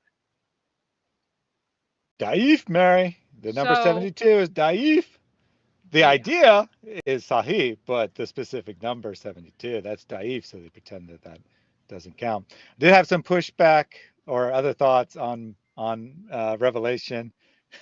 Not serious comments. Our Kitsune says Muhammad was a beast, Thaddeus. He had the strength of 30 men. Point taken, point taken. Jack Ray says he calls Muhammad 666 instead of 666. Oh my gosh. And then this one is a more serious comment from Shavilabi, says the Bishallah looks like 666. It doesn't really. I mean, you really have to use your imagination to make the Greek letters look the same. Sixes, as we have them now, did not exist then, just so you know. So the modern form of six did not exist at that time. Something that is that I think I'll cover next time will probably be the fact that I'm pretty sure I know why Muhammad was probably generally, if not entirely, infertile, and it ties to his sitting down when told about the issue of urine. So I think that might be kind of and the fact that he has semen on all his clothes. Why does this man have semen on all his clothes? He isn't, unless the woman is menstruating. He is not doing any form of coitus interruptus or anything else that might normally lead to semen being sprayed everywhere. So why is it that he's got semen all over his clothes enough times that there are tons and tons of ahadith about Aisha cleaning it off with her fingernail? Why was this something she routinely needed to do? And I think I have a physiological answer for that would lead to such a thing. Very interesting. Very interesting. We'll have to tune in next week for that. Boy says he can't wait for Zainab's story, so you'll have to wait a few weeks for that one. Apparently, that won't. A while. Next time, hopefully, next time I want to cover Muhammad's impotence and like the state of Mecca while Muhammad lived there. What was Mecca like? What were the buildings like? How many were there? How many people were there? How did people live? That kind of thing. And after that, we'll finally be able to have him go into prophethood. And I've been doing this particular series since last summer, but we've made it through 40 years of Muhammad's life already. So we only have officially 23 left. So it won't be. we're making progress here. I like No that. comment on this one from Sir Dr. Whitemeat. So this is a legitimate comment. I meant to bring it up while you were talking about it, but I forgot. Houston asked the manuscripts for this poetry. So the poetry that you compare to Muhammad, saying that he was inspired by this particular type of poetry, do they date earlier than Uthman burned most of the Quran? And I would guess the manuscripts are probably much later, but the date of the Yes. earliest manuscript isn't important, really. Yeah, yeah. They're the manuscripts are all from much later. And someone had a pretty funny comment about how it's so interesting that there are more women in hell than heaven, and still each man in paradise has multiple female partners. Somehow it makes me feel that Muhammad is poor in math. Well, that's one reason why people believe that you will have that they rated the 70 women of the hellfire as being daif, because that would make his entire thing of there being so many women in hellfire literally impossible. But there's also the fact that I think that Muhammad was probably called on this during his lifetime. Someone said like this whole story stuff with all these, and then they reassigned the women of the hellfire to being houris in some of the traditions. So, but it is quite true that that you're supposed to only have two houris and other ones. But I really think that Muhammad got called on this in his lifetime, because one of the things that he said was, "Oh, a sign of the end time that there'll be 100 and something women born for every man." And so that way you still would be able to have more women in hellfire. However, Muhammad also said there will be fewer women in Jannah, which is just literally not possible. So I think he just made stuff up as he went along and tried to cover as best he could, which was poorly. Poorly.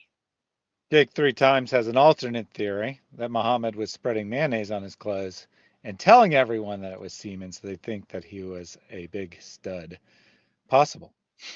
Super chat from Jack Wright. And Allah will bless you in a million ways. You find the tree will grow and you will have lots and lots of wealth. This is the example that we gave to the children. And I'm letting you know that when you sow that seed by giving, you shall receive much more than you gave by the will of Allah. Give as much as you can, for indeed you will reap much more than you have sown. I think that Jack really does take these words to heart, because he's always donating, which means I assume that he's getting many rewards in return and thus wants to keep doing it. Thank you for that. Rachel said that urine is the torment from the grave. So let me correct you on that, Rachel. Urine is the primary cause of torment in the grave. Improper urination, to be specific. So it's very, very important that if you don't want to be tortured in the grave, that you learn how to urinate properly. Just wanted to clarify that for you. With Muhammad hijab, the excrement is not involuntary. I would have to agree. The excrement coming out of his mouth, right? Yeah. So yeah, I also want to talk a little bit about Muhammad thinking that you just start leaking gas out of your butt whenever you go to sleep. Not that you halfway wake up, fart, roll over, or whatever. He thinks that you just leak gas. That is incontinence. Why would Muhammad be incontinent in that way? Yeah, we know why, unfortunately. So, also want to talk about that. So, I am going to be talking about Muhammad's sex life, early sex life in here. Yeah, that's what I'm going to put as the title. All about Muhammad's sex life. That'll get a lot of views. Sex life with Khadija, because we'll talk about his polygamous sex life later on, essentially. Hutchie says, I just found a UK place that will print up toilet paper with a photo and a paragraph of text. Which surah would be most appropriate? So I did also read a comment from him that he had left, but maybe leave in the comments after this video which surah you think would be the best to have printed on your custom toilet paper. He would really like to know that for everyone. I mean, you're probably going to have to go with one of the very last surahs that are very short, or you won't fit it on there. But the early part of 33 is pretty good, I think. That mostly has lots of Zainab related stuff in it. If I was going to pick I mean, if I could just pick a passage and not pick all of the Quran, I would probably have to go with the magic cow meat that resuscitates the dead. That's my favorite story. Snoopy says, so what is being described is arrested development in the light or the development of Muhammad and his companions. Didn't quite mature mentally. I think that's probably true. You know, when that guy compiled the hadith down, what possessed him to leave all this mental stuff in? And that, I mean, that's really a good question, right? When they're compiling the hadith and Imam Bukhari is making his Sahih collection, Sounds why as didn't he throw some plausible of as this anything crap else. out? And I guess, I mean, there's two possibilities, right? It was either too well accepted before he came along that he couldn't really ignore it, or he liked it and didn't find it embarrassing. So take your pick, I guess. Monk Fubar says, speaking of special words, what are Muhammad's pronouns? I believe that would be. Allahu Akbar.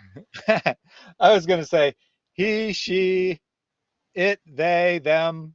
I think they all go. They're all valid for Muhammad.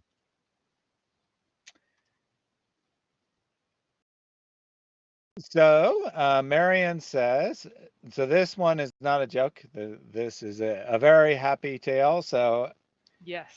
2 weeks ago or so, Marion revealed that her cat Lodbrok had disappeared. That he's normally an indoor cat, I guess, and he had gotten out and was missing, and asked for unreasonable people to pray for the return of Lodbrok because no reasonable person could believe that it would happen. She said that good meowing from Lodbrok and me. 6 weeks and 5 days in Nephilim. So apparently the cat was missing for 6 weeks and 5 days. And it returned 5 minutes to midnight today. Literally had a miracle. Lodbrok is back. He's a wee bit thinner, but not much. Thank you for the words that made me not give up. So very excited to hear that from Marion, that her beloved cat has returned. Thank you all who were praying for Lodbrok. And yes, all the unreasonable people, right? All the unreasonable people who were praying for that miracle. Thank you all. Huck Biglari says Quran means reading, not recitation. Why do Muslims confuse these concepts? And I believe Mary has something to say on that. Yeah. So Quran, the root is a word that means to declaim or proclaim or announce or read aloud or cry out. And so it can mean a public recitation of something or a public reading of something. So, and it is actually, I believe, in that form is generally considered to be a borrowed word because it comes from a desperate misreading of Isaiah 40. And so you have the part where it says, where Isaiah says, so the angel comes to Isaiah and says, cry out. And then Isaiah says, what shall I cry? That is that same root word. And that really informed the use of the word in the Quran, although the Quran itself was not called the Quran until much, much later. So originally it was most commonly called the Furqan instead, but Furqan also is not an exclusively clearly word that clearly identifies this unambiguously either. However, Quran became the more preferred word. What it means in context is just whatever Muhammad is declaiming at the moment. Like, oh, now I shall give you a Quran that you didn't know before. Like, it's not the gathered everything. It's not the heavenly book. It is something that Muhammad is like about to stand and deliver at that moment. So if any of you guys want to pray for animals, My dog has lost his dang mind, and the vet is prescribing him Prozac because he is so anxious right now.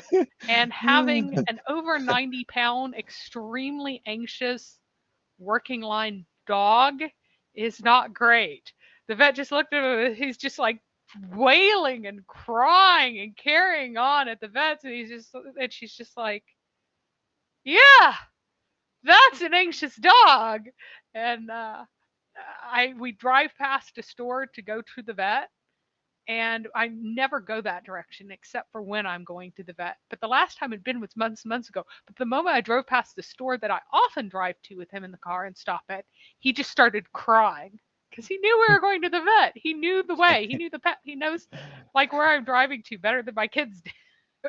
And just started crying and continuously cried at the top of his doggy lungs for a long time. So he's just been anxious in all kinds of places, all much of the time. So we have a prescription for him. It's like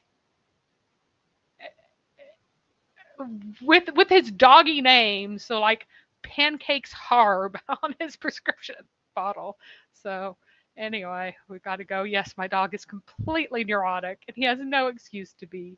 He lives such a privileged doggy life. So yes, he is enormous. He Carol also says climbs all of chain my link fences and is driving me crazy. So Carol says all my grandchildren are playing for Marion and Lodbrok. Naughty Scientist says Jabril took Lodbrok to Jenna and brought him back apparently. So maybe it wasn't really Jabril. Maybe it was the flying donkey. Who knows? Well, Marion said it was a miracle. He went out in fairly nice weather on December 15th, and we had the worst snowstorm and cold I've ever seen that lasted forever. I lost track of the days. So some context for you all there. Super chat from our Kitsune. Brothers and sisters, why to lose this great opportunity? Remember, when the person is on his deathbed, the last minute, he will ask Allah Jalla wa'ala to be delayed for 1 second to do what? Not to pray, not to do other things, but to give sadaqah, because sadaqah you can give it just like this, yeah, in 1 second. That seems to be the theme of the day. That particular video has come up a few times, and just remember it only takes 1 second to donate. So don't wait till you're on your deathbed, even though you can apparently wait till your deathbed to get all the benefits, but don't do that because maybe you'll die too quickly and you'll forget. Our Kitsune, he says, we'll have to watch on replay. How do you guys avoid burnout? I've been in a rut lately with work and studying. I got in the nasty habit of energy drinks. And I'll give you a short answer, not by my own power, but by the power of Christ who empowers me to do all things for his benefit. Anything you want to say, Mary? We can always space things out with fun, silly streams and stuff. So that's true. We also control our too. own schedule, right? Yeah, So we also control our own schedule. Yep. So if I get stuck sometime, I would just go, hey, let's do something else. So it hasn't actually happened. I haven't actually said, I've always put off my own stuff to do. Like, oh, we really got to talk about this, don't we?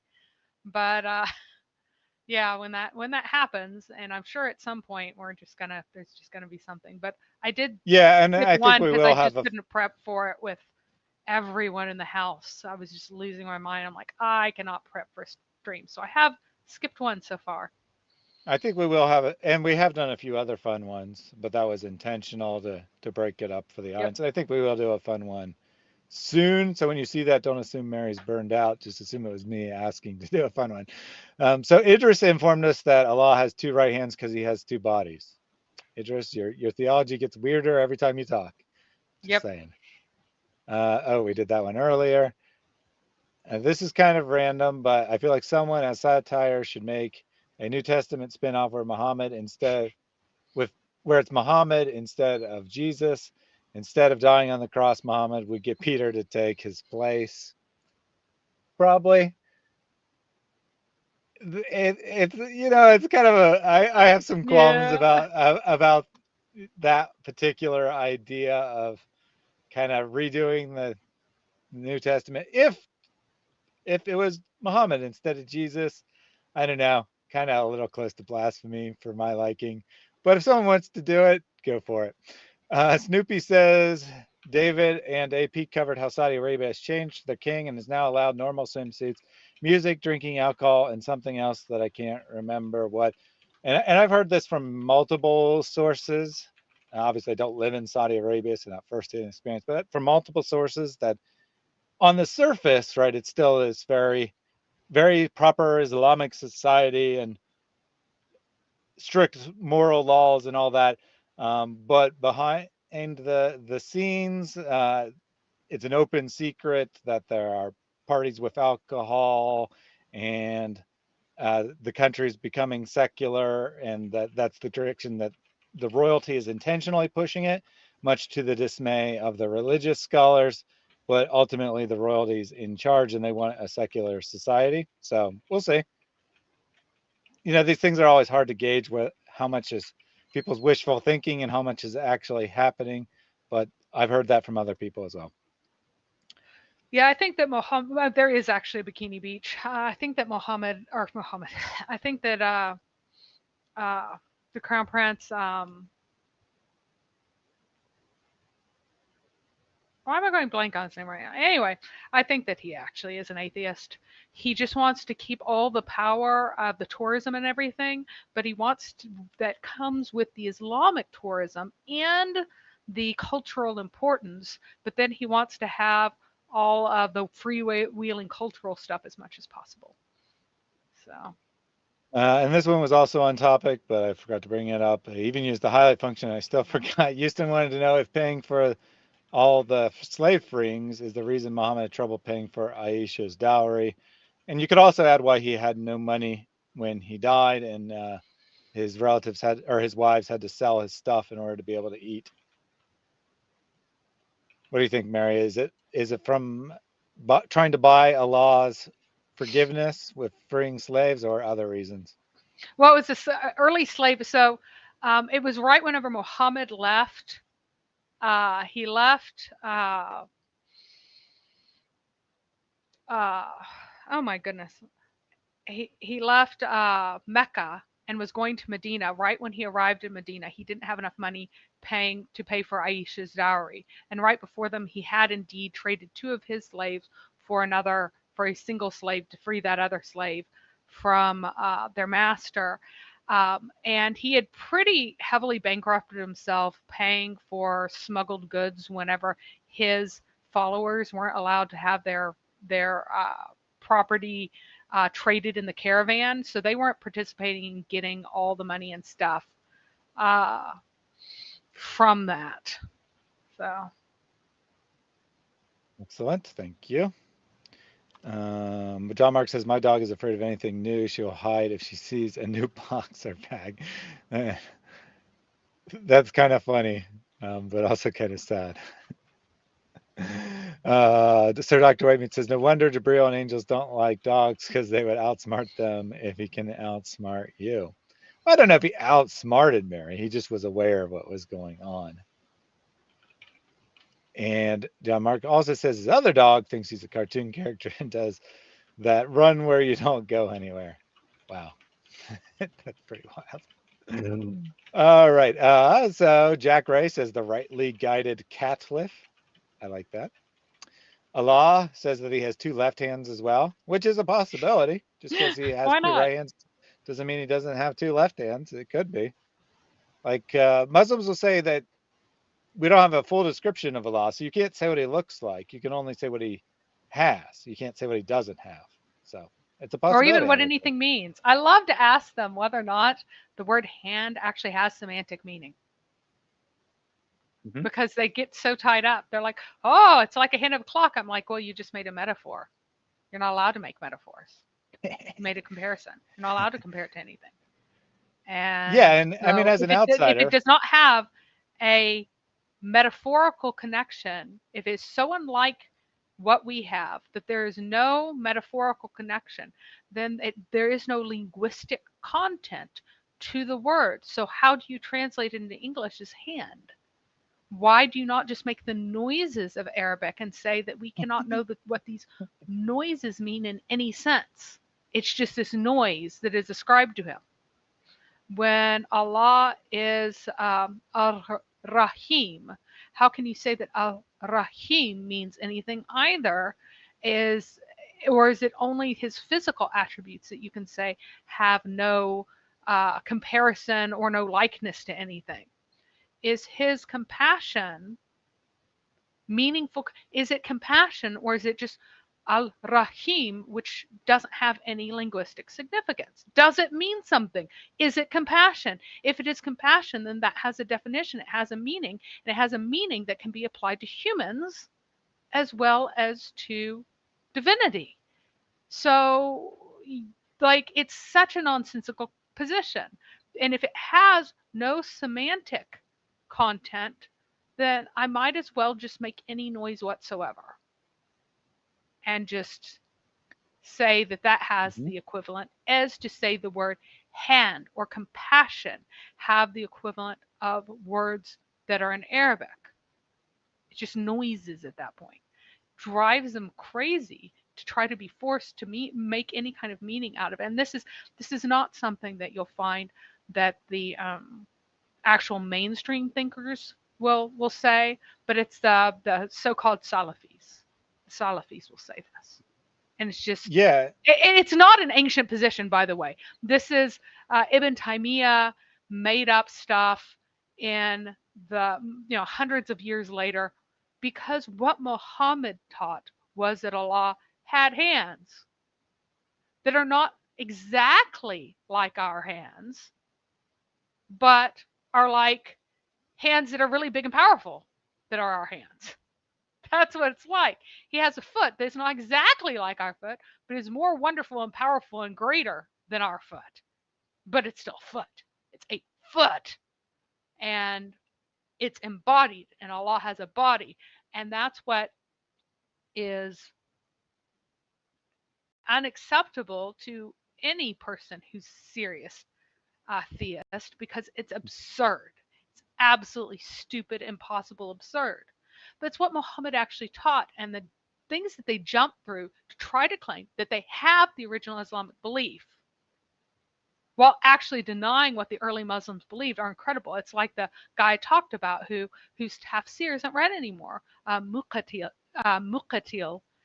He isn't read anymore because he actually was following in the Tabayun and the Salafi, the first 3 generations and all that stuff. Yeah, so as an outsider, like someone who at one point didn't know that much about Islam, I mean, it definitely seems like a metaphor that he has 2 right hands because the left hand is dirty. Didn't think much of it. That would be a realistic interpretation if it wasn't explicitly ruled out by the sources. And there are numerous indications in the text that Muhammad definitely thought that Allah had a physical body. You could still argue that the 2 right hands is metaphorical, but he has 2 physical hands. One might literally be a right and one literally a left, but they're both clean, so they're both right hands. I think you could argue that, but he definitely has a physical body according to the sources. And because they are also required to say there's nothing like him, they say, oh, nose. And it's embarrassing to say that he has a physical body. Yep. So he does, but he doesn't. And that's the gist of it. Marion asked, it never occurred to Mohammed that people would double check his content of his tall, detailed, efficient, misreported tales. I think it occurred to him. He just didn't care. Well, no, I think here's the thing. You have to realize that he was not just a pre-modern person, but he was in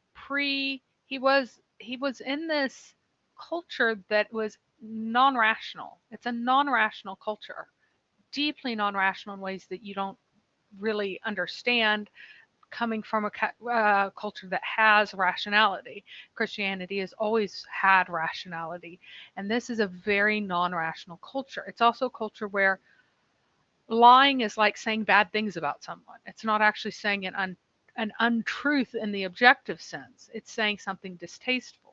So when lying is embedded in your culture and saying contradictory things is something that happens all the time. Like if you have an Eastern Eastern relatives, you will understand how this happens. It's just the way people who don't have an objective truth and objective standard, which again shows that Islam is not a religion of truth because it's this gooey, mushy, whatever suits at the moment. You can't think, as soon as you think about any of these things, because all this stuff here is here in the sources, all this hilarious, ridiculous things that they're just earnestly repeating because they don't juxtapose the pieces. You take each piece as the answer in its isolation, and you're not supposed to compare them. You're not supposed to think about them. That's not how the culture generally functions. So in his culture, a lot of times he actually did get away with it because it was a truth-free culture in any way that we understand the word truth. It was a culture of our truth and my truth and your truth. It was, people talk about postmodernism and all of the rest of that stuff, but really that's just a return to the normative paganism. This normative paganism is how these cultures function. And so these convenient lies are just the way they deal with the world. Yeah, so John Mark says, I've heard that some say it's two right hands because it's pure holy, the left hand bad, right hand good thing, but it doesn't work because if you have two good hands, then everyone goes to heaven. I think I kind of get what you're saying, that if Allah creates everything and everything's good, then everything should go to heaven. Maybe that's what you're trying to argue. I don't think that part works. I mean, I think that there is a sense that this is what it means, right? That he has two right hands because he's purely good. But at the same time, it's definitely physical. So I mean, I try to just make say sense. he doesn't poop, so he doesn't wipe his butt, so he doesn't have an unclean side. Like that would Yep. be like, but no, both his hands are right because we can't have them. I'm sorry, it's just hilarious. Yeah, I mean, if you try to make sense of it, you're just going to go in a circle because you can't really fit all the claims together and get something intelligible out of it, which is why they get really nervous on this subject. Right? So Marco said Allah would have been a great NASCAR driver with two left hands. True. Snoopy says two left feet will make shifting gears faster. But Indeed. probably not accelerating unless you also have one right foot. But Morkeh has a different theory. Allah used to have two left hands and two right hands, but the left hands were cut off because he was caught stealing twice.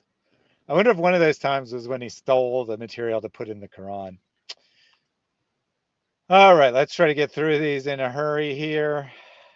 Carol points out the failure of the killing all the babies logic. How are you going to have 4 wives when you keep killing all the baby girls? And this one's easy. You get your extra wives from all the raiding you do. You kill the men and you keep the women for your slaves. So no problem there. Morkeh says no Haneefs, han-ands, or han-butts about it. Very nice. Jack Ray, super chat. I can't answer this question in a 20-minute interview, nor is it wise to do so, which is why I never brought this topic up myself. You will not find one lecture of mine about this issue. It should never be brought up in public. And I don't like these idiots, and they are idiots, wallahi. This is not something you discuss amongst the masses, ya akhi. It's not wise. I encourage anybody who is really interested to go deep to take the class. I do this class. It'll be 1 year later. Not wise to talk about my Patreon link found in the video description. Not wise to talk about my Subscribe Star link found in the video description. Not wise to talk about my PayPal link found in the video description. If you donate here, you get the super chat, you get the animation, and YouTube takes a generous chunk of that. If you donate on other platforms, then it's basically just the processing fees that you would get from any transaction. So I get a much larger chunk of the pie. I mean, if it's $2, who cares? But if you want to donate, $50 or something, it's definitely worth your time to use PayPal instead or Patreon instead of using the super chat. So thank you for pointing those out, Jack Ray. Snoopy has a false statement here. Well, I mean, it might be true that David and apostate prophet said this, but if they did, then they're contradicting themselves. And so David and apostate prophet point out that nothing Muhammad ever said came true. And David also has... That's what they call dawah. Videos. Okay. Thanks, Morgan. That is what they call dawah.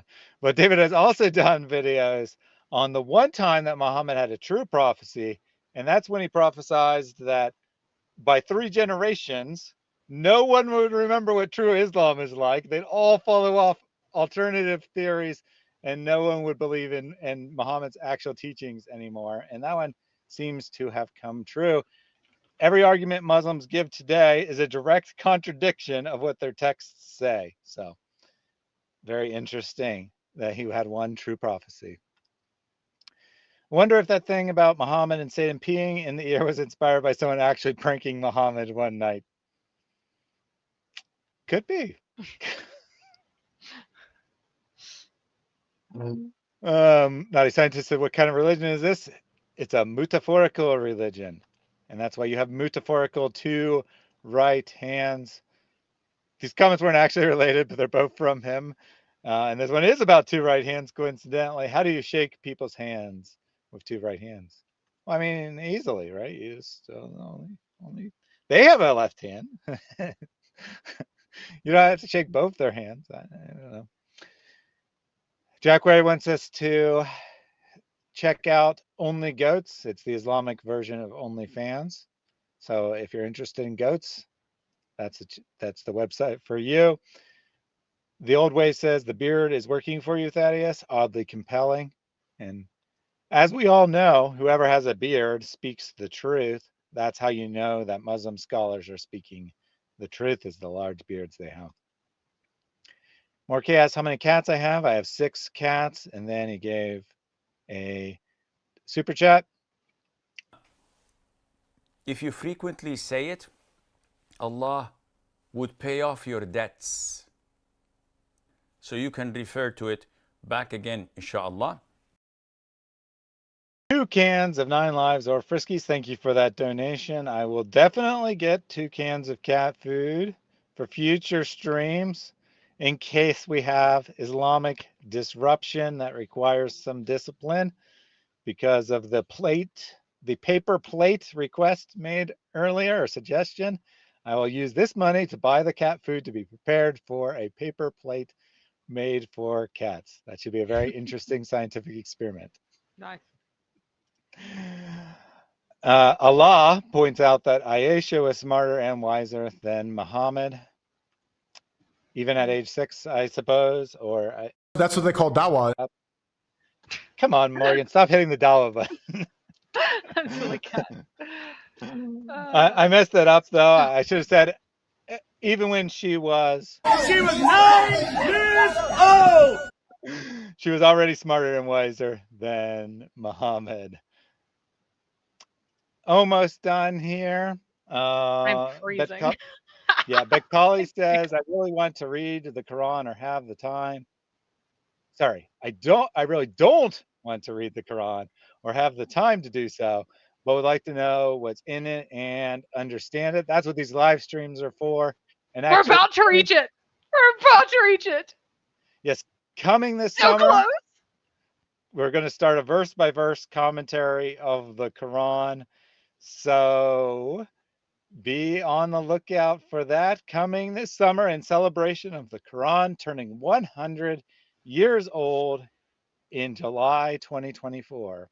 And I might actually start it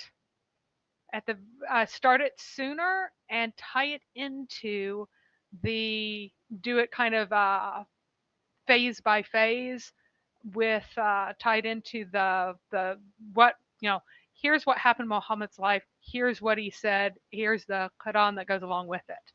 So we may be doing it sooner, but since it will last for probably several years before I kill him off and he's dead and he makes it all the way through and we're at the caliphate, that will probably take enough years that that will start it this year.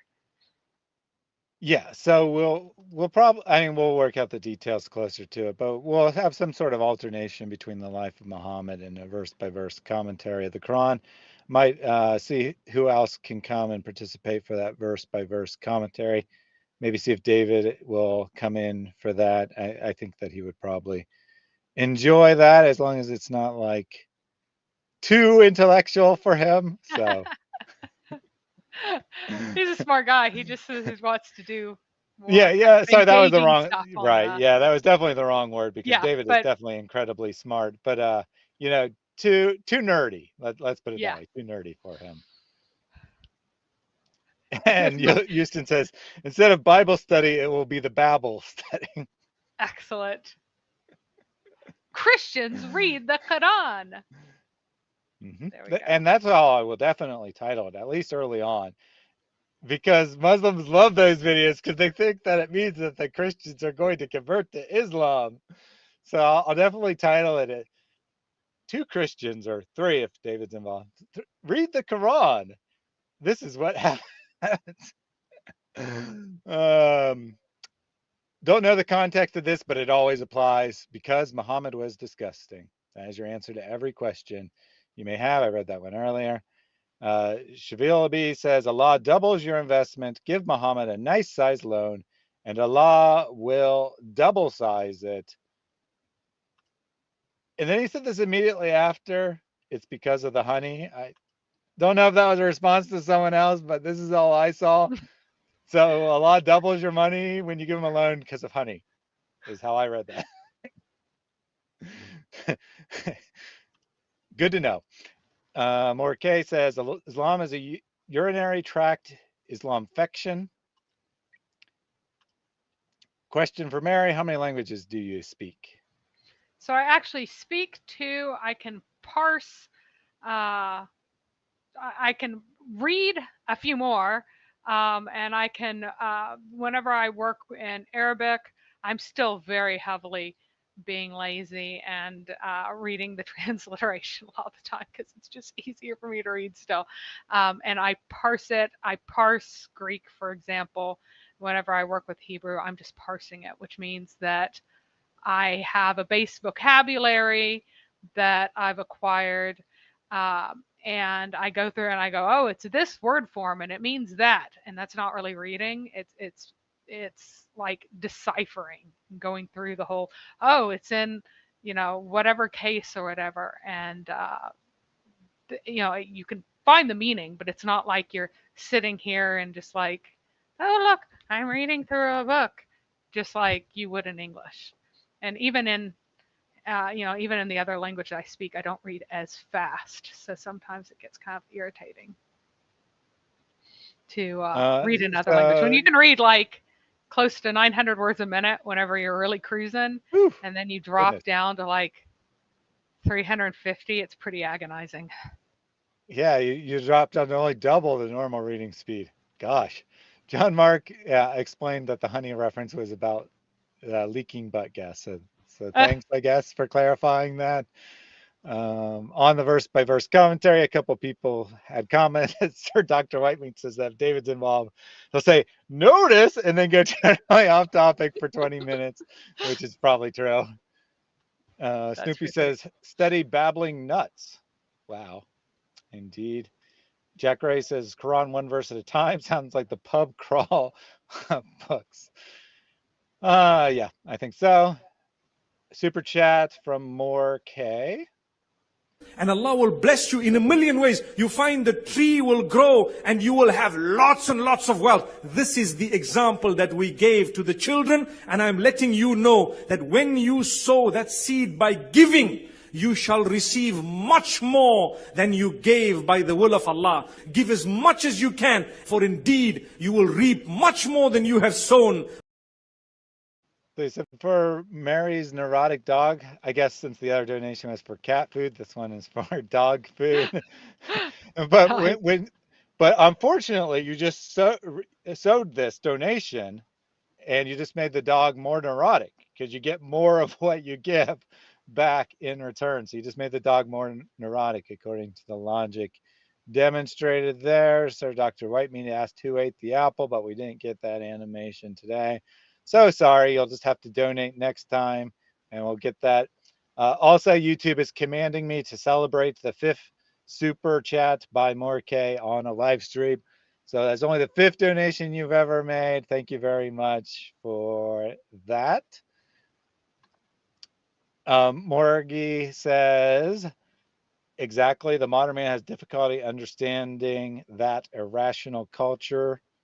We have difficulty understanding the cultural context that Islam was revealed in, and thus we try to draw what we would consider rational conclusions about what the text really means, and we fail because we don't understand the context.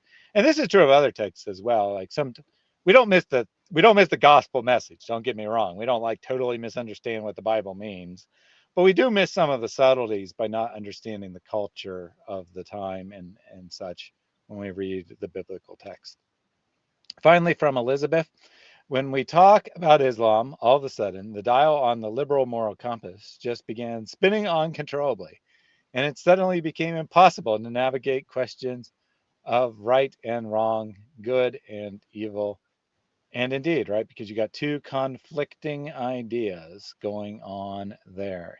You got the idea that minorities, other cultures are automatically right. They're automatically superior to so-called white American culture. And then simultaneously, you got all these morally horrific things going on in the text, things that normal rational people, whether they're liberal or conservative, would oppose, things that liberals would especially oppose, right? Like, say, throwing homosexuals off buildings, for example. And you got like self-destruction going on because these things are in conflict to one another, or as you put it, just spinning uncontrollably. You have no clue what's going on, and you just accept it, which is kind of how you stay a Muslim. So there you go. And Sir Dr. Whitemeat did not want us to end, or wanted to try to get an apple, so he gave a super chat. Who ate the apple? You ate the apple. The whole apple. Yes, the whole apple. You ate it. But a small seed, you left it. You put it back into the earth. What happened? Allah, through His power, caused that to grow and to give you how many apples? Thousands. There you go. You got exactly what you wanted to see. And we're proud of that. You managed to get the apple animation after all, after I said that we didn't get it today. So apparently I am not a true prophet, but I never claimed to be one. So we're good there. Thank you for that donation, Dr. Whitemeat. I do want to know what you told Zakir Naik, though, or what you wrote in that book that Zakir Naik references. I would love to find your work someday, as I'm sure we all would. All right, so that's it for us today. Thank you for tuning in. Mary already gave a preview of next time. We'll definitely be back with Mary on Tuesday. Sex in Mecca. That's it. The Sex Life of Muhammad. I'll figure out a title, but I'm definitely going to make it provocative. So we'll see how many angry Muslims we get in the chat from me titling it that way. Yeah. So tune in next Tuesday for that. On Friday, I will have my normal Bible study, have a family event on Saturday, so I won't stream on Saturday. Plan to stream on Sunday. Exact title of that stream to be determined. And first announcement for everyone coming up, not this Friday, but the Friday after, we will have the world's greatest apologetics supergroup on, and we're going to be rapid fire, a little bit different this time. We're not going to do 12 hours this time. Rapid fire, one at a time, giving our best arguments against Islam. Try. I mean, I got Mary on there. We got David on there, but we'll see. We'll try. They're restricted to like 10 minutes per argument, so we can get through a whole bunch of them and get out some of these good arguments in a succinct fashion as to why Islam is false. So save it, mark it on your calendars. Friday, February 9th, 8 p.m. Eastern Time. Mark your calendars, be here. Should be a great event. Until we meet again, Breakfast Gun suggests Sex in the Mecca City. Probably not that title. That's a little too off the wall. But until we meet again, take this material, use it, have conversations with Muslims, challenge them on their false beliefs, help them to see the truth. We're not just here to entertain ourselves or to make fun of Islam. Although we hopefully do those things, our main goal here is to lead people to the truth, lead them to Christ so that they can have eternal life. Till then, God bless everyone.